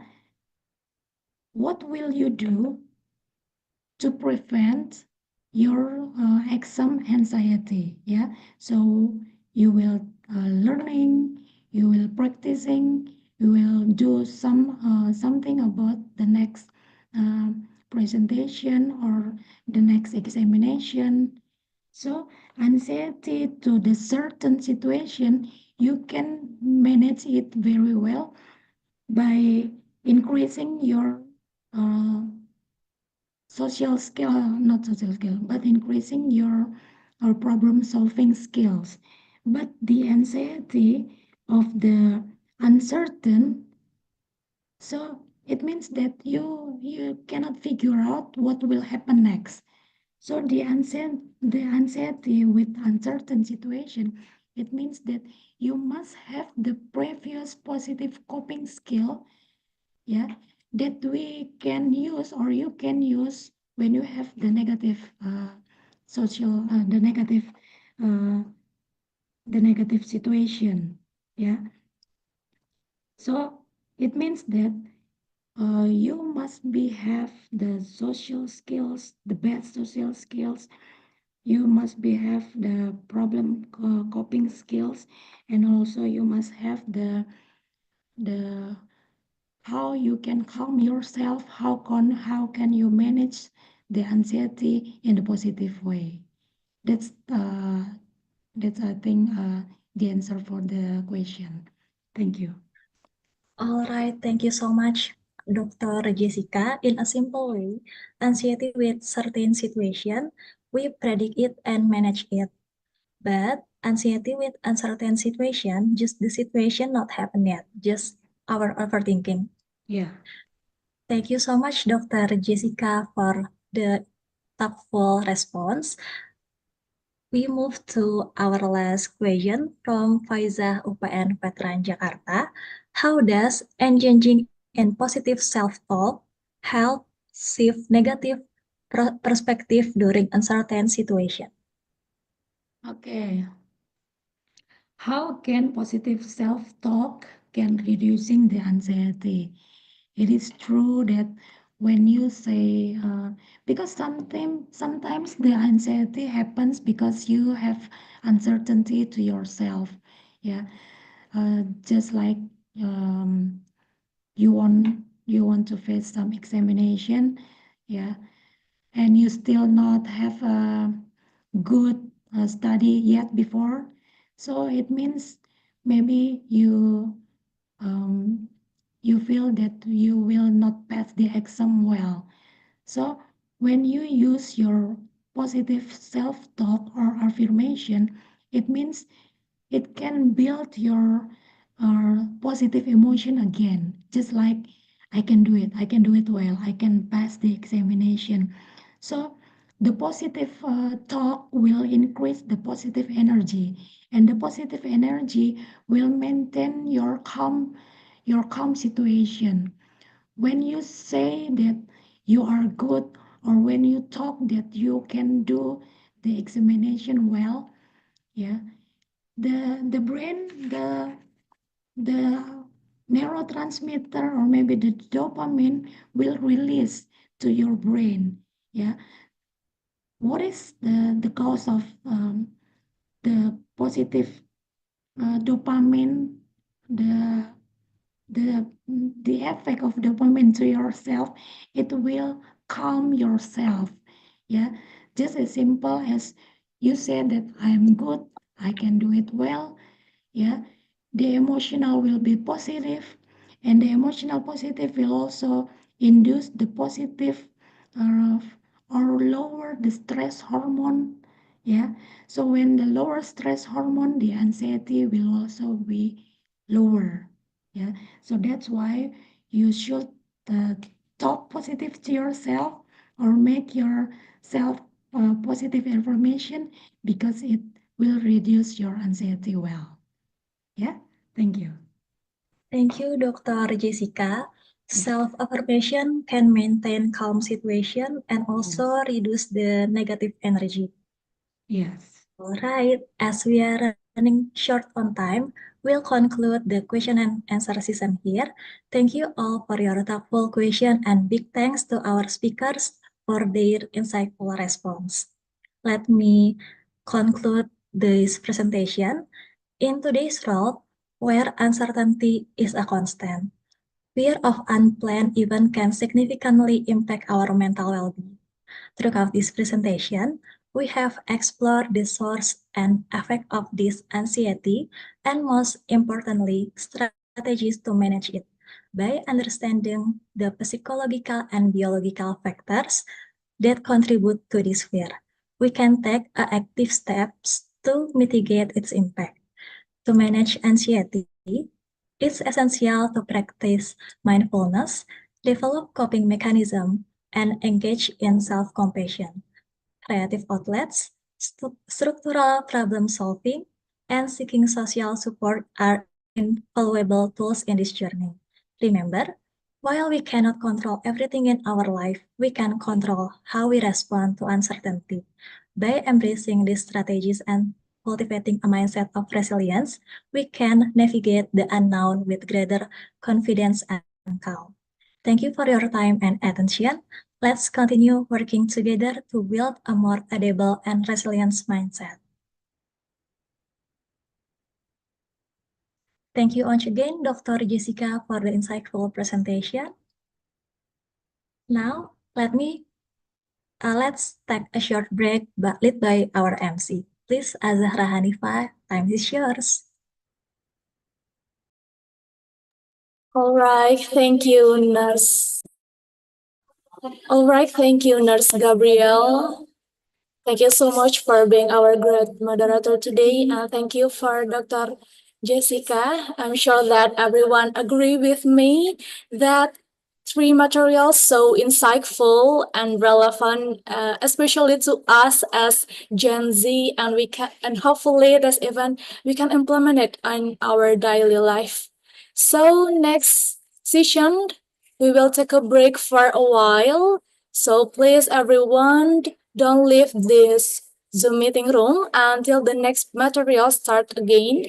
And please enjoy your break time and see you back here in 30 minutes. So thank you.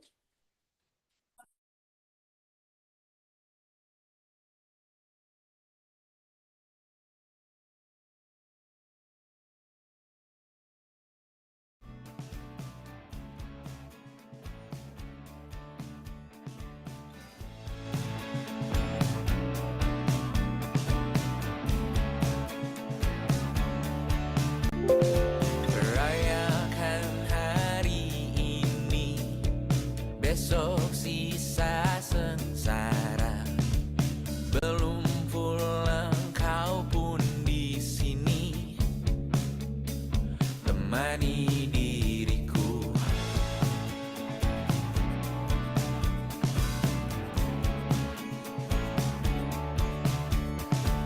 Kita bersandiwara, bicara tak semestinya, walau kita tahu nyatanya semua tak baik saja. Ada masanya kita mencuri ruang dan waktu, walau pasti berlalu. Biarkan saja kita ke sana selagi masih bisa bersama.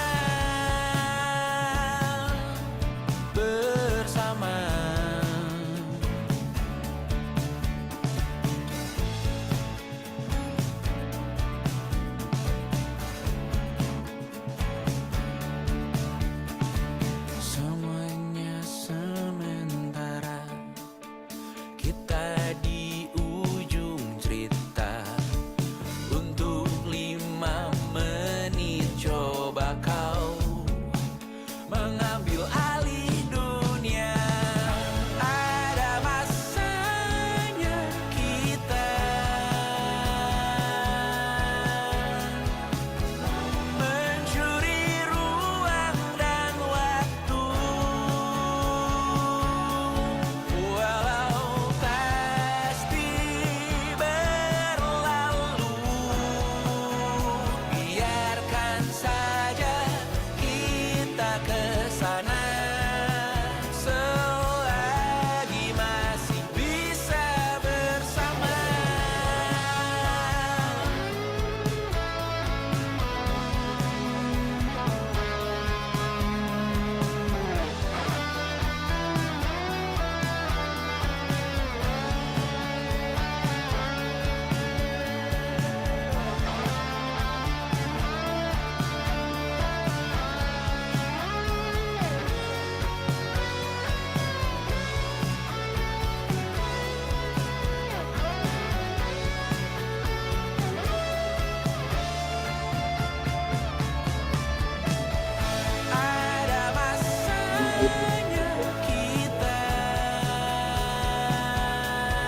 kita ke sana tak selama-lamanya selagi masih bisa bersama bersama bersama bersama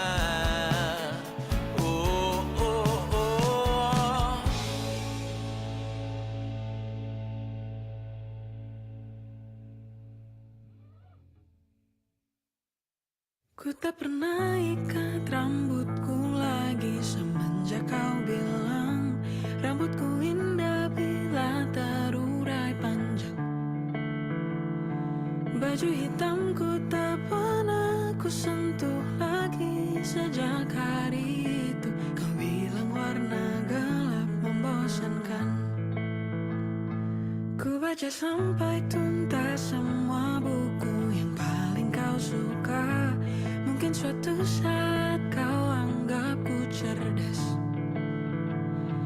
Tak ku hiraukan kata mereka ini berlebihan.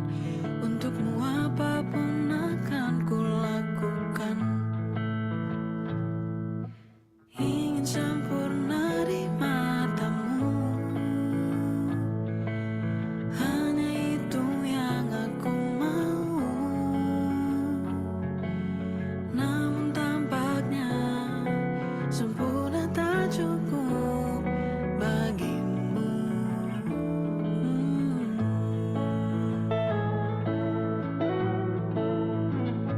11.000 kilometer ku tempuh sendirian. Bawa pelukku yang ternyata tak kau rindukan. 36.000 kaki di atas laut ku tahan. Kau tahu benar ku takut ketinggian. Ingin sempurna di matamu. Hanya itu yang aku mau. Namun tampaknya sempurna tak cukup bila ternyata aku bukan yang kau perlu. Ku batalkan setiap janji hanya karena takut tiba-tiba kau butuh aku di sisimu. Ingin sempurna di matamu. Hanya itu yang aku mau.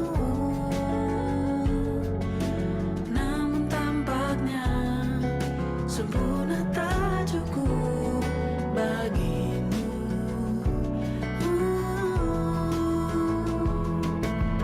Ingin sempurna di matamu. Ingin kau lihat aku lebih jauh. Ingin kau tahu tiada yang sayangimu lebih dari aku.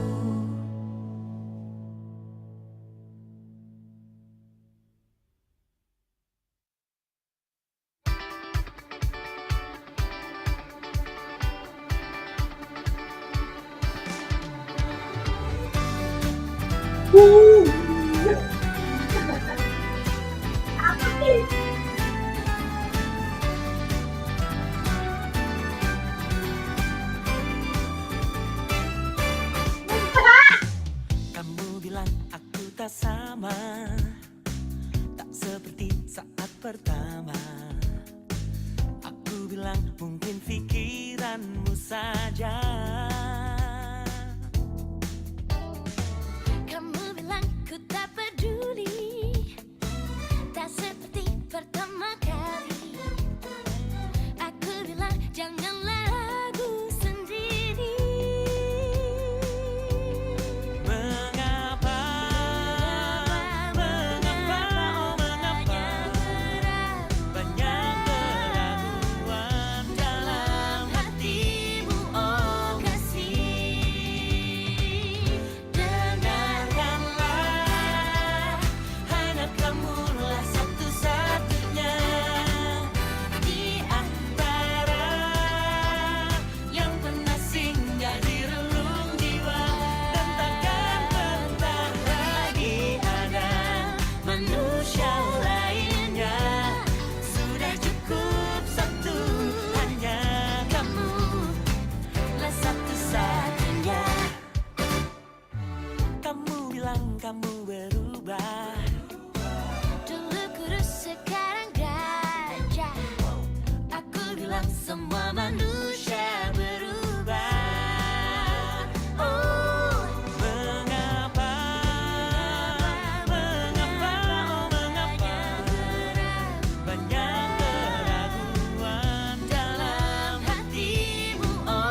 just need someone in my life to give it structure, to handle all the selfish ways I'd spend my time without her. You're everything I want, but I can't deal with all your lovers. You're saying I'm the one, but it's your actions that speak louder. Giving me love and you are down and need another. I've gotta get away and let you go. I've gotta get over. But I love you so.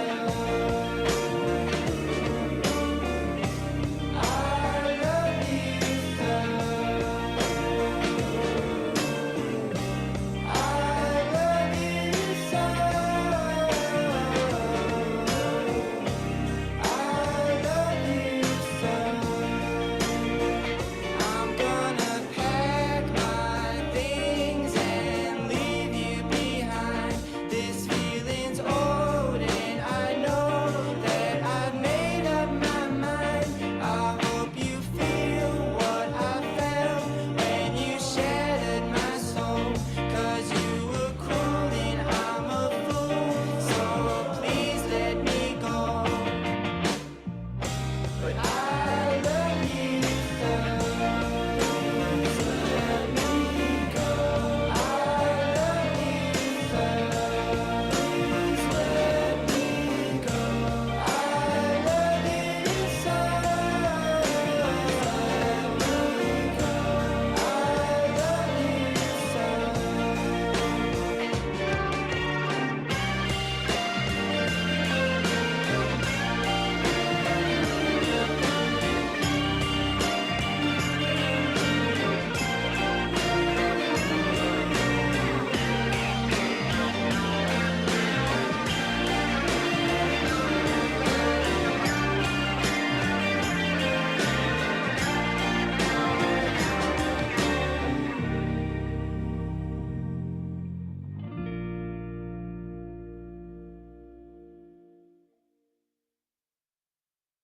I don't really give a damn about the way you touch me when we're alone.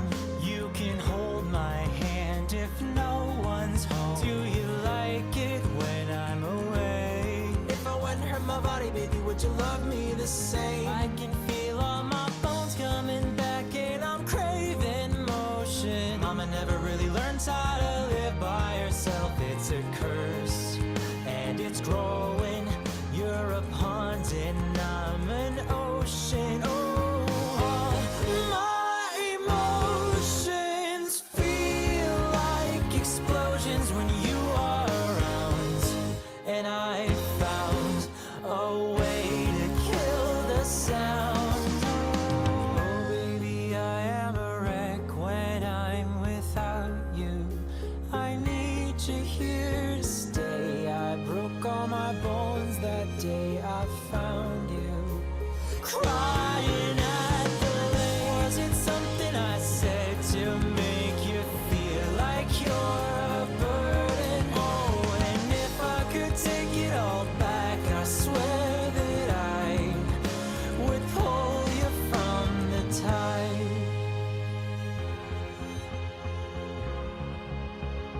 Oh, whoa, whoa, whoa, I said no. I said no. Listen close, it's a no. The wind is a pounding on my back, and I found hope in a heart attack. Oh, at last it is past. Now I've got it, and you can't have it. Baby, I am a wreck when I'm without you. I need you here to stay. I broke all my bones that day I found you. Crying at the lake. Was it something I said to make you feel like you're a burden? Oh, and if I could take it all back, I swear that I would pull you from the top.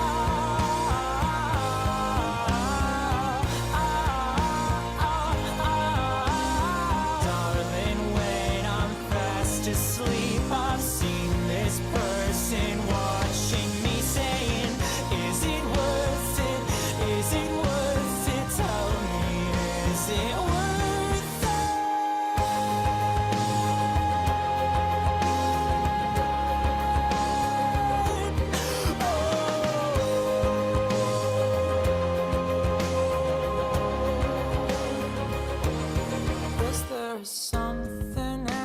there's nothing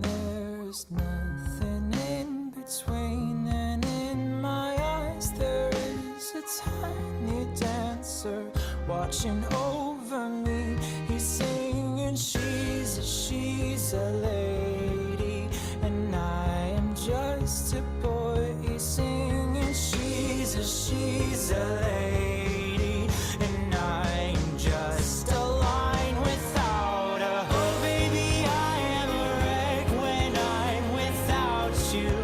I need you here to stay. Broke all my bones that day I found you, crying at the lake. Something I said to make you feel like you're a burden. Oh, and if I could take it all back, I swear that I would pull you from the tide.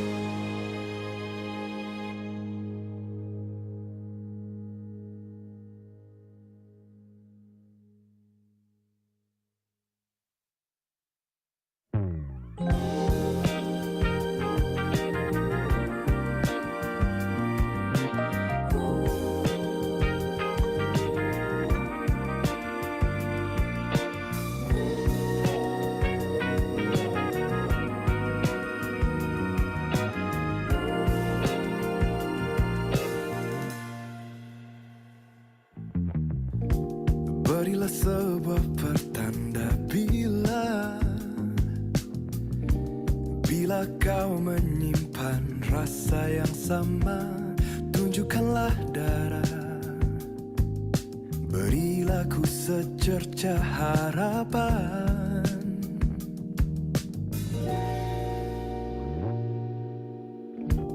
Genggam tanganku bila kau mau, pandang mataku bila kau ragu, agar aku tahu isi di balik hati lembutmu.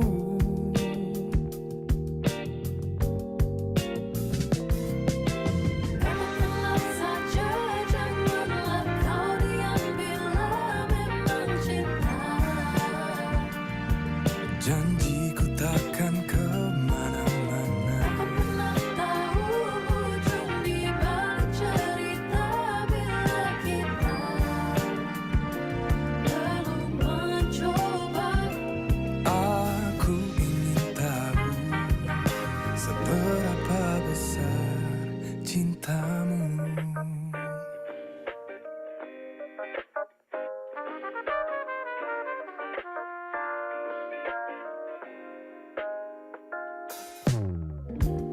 Teringat senyummu di kepala, tulus dan indah, tak ada duanya. Lalu ku bertanya, bisakah kita saling mencinta?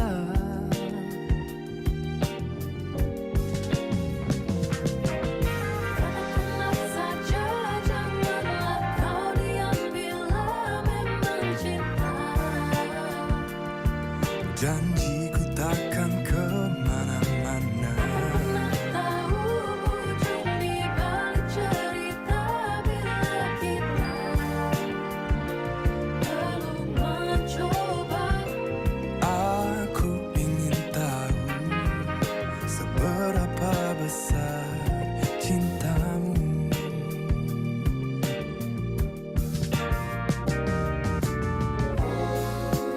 Betapa indahnya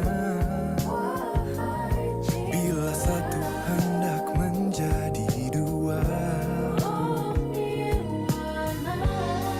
Simpan saja semua ragumu, pelitaku, lihat aku, penanti setia dirimu.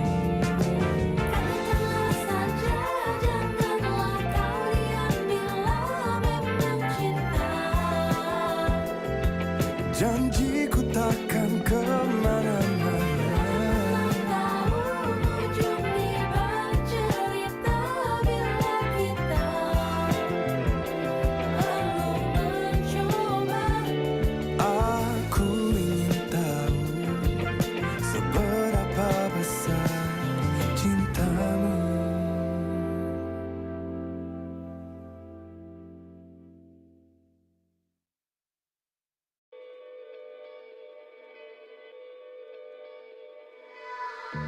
I might never be a knight in shining armor.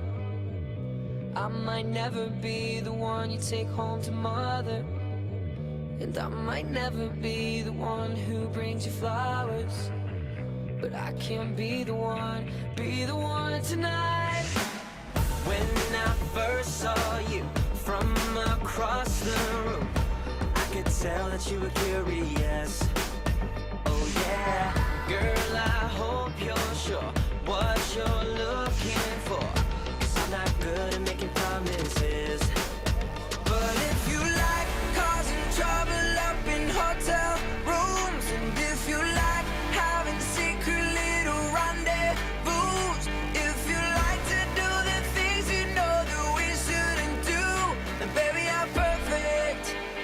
Baby, I'm perfect for you. And if you like midnight driving with the windows down, and if you like going places we can't even pronounce, if you like to do whatever you've been dreaming about, baby, you're perfect. Baby, you're perfect. So let's start right now. I might never be the hand you put your heart in, or the arms that hold you anytime you want them. But that don't mean that we can't live here in the moment, 'cause I can be the one you love from time to time. When I first saw you from across the room, I could tell that you were curious. Oh yeah, girl, I hope you're sure what you're looking for, 'cause I'm not good at making promises. But if you like causing trouble up in hotel rooms, and if you like having secret little rendezvous, if you like to do the things you know that we shouldn't do, then baby, I'm perfect.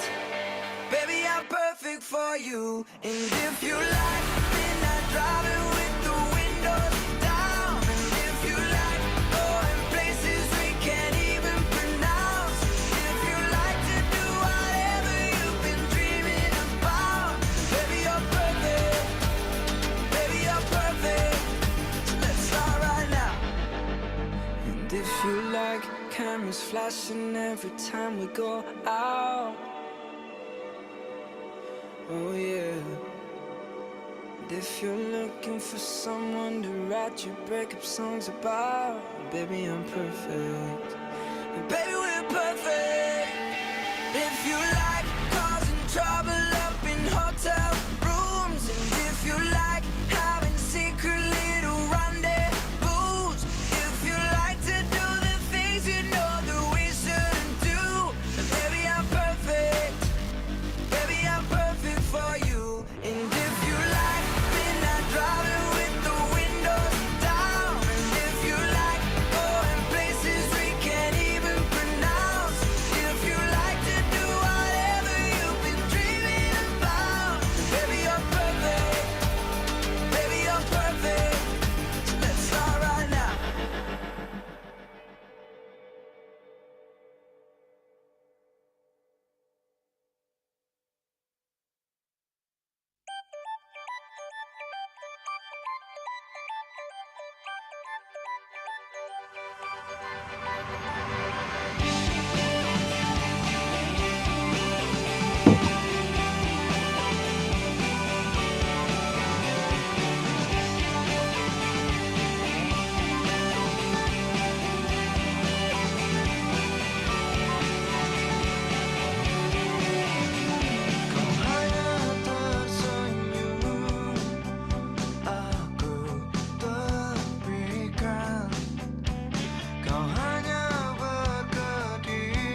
yang kau berikan is magic bagiku, kau yang terindah.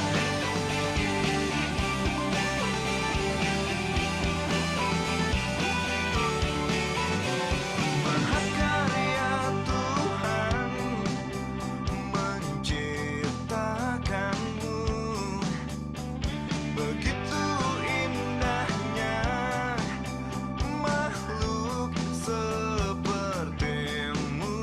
Saat kau bicara aku tak kuasa mendengar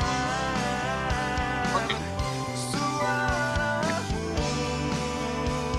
Oh, semua yang kau lakukan it's magic, semua yang kau berikan it's magic, semua yang kau lakukan it's magic, semua yang kau berikan it's magic bagiku, kau yang terindah.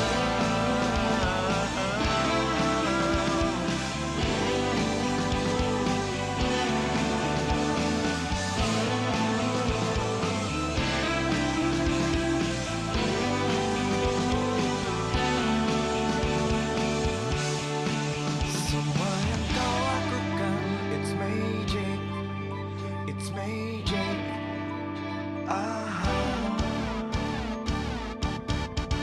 Semua yang kau lakukan it's magic, semua yang kau berikan it's magic, semua yang kau lakukan it's magic, semua yang kau berikan it's magic.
Oke, tes. 1, 2, 3, tes. Alright.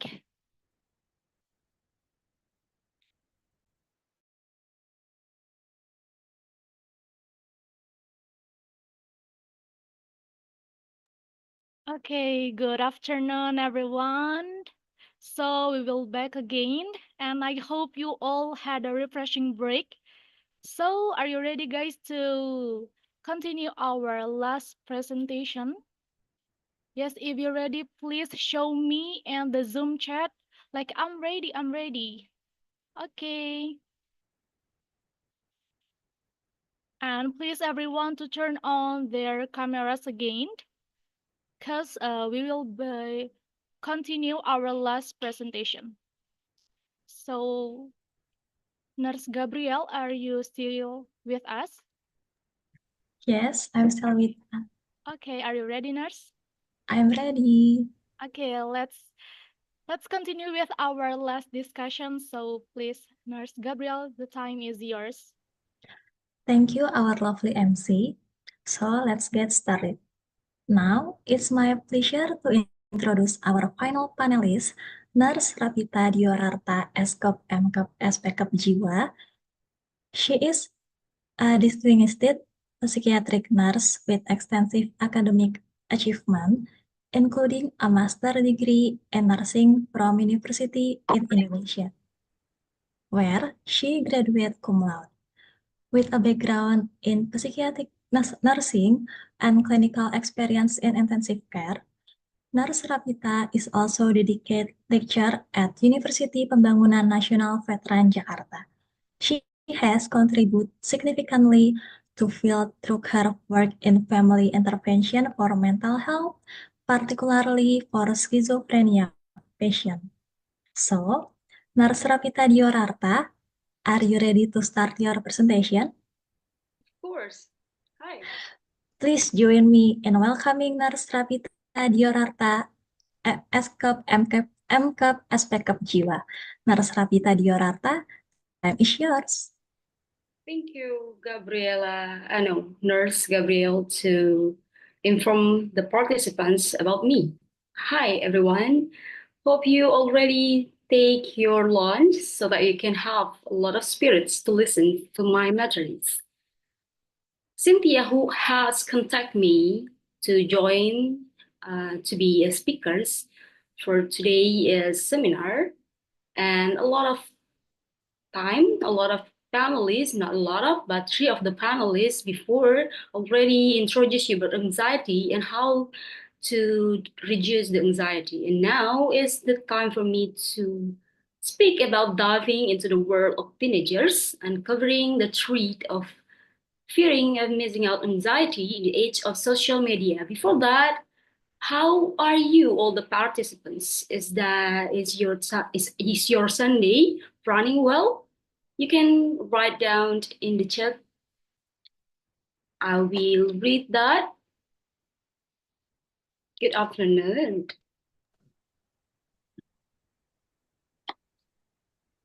Good, thank you. Okay, good afternoon. I just went off 40 minutes. Great, thank you. Okay. Hope you still have the spirits to listen. Please, the next slide. Okay, fearing of missing out. I think you are all already listened and heard about FOMO.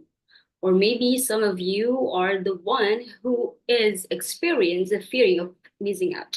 Fearing of missing out is the feeling of missing the life that others shared on social media and were saying.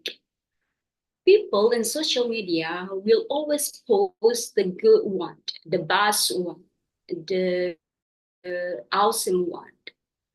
And that even cause someone else who see that really, really unfeel about that. And it's really worth to see because yes, anything that already posted in social media is that the best one and the great one. For some of you, have you ever posted the moment that you are sad or feeling down? Or are you ever post something that you are feeling guilty, or I'm sad right now, I am feeling down, I'm feeling so anxious, I feel like I don't want to be alive again. Have you ever post that? Oh, Safa, you ever post about your down feelings? Great. Have any others can already post about that often? You Aziza often post about your sad feelings. That's great.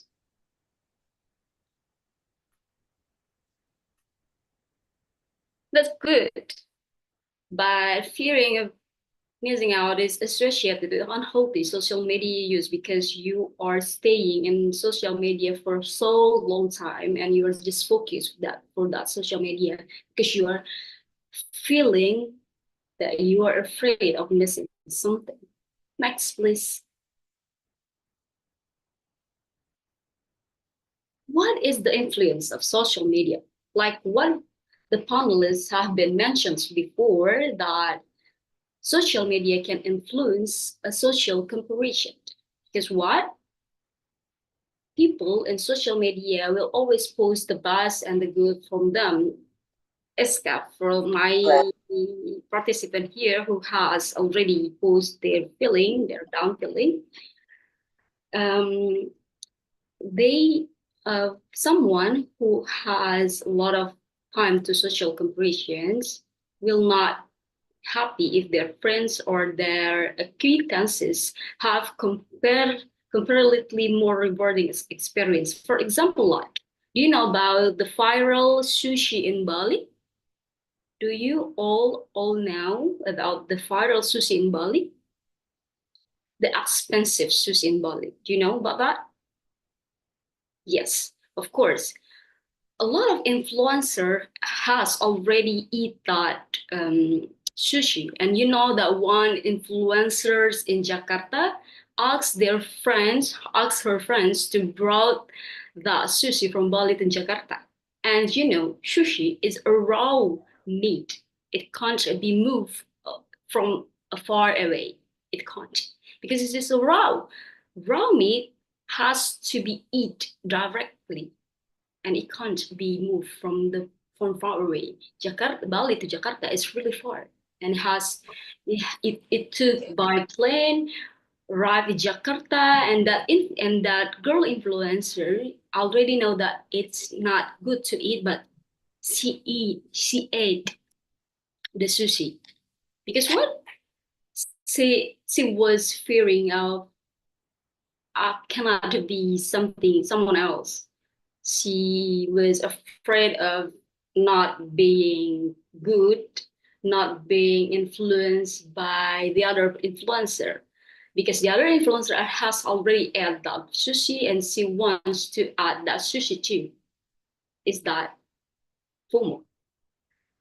That was the things that you're going to social comparison, because you are not going to have, or you're not going to like if your friends or your acquaintances has more rewarding experience, because you are the first one who try that.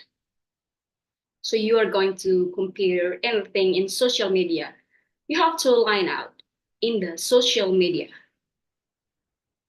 Social media make you fear of social exclusions too. The feeling of fearing of missing out make you feel that you are the one who including in social exclusion. You know what I mean? Like, you are force yourselves to being active enough and connected to social media groups, and it's leading to anxiety, because what if you are not being able to follow the social media group, the other ones in social media, you are going to feel anxiety. Why? Because you are going to be like that.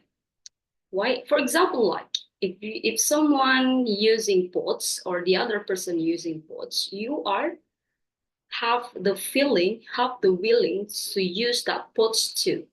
With a good lanyard, with a cute lanyard, you just make that lanyard as a necklace, and so many people will show you that you are following the trends of using posts.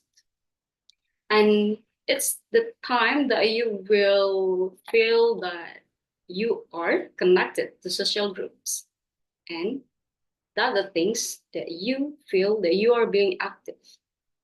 So that's it. You and social media influence a low independence of yours, because you are stands to seek acceptance and recognizes from others rather than evaluating yourself by your personal standards. You, for example, like if you are wearing what is the viral one? Beyond the Fines. You know, the bags that called Beyond the Fines, the brand. Does anyone know about that? You can just, yes, I know, yeah. People will, because that's a viral in social media, and you see that's good in social media, and a lot of people using that bags, you're going to buy that, because if someone used that bags, you think that you will look awesome. And that's the other standards, right? It's not your standards, it's other standards. The others will mark you or will judge you as a good one because you are using like what they are using, something like that. But you are not having a personal standards. You are not happy with that. You are just happy if someone make you feel that you are awesome. If that makes sense. Next.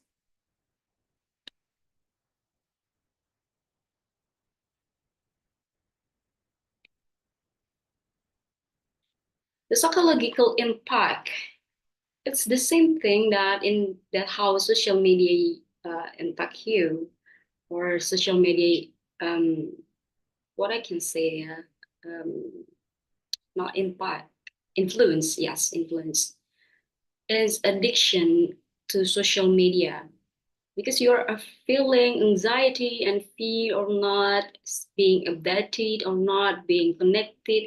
You have more time to stay in your phone. You have more time to connect. You have more time to adapt, but you're not living your life. You just have force yourself to just stay connect, stay updated of what social media is really happening. It's just impact you to a low self-esteem because you are just comparing yourself to their life. Comparing their lives to your life. Because of that, they created fools. And yeah, you just feel that you have a lot of inadequacy because your standards is their standards. But you have to know that your value isn't their value.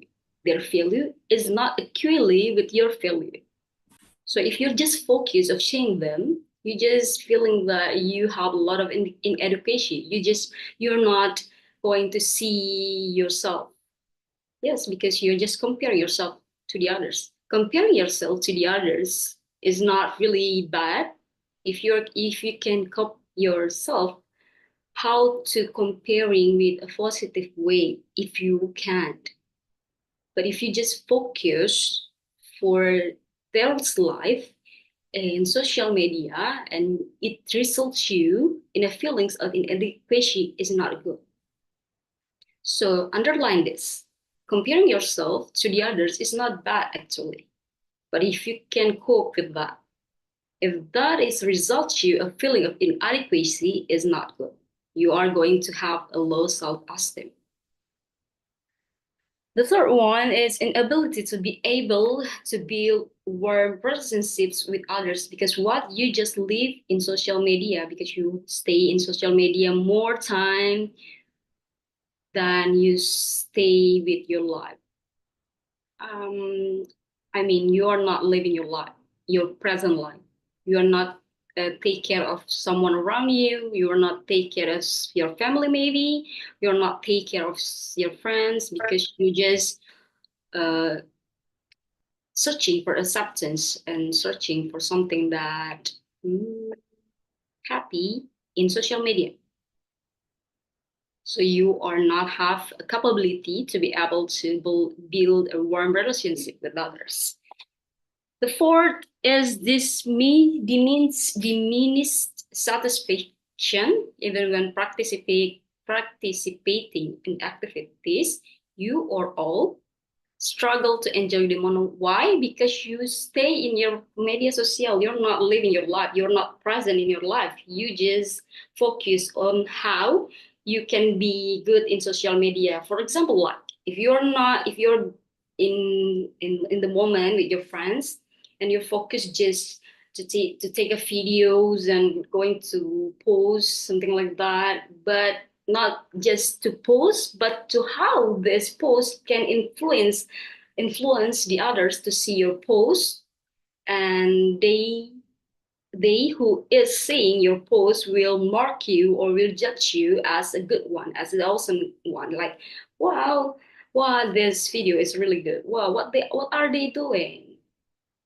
Something like that. You just focus on that. You are not going to enjoy the moment. because your focus is to become awesome in the face of dunia maya, in the face of Instagram, maybe in the face of TikTok. But I'm not saying that Instagram and TikTok is not good, but if you can handle that, you are good of using that. And of course, it can cause you increased trust level, can cause feeling of anger, of impatience. Why? Because if you are comparing yourself with the others in social media and you are not getting a good one, you're not getting likes me, for example, you're not getting the beyond the fines, you're not getting to use pods or so many else, you can feeling you are going to have an anger because you just maybe have you know what I mean, like being angry, being mad to yourself, like why can you just doing that? Why can you just getting that? Something like that. Being beyond the fines, that backs brands is for you. That's the cheap one bags or not? Is that expensive or cheap for you? For all of you. Expensive, right? Another one? Expensive. Yeah, of course, it's expensive. Because of that expensive things, but you have the feeling of following the,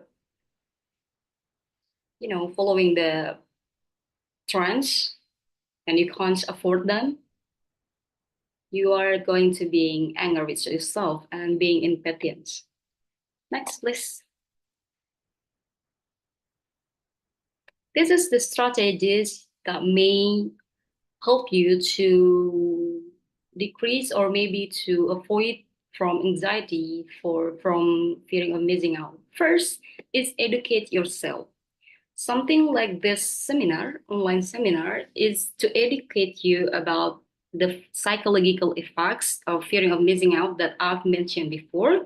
And it's going to recognize yourself to be a better recognized, to make you realize that fearing of missing out is not really good, because to run of someone else's standard is really not good to you and to yourself.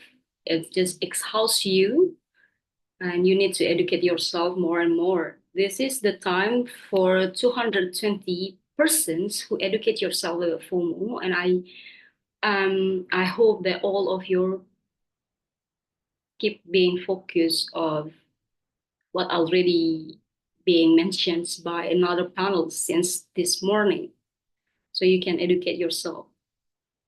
The other one is digital detox. It's okay to recharge. Set your time limits, allocated specific times during the day for social media use to reduce constant checking.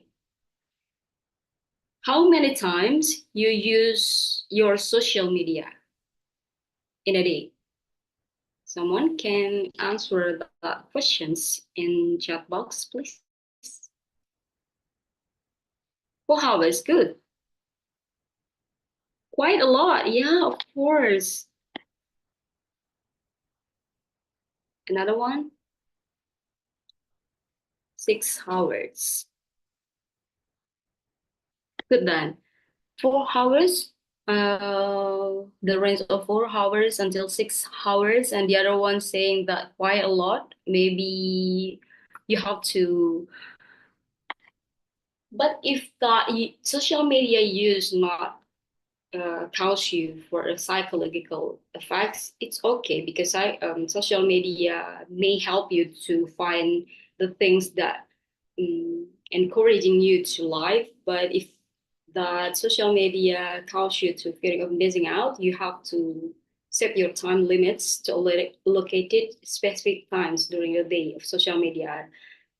You have to reduce of constant checking in every second or every time you want to check. Just tell yourself to stop. This is real. You have to talk to yourself to stop, to reduce of constant checking. The other one is limit social media and follow accounts that may help you to be a person of anxiety. Just unfollow them. It's okay. It's normal, and it's not a bad things to do. Just unfollow if you want to unfollow. Not only influencers, the other person that you are going to envy them if they post something, just unfollow. If you're not going to unfollow, just turn off or hide or something like that that you can use to just to just not seeing them again.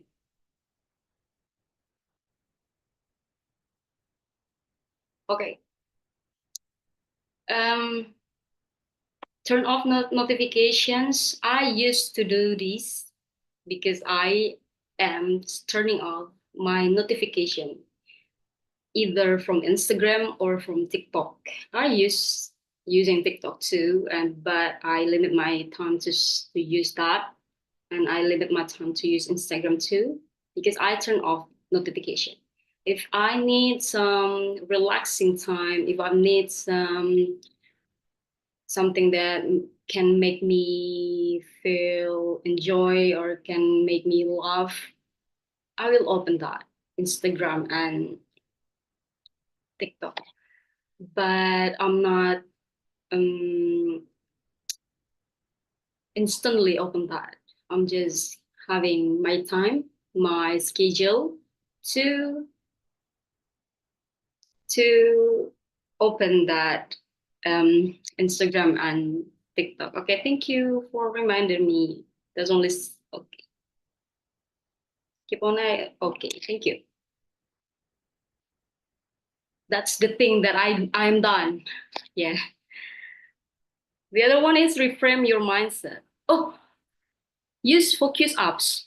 Do everyone in here has already have any experience to use focus apps? Has anyone already used focus app or listened or heard about use focus apps? Already? No? Yeah. Okay. Focus app. I am not using a focus apps, but I am ever heard about a focus app. Focus apps is the applications that helps you to not open that social media, because focus app will give you a lot of questions that really make you exhausted about that. For example, like this: if you're going to open Instagram, but you already installed the focus app will ask you about, are you really ready to open Instagram? Are you really have time to open Instagram? A lot of questions that you already, but if you are really wants to open that Instagram, you are going to answer all of the questions that are already given by the application. But if you're already exhausted by the questions, you are automatically turn off the Instagram, and it helps. But I'm not using focus apps because I can manage them, and I hope you all can manage that too. It's not a simple way to do, but you and me can do that by practicing ourselves.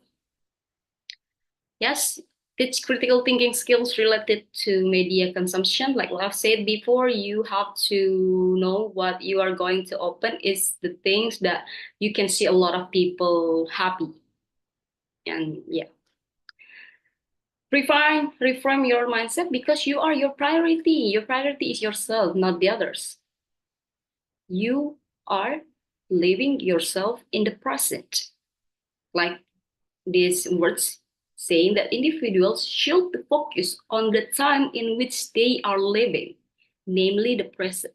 You are living yourself. You are not living in social media. You are not have to force yourself to follow whatever in social media done. You're not, because you are living yourself in the present. You have to tell yourself about that.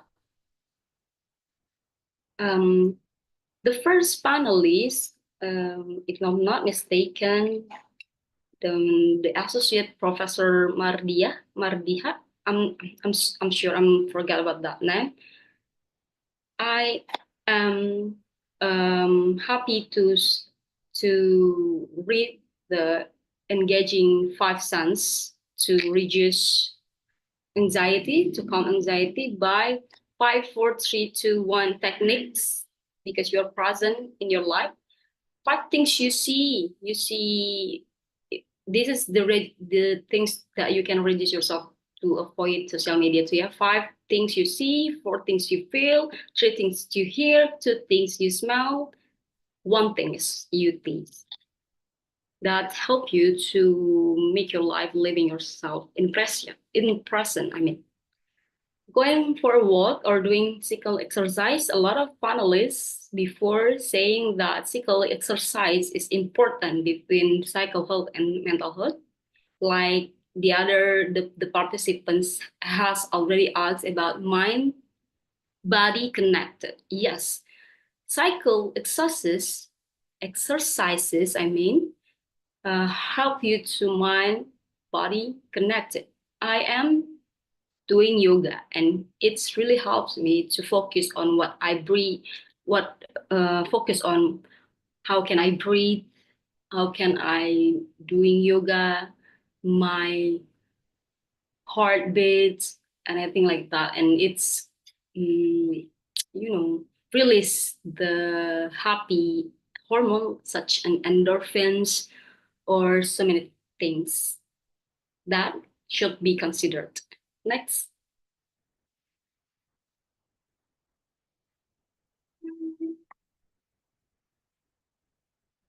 It's about yourself.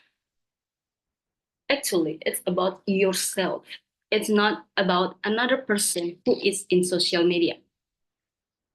It's not about how you feel fear and anxiety of missing out something else that already trends. No. It's about yourself. It's the strategies to being focused on your living, not focused on social media that causes you fearing of missing out. The first one, you have to mindfulness practices. To the second one, panelists has already tell you about this mindfulness practices.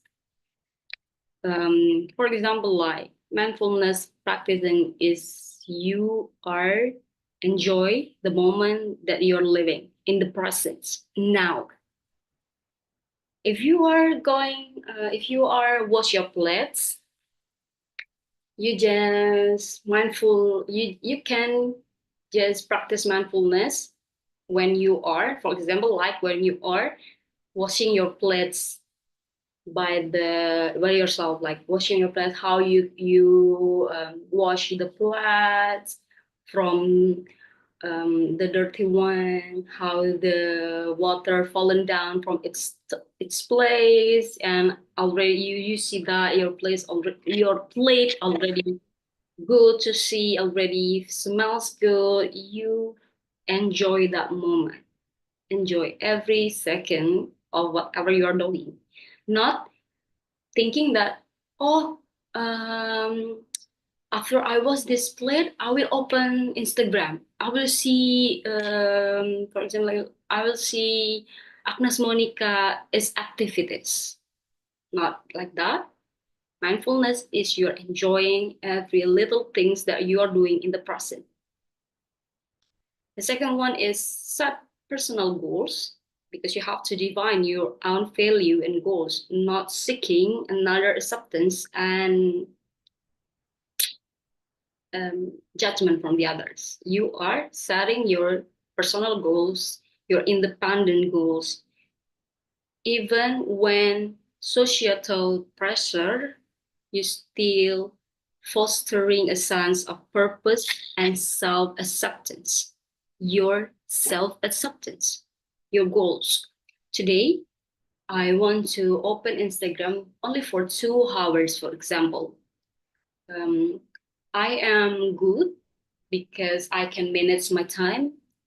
I will doing something else. For example, like I am going to follow or to join an webinar about this, about anxious, and I want to focus about that. That's your own value and goals for today, for example, like that. Because what? Because you are going to love yourself and not going to compare yourself to the others. It's not an easy way to do, but it's not a way you can't do. You know what I mean? It's not easy way to do, but you can do it. And like what Bu Jessica have said before, I'm not Jessica. I'm Rakita. Thank you for reminding me. Positive self-talk, yeah, like what Bu Jessica has already mentioned before. Positive self-talk is Bu Jessica and the second one panelist. If I'm not mistaken, she is talking about positive self-talk too. It's encourage affirmation that reinforce self-worth and uniqueness. You have to accept yourself. You have to know that yourself is unique and you're not having to force yourself to compare to the others. I want to ask if someone in here has already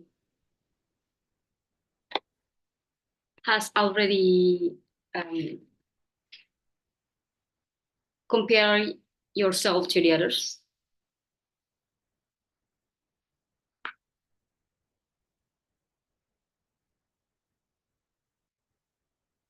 Have you ever compared? I'm the wrong. Have you ever compared yourself to the others in social media or in your acquaintances or with your friends? Sometimes I have once with my friends. The other? Yes, sometimes. Yes. Yeah, it's normal. It's a normal way to being compared, to feel, to want to be compared by the others, because that was human do, and it's normal. But you have to cope that things, and you still have to cope that with positive self-talk. That is their values. There is not my values. I have my own values. If they can do that, perhaps I can do another things that they can't do. That's a positive self-talk. Next.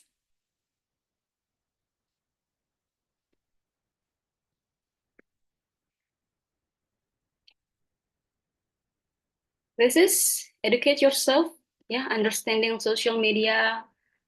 Like what I've said before, you have to know why I have to open this social media. What happens if I using the social media, and how come if I'm not using the social media? You have to understand for yourself. You have to be a person who are being able to use a healthy technology use, and you have to use social media to encouraging your personal growth. Next.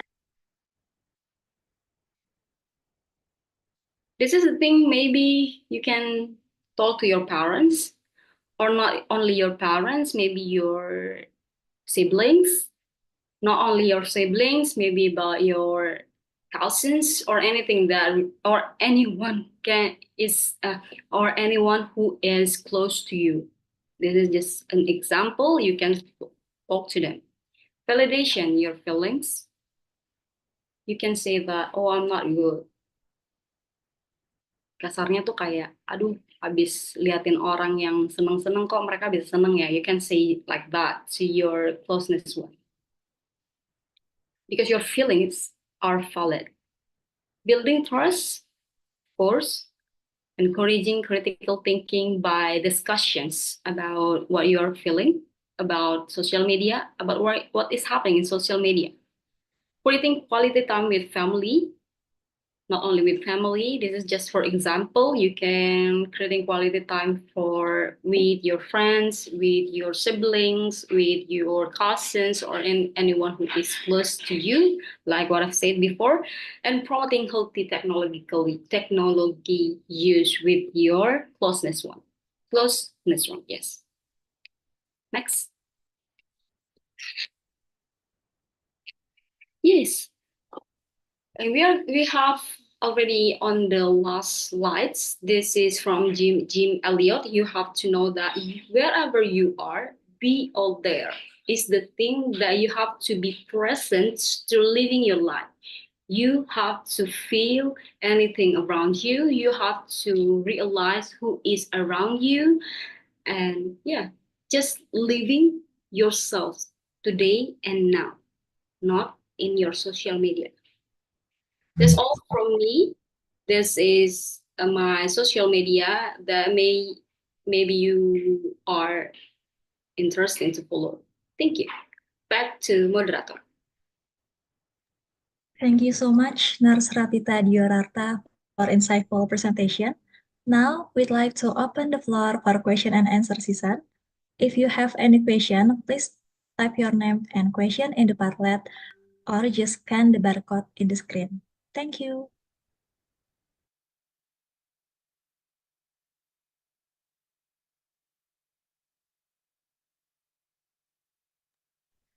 Excuse me, moderator. Yeah, ma'am. Don't call me ma'am. Oh, I'm sorry. I just want to sapa tuh apa bahasa Inggrisnya? Greetings.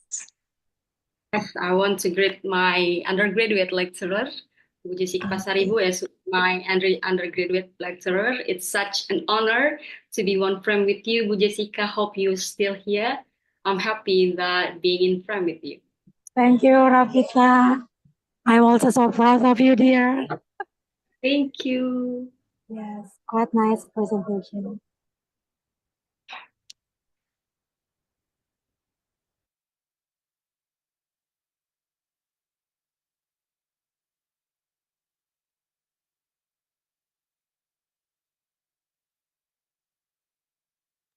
All right. Are there any questions for the audience? Or has the presentation been very clear? Maybe it's already clear. Oh. Oh, so many questions. Let me read the first one from Shiva Savana UPN Veteran Jakarta. How do I know if I'm experiencing FOMO? How do you know that you are experiencing fear of missing out? It's yourself who know that. But the thing that you have to aware yourself is that if you are feeling anxiety about that and you are force yourself to follow that, you are sad if you're not having time to follow them, you are sad if you can't even follow them, or efforts, whatever they already efforts. How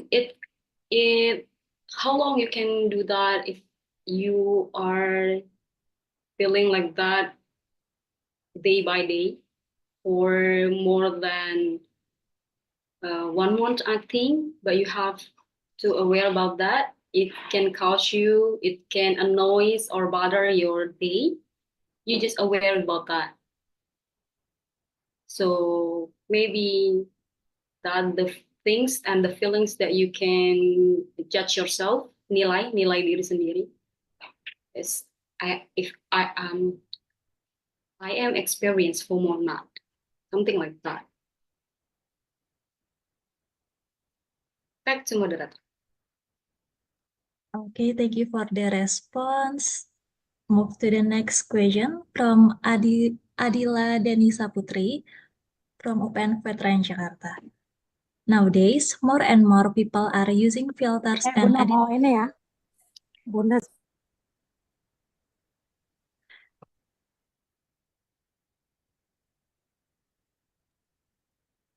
Okay, I will repeat again. Nowadays, more and more people are using filters and editing their photo on social media. In your opinion, how can we teach teenagers that what they see online is often not reality? How can we help them build self-confidence and self-acceptance so that they are not easily influenced by what they see online? Okay, thank you for the questions. That's a good question, Adila. Before that, I want to ask you, have you ever used filters? Or Gabriel, have you ever used filters on your Instagram or your TikTok? Of course. Of course, me too.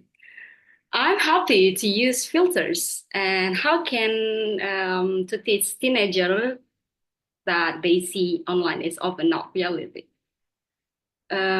Just educate yourself or myself too, to just to thinking that it's not reality. Self-talk. You have to talk to yourself. It's not real. It's a filter. Someone using filter is not really bad, but you have to educate yourself that everything in social media may use filters that is not really real. For example, like you have to talk yourself like, I am using filters. I am using filters so that everyone can see me as a prettiest one, not the real me. That is the thing you can do. Aku aja, me as the person who use filters is to make someone else saying me as the prettiest one, but not the real me. So that is the thing you have to change your mindset that it's not real. It's their efforts to make themselves prettiest than their own life, and it's not bad, it's not wrong for their self. It's just you have to change your mind so that you can build self-confidence and self-acceptance. Or maybe you can just trying their filters too, like what I've done. I like to using that filters too, and filters always or often make your feeling prettiest, right? So you just trying to try that filters, and you see yourself with that filters, and perhaps or exactly you are going to feeling pretty, like what I've done, and it can influence myself. That is the things that posted in social media only by filters, as it's not real, like what I've done. If I'm not if this makes sense, Adila. Back to moderator, but Adila, if that makes sense.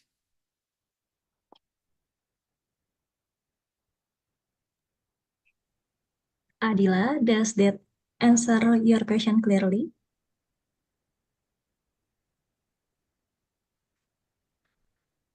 Yes, ma'am. Yes. I'm not a ma'am. Miss. Yes, yes.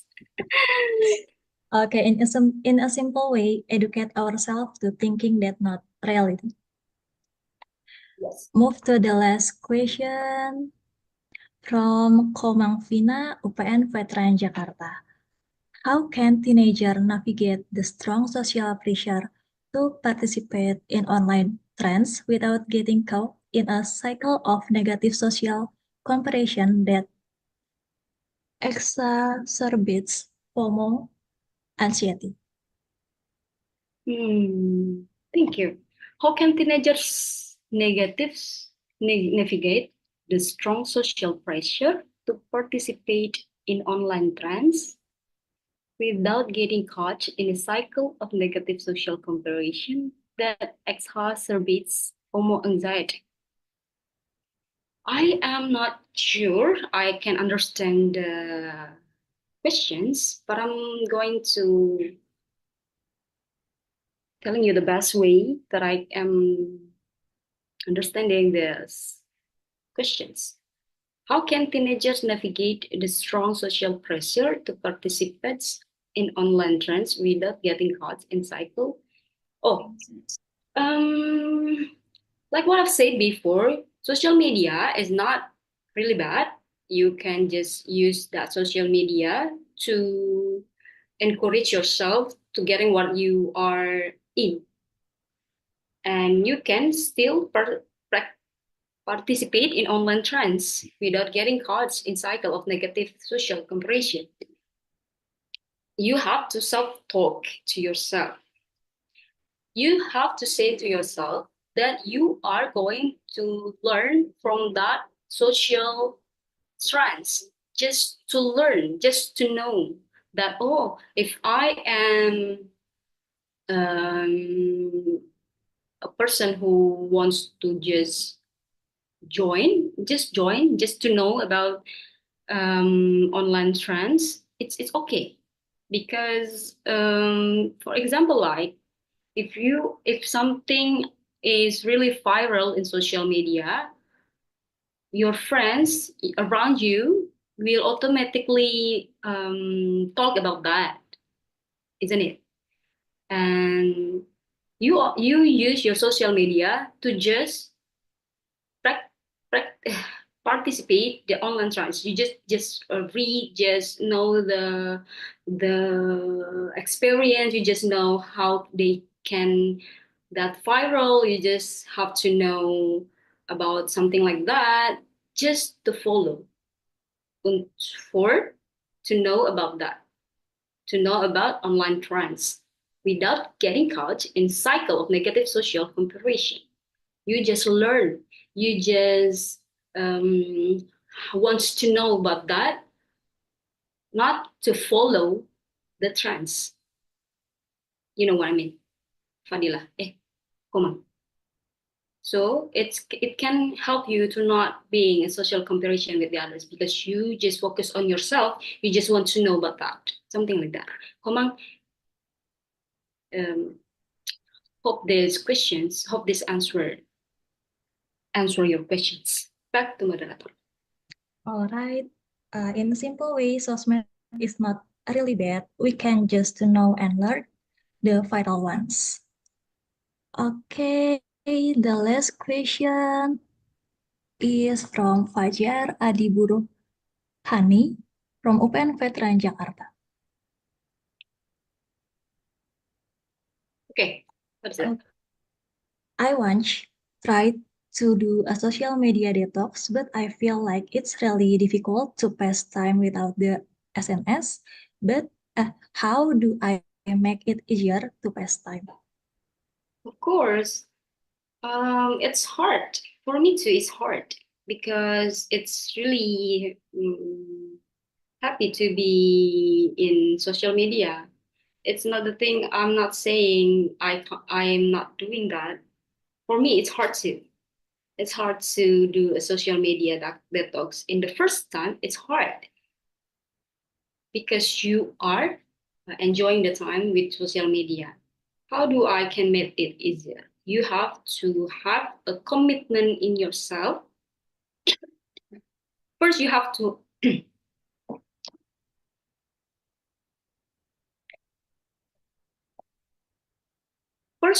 to accept that you want to do a social media detox. Accept that. Accept your choices to do that.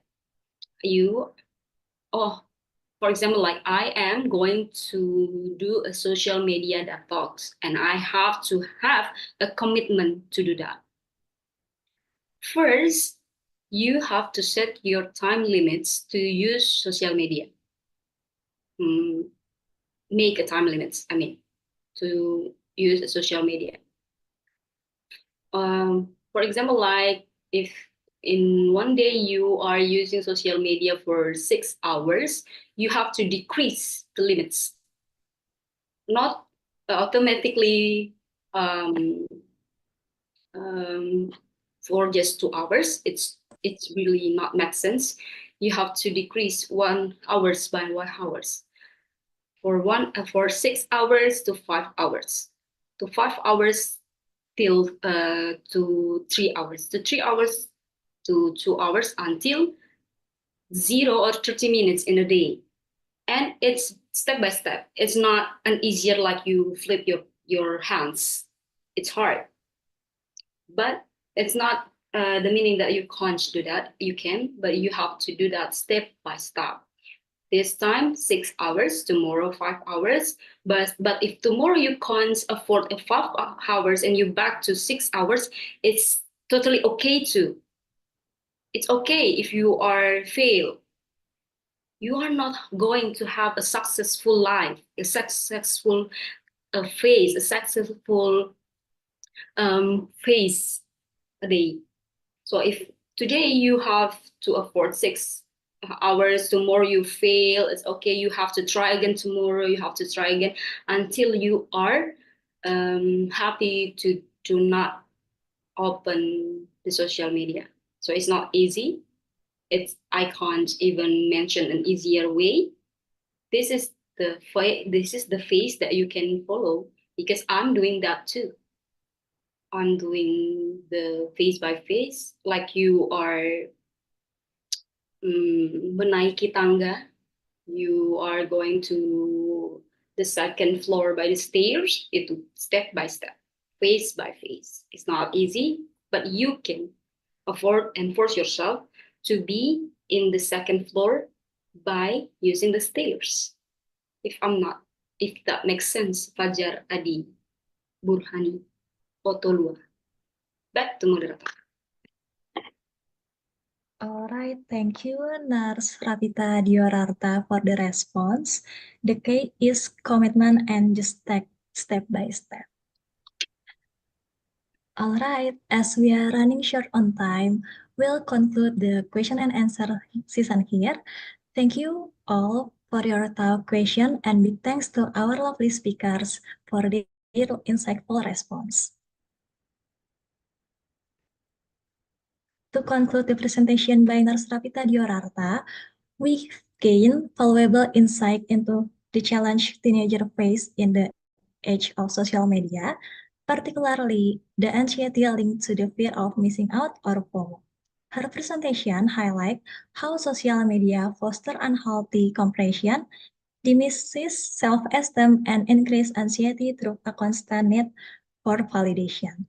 She also emphasized effective strategies to counteract FOMO, including mindfulness practice, digital detox, and setting personal goals that promote self-worth independent of societal pressures. Ultimately, the key takeaway is that by forcing self-awareness, focusing on the present, and managing our digital detox, we can mitigate the psychological impacts of FOMO. Thank you once again to Nurse Ravita Diorarta for such a thought-provoking and practical presentation. As we approach the end of this event, allow me to wrap up today's webinar with a few key takeaways. Anxiety is real, and it's something we all experience at different points in life. However, managing it is possible through healthy lifestyle choice, maintaining a balanced diet, cultivating a positive mindset, seeking professional therapy, and finding support in groups can help reduce anxiety. Also, let's remember to limit our time on social media, as it can sometimes trigger anxiety. And perhaps most importantly, it's okay when things don't go as planned or when life feels beyond our control. The key is To stay resilient, embrace new opportunities, keep a positive outlook, and always give your best effort. Lastly, don't forget to involve faith in our journey. With a determination, a positive mindset, and trust in God, we can face any challenges that come to our way. Stay enthusiastic, stay hopeful, and take care of our mental well-being. I want to thank to our four panelists for their extraordinary and insightful presentation. Apart from that, I'd also like to extend my sincere thanks to all the participation for joining us, and to the committee members for their hard work in preparing this event. Your efforts have made this event possible. It has truly been an honor to be your moderator in this season and to engage with so many great minds. I hope everyone leaves today feeling inspired, positive, and motivated for the days ahead. Apologize for any shortcoming on my part, and thank you all for your attention and participation. Now, I will hand it back to our lovely MC. Thank you once again, and see you again at Ranalhecom 2025. Bye-bye. All right, bye. Thank you so much, Nurse Gabriel. Thank you all of our distinguished speakers today, Ma'am Associate Professor Madiha Mukhtar, RNMSN, Ma'am Professor Madiha Dr. Zamzaliza BT Abdul Mulud, and also Ma'am Dr. Nurse Jessica Pasaribu M.Kep.SPKJ, and Miss Nurse Rapita Diararta S.Kep.M.Kep.SPKJ for their valuable insights and expertise that they have shared with us today. So please give them a round of applause, everyone. And thank you for Nurse Gabriel for being our great moderator today. We are really appreciated.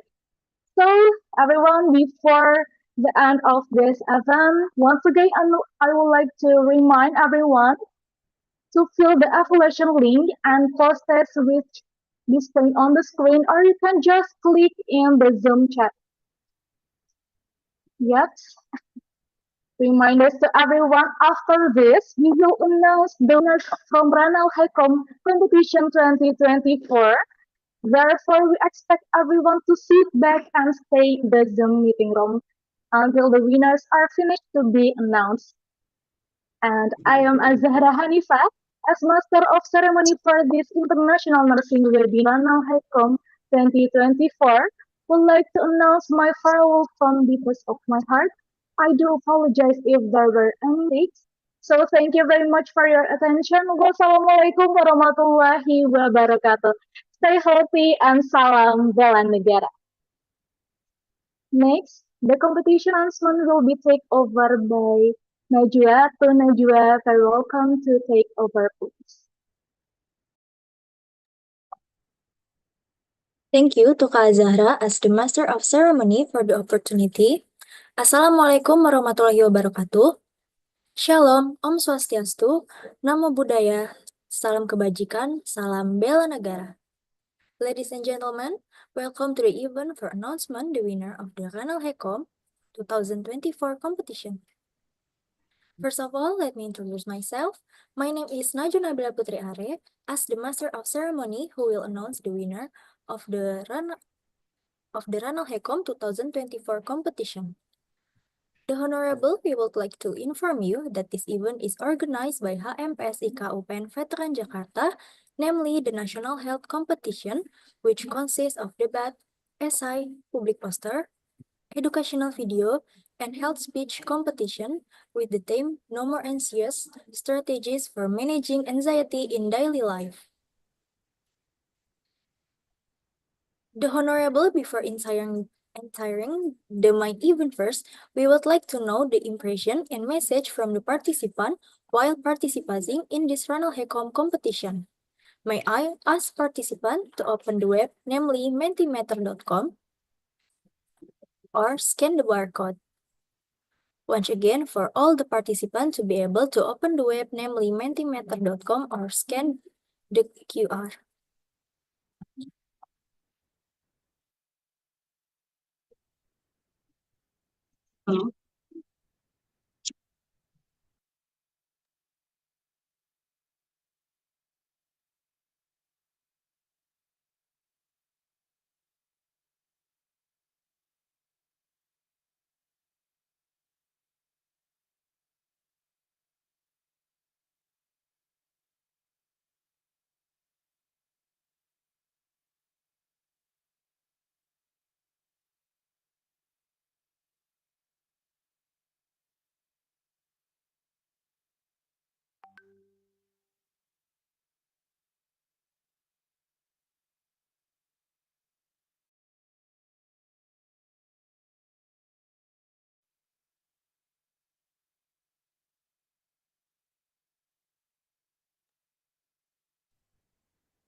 Okay, if all the participants have opened the site, please type in your message impression there. Don't worry, it's anonymous.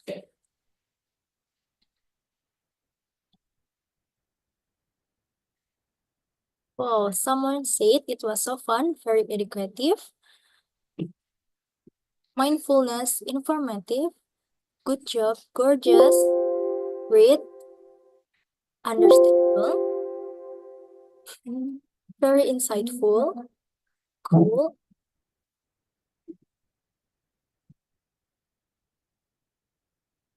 Well, there are also those who give input for the next Ranalhecom event, so thank you for giving us the input. Hopefully, things will be better in the future for all of us.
All right, how are the contestants feeling right now? I think you all couldn't wait to find out who the winners of the Ranalhecom 2024 competition are. Ladies and gentlemen, there will be a video announcement of the winner of the Ranalhecom 2024 competition. So, the winner is...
Congratulations to all the winners. Ladies and gentlemen, let's go straight to the first competition branch, namely health competition. The first branch is high school level. For the third place, the winner is Hector Ridwan Almakasari from SMAN 10 Depok by title School Children, Anxiety, Search, and How to Deal with It. Congratulations to Hector Ridwan. For the second place, the winner is 𝐑𝐀𝐍𝐀𝐄𝐿 Rahma from SMAN 10 Depok by title What Behind Teenager Anxiety. Congratulations to 𝐑𝐀𝐍𝐀𝐿. In the first place, the winner is Niluh Madecheni Sudevi Kelanik from SMAN 4 Denpasar by title Start Living a Happier Life with No Anxiety. Congratulations to Niluh Made. Next, the second branch is university level. For the third place, the winner is Fabiola Aurelia Sugiarti from Universitas Warmadewa by title Embracing Relaxation Technique to Overcome Anxiety. Congratulations to Fabiola. For the second place, the winner is Windy Lavinia Rahayu from Universitas Riau by title Bringing Peace, Guided Imagery Relaxation as Anxiety Therapy. Congratulations to Windy. For the first place, the winner is Novia Muzayana from Universitas Warmadewa by title Proactive Step to Prevent Anxiety by Reducing its Surge. Congratulations to Novia. And reminder for all the winners of the health speech competition to confirm to the contact person for the health speech competition. Next, I would like to announce the winner of the second competition branch, namely SI competition. The first branch is high school level.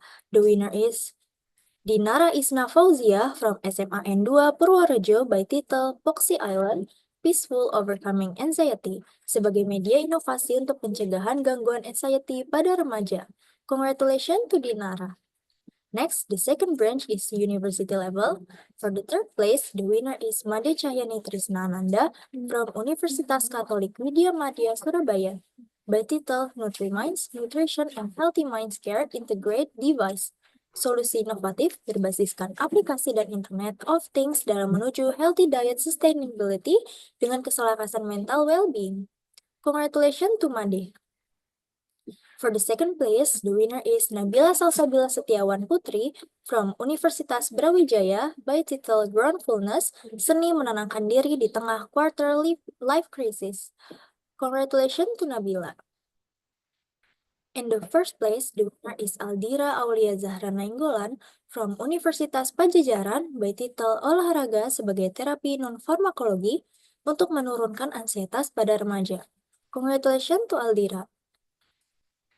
And reminder for all the winners of the SI competition to confirm to the contact person for the SI competition.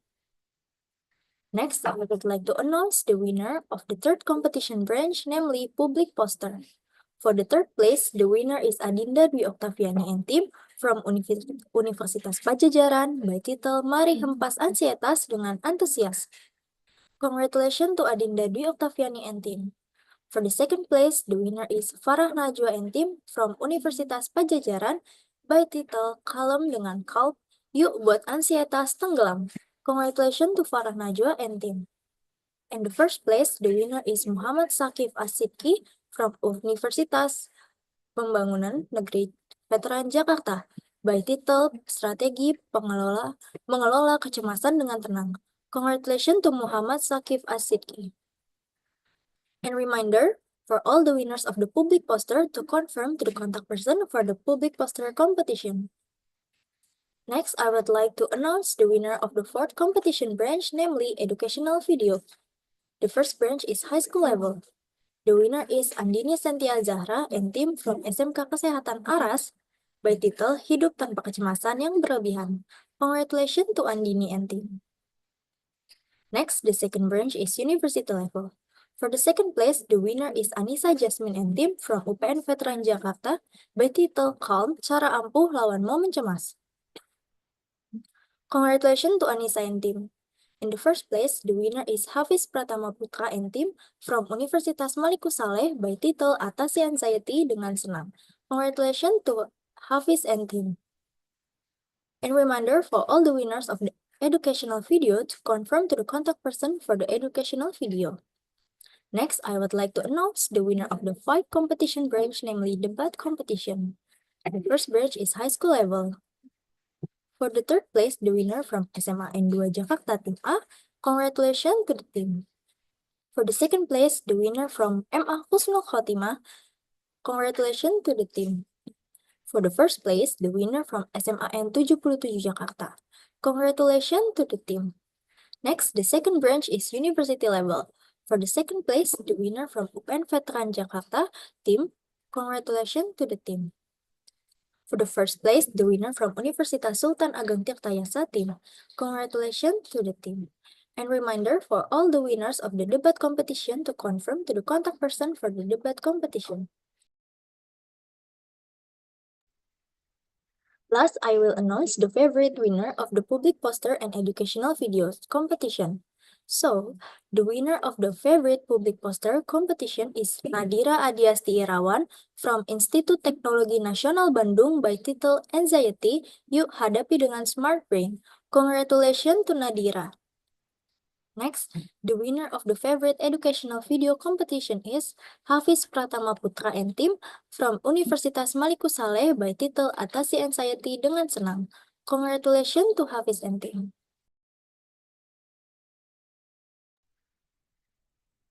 Once again, I would like to congratulate all the winners of the National Health Ranalhecom 2024 competition. Ladies and gentlemen, before the event actually ends, we as the committee want to show a special video from Ranalhecom 2024. So, we hope that the participant could watch the video first. Enjoy watching this video.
The Honorable,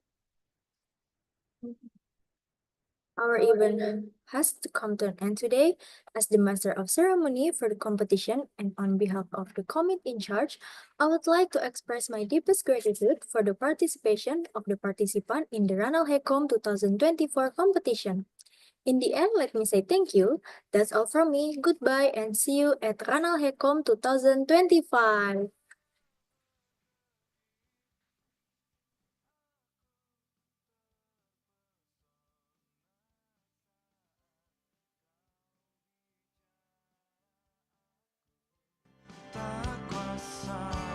mendengar suaramu. Semua yang kau lakukan, it's magic. Semua yang kau berikan, it's magic. Semua yang kau lakukan, it's magic. Semua yang kau berikan, it's magic. Bagiku kau yang terindah.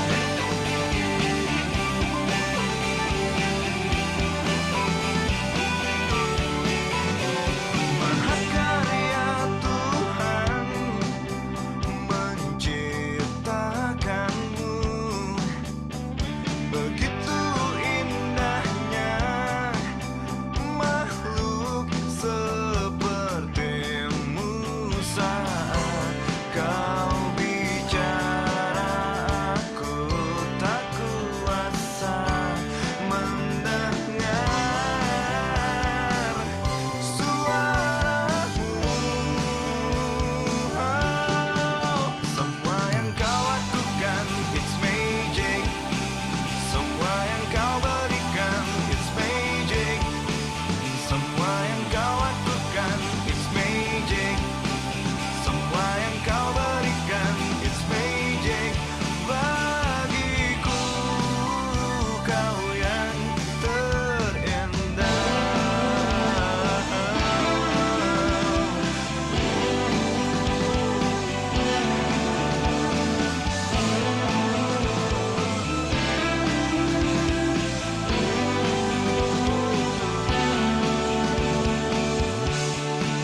Semua yang kau lakukan, it's magic. It's magic.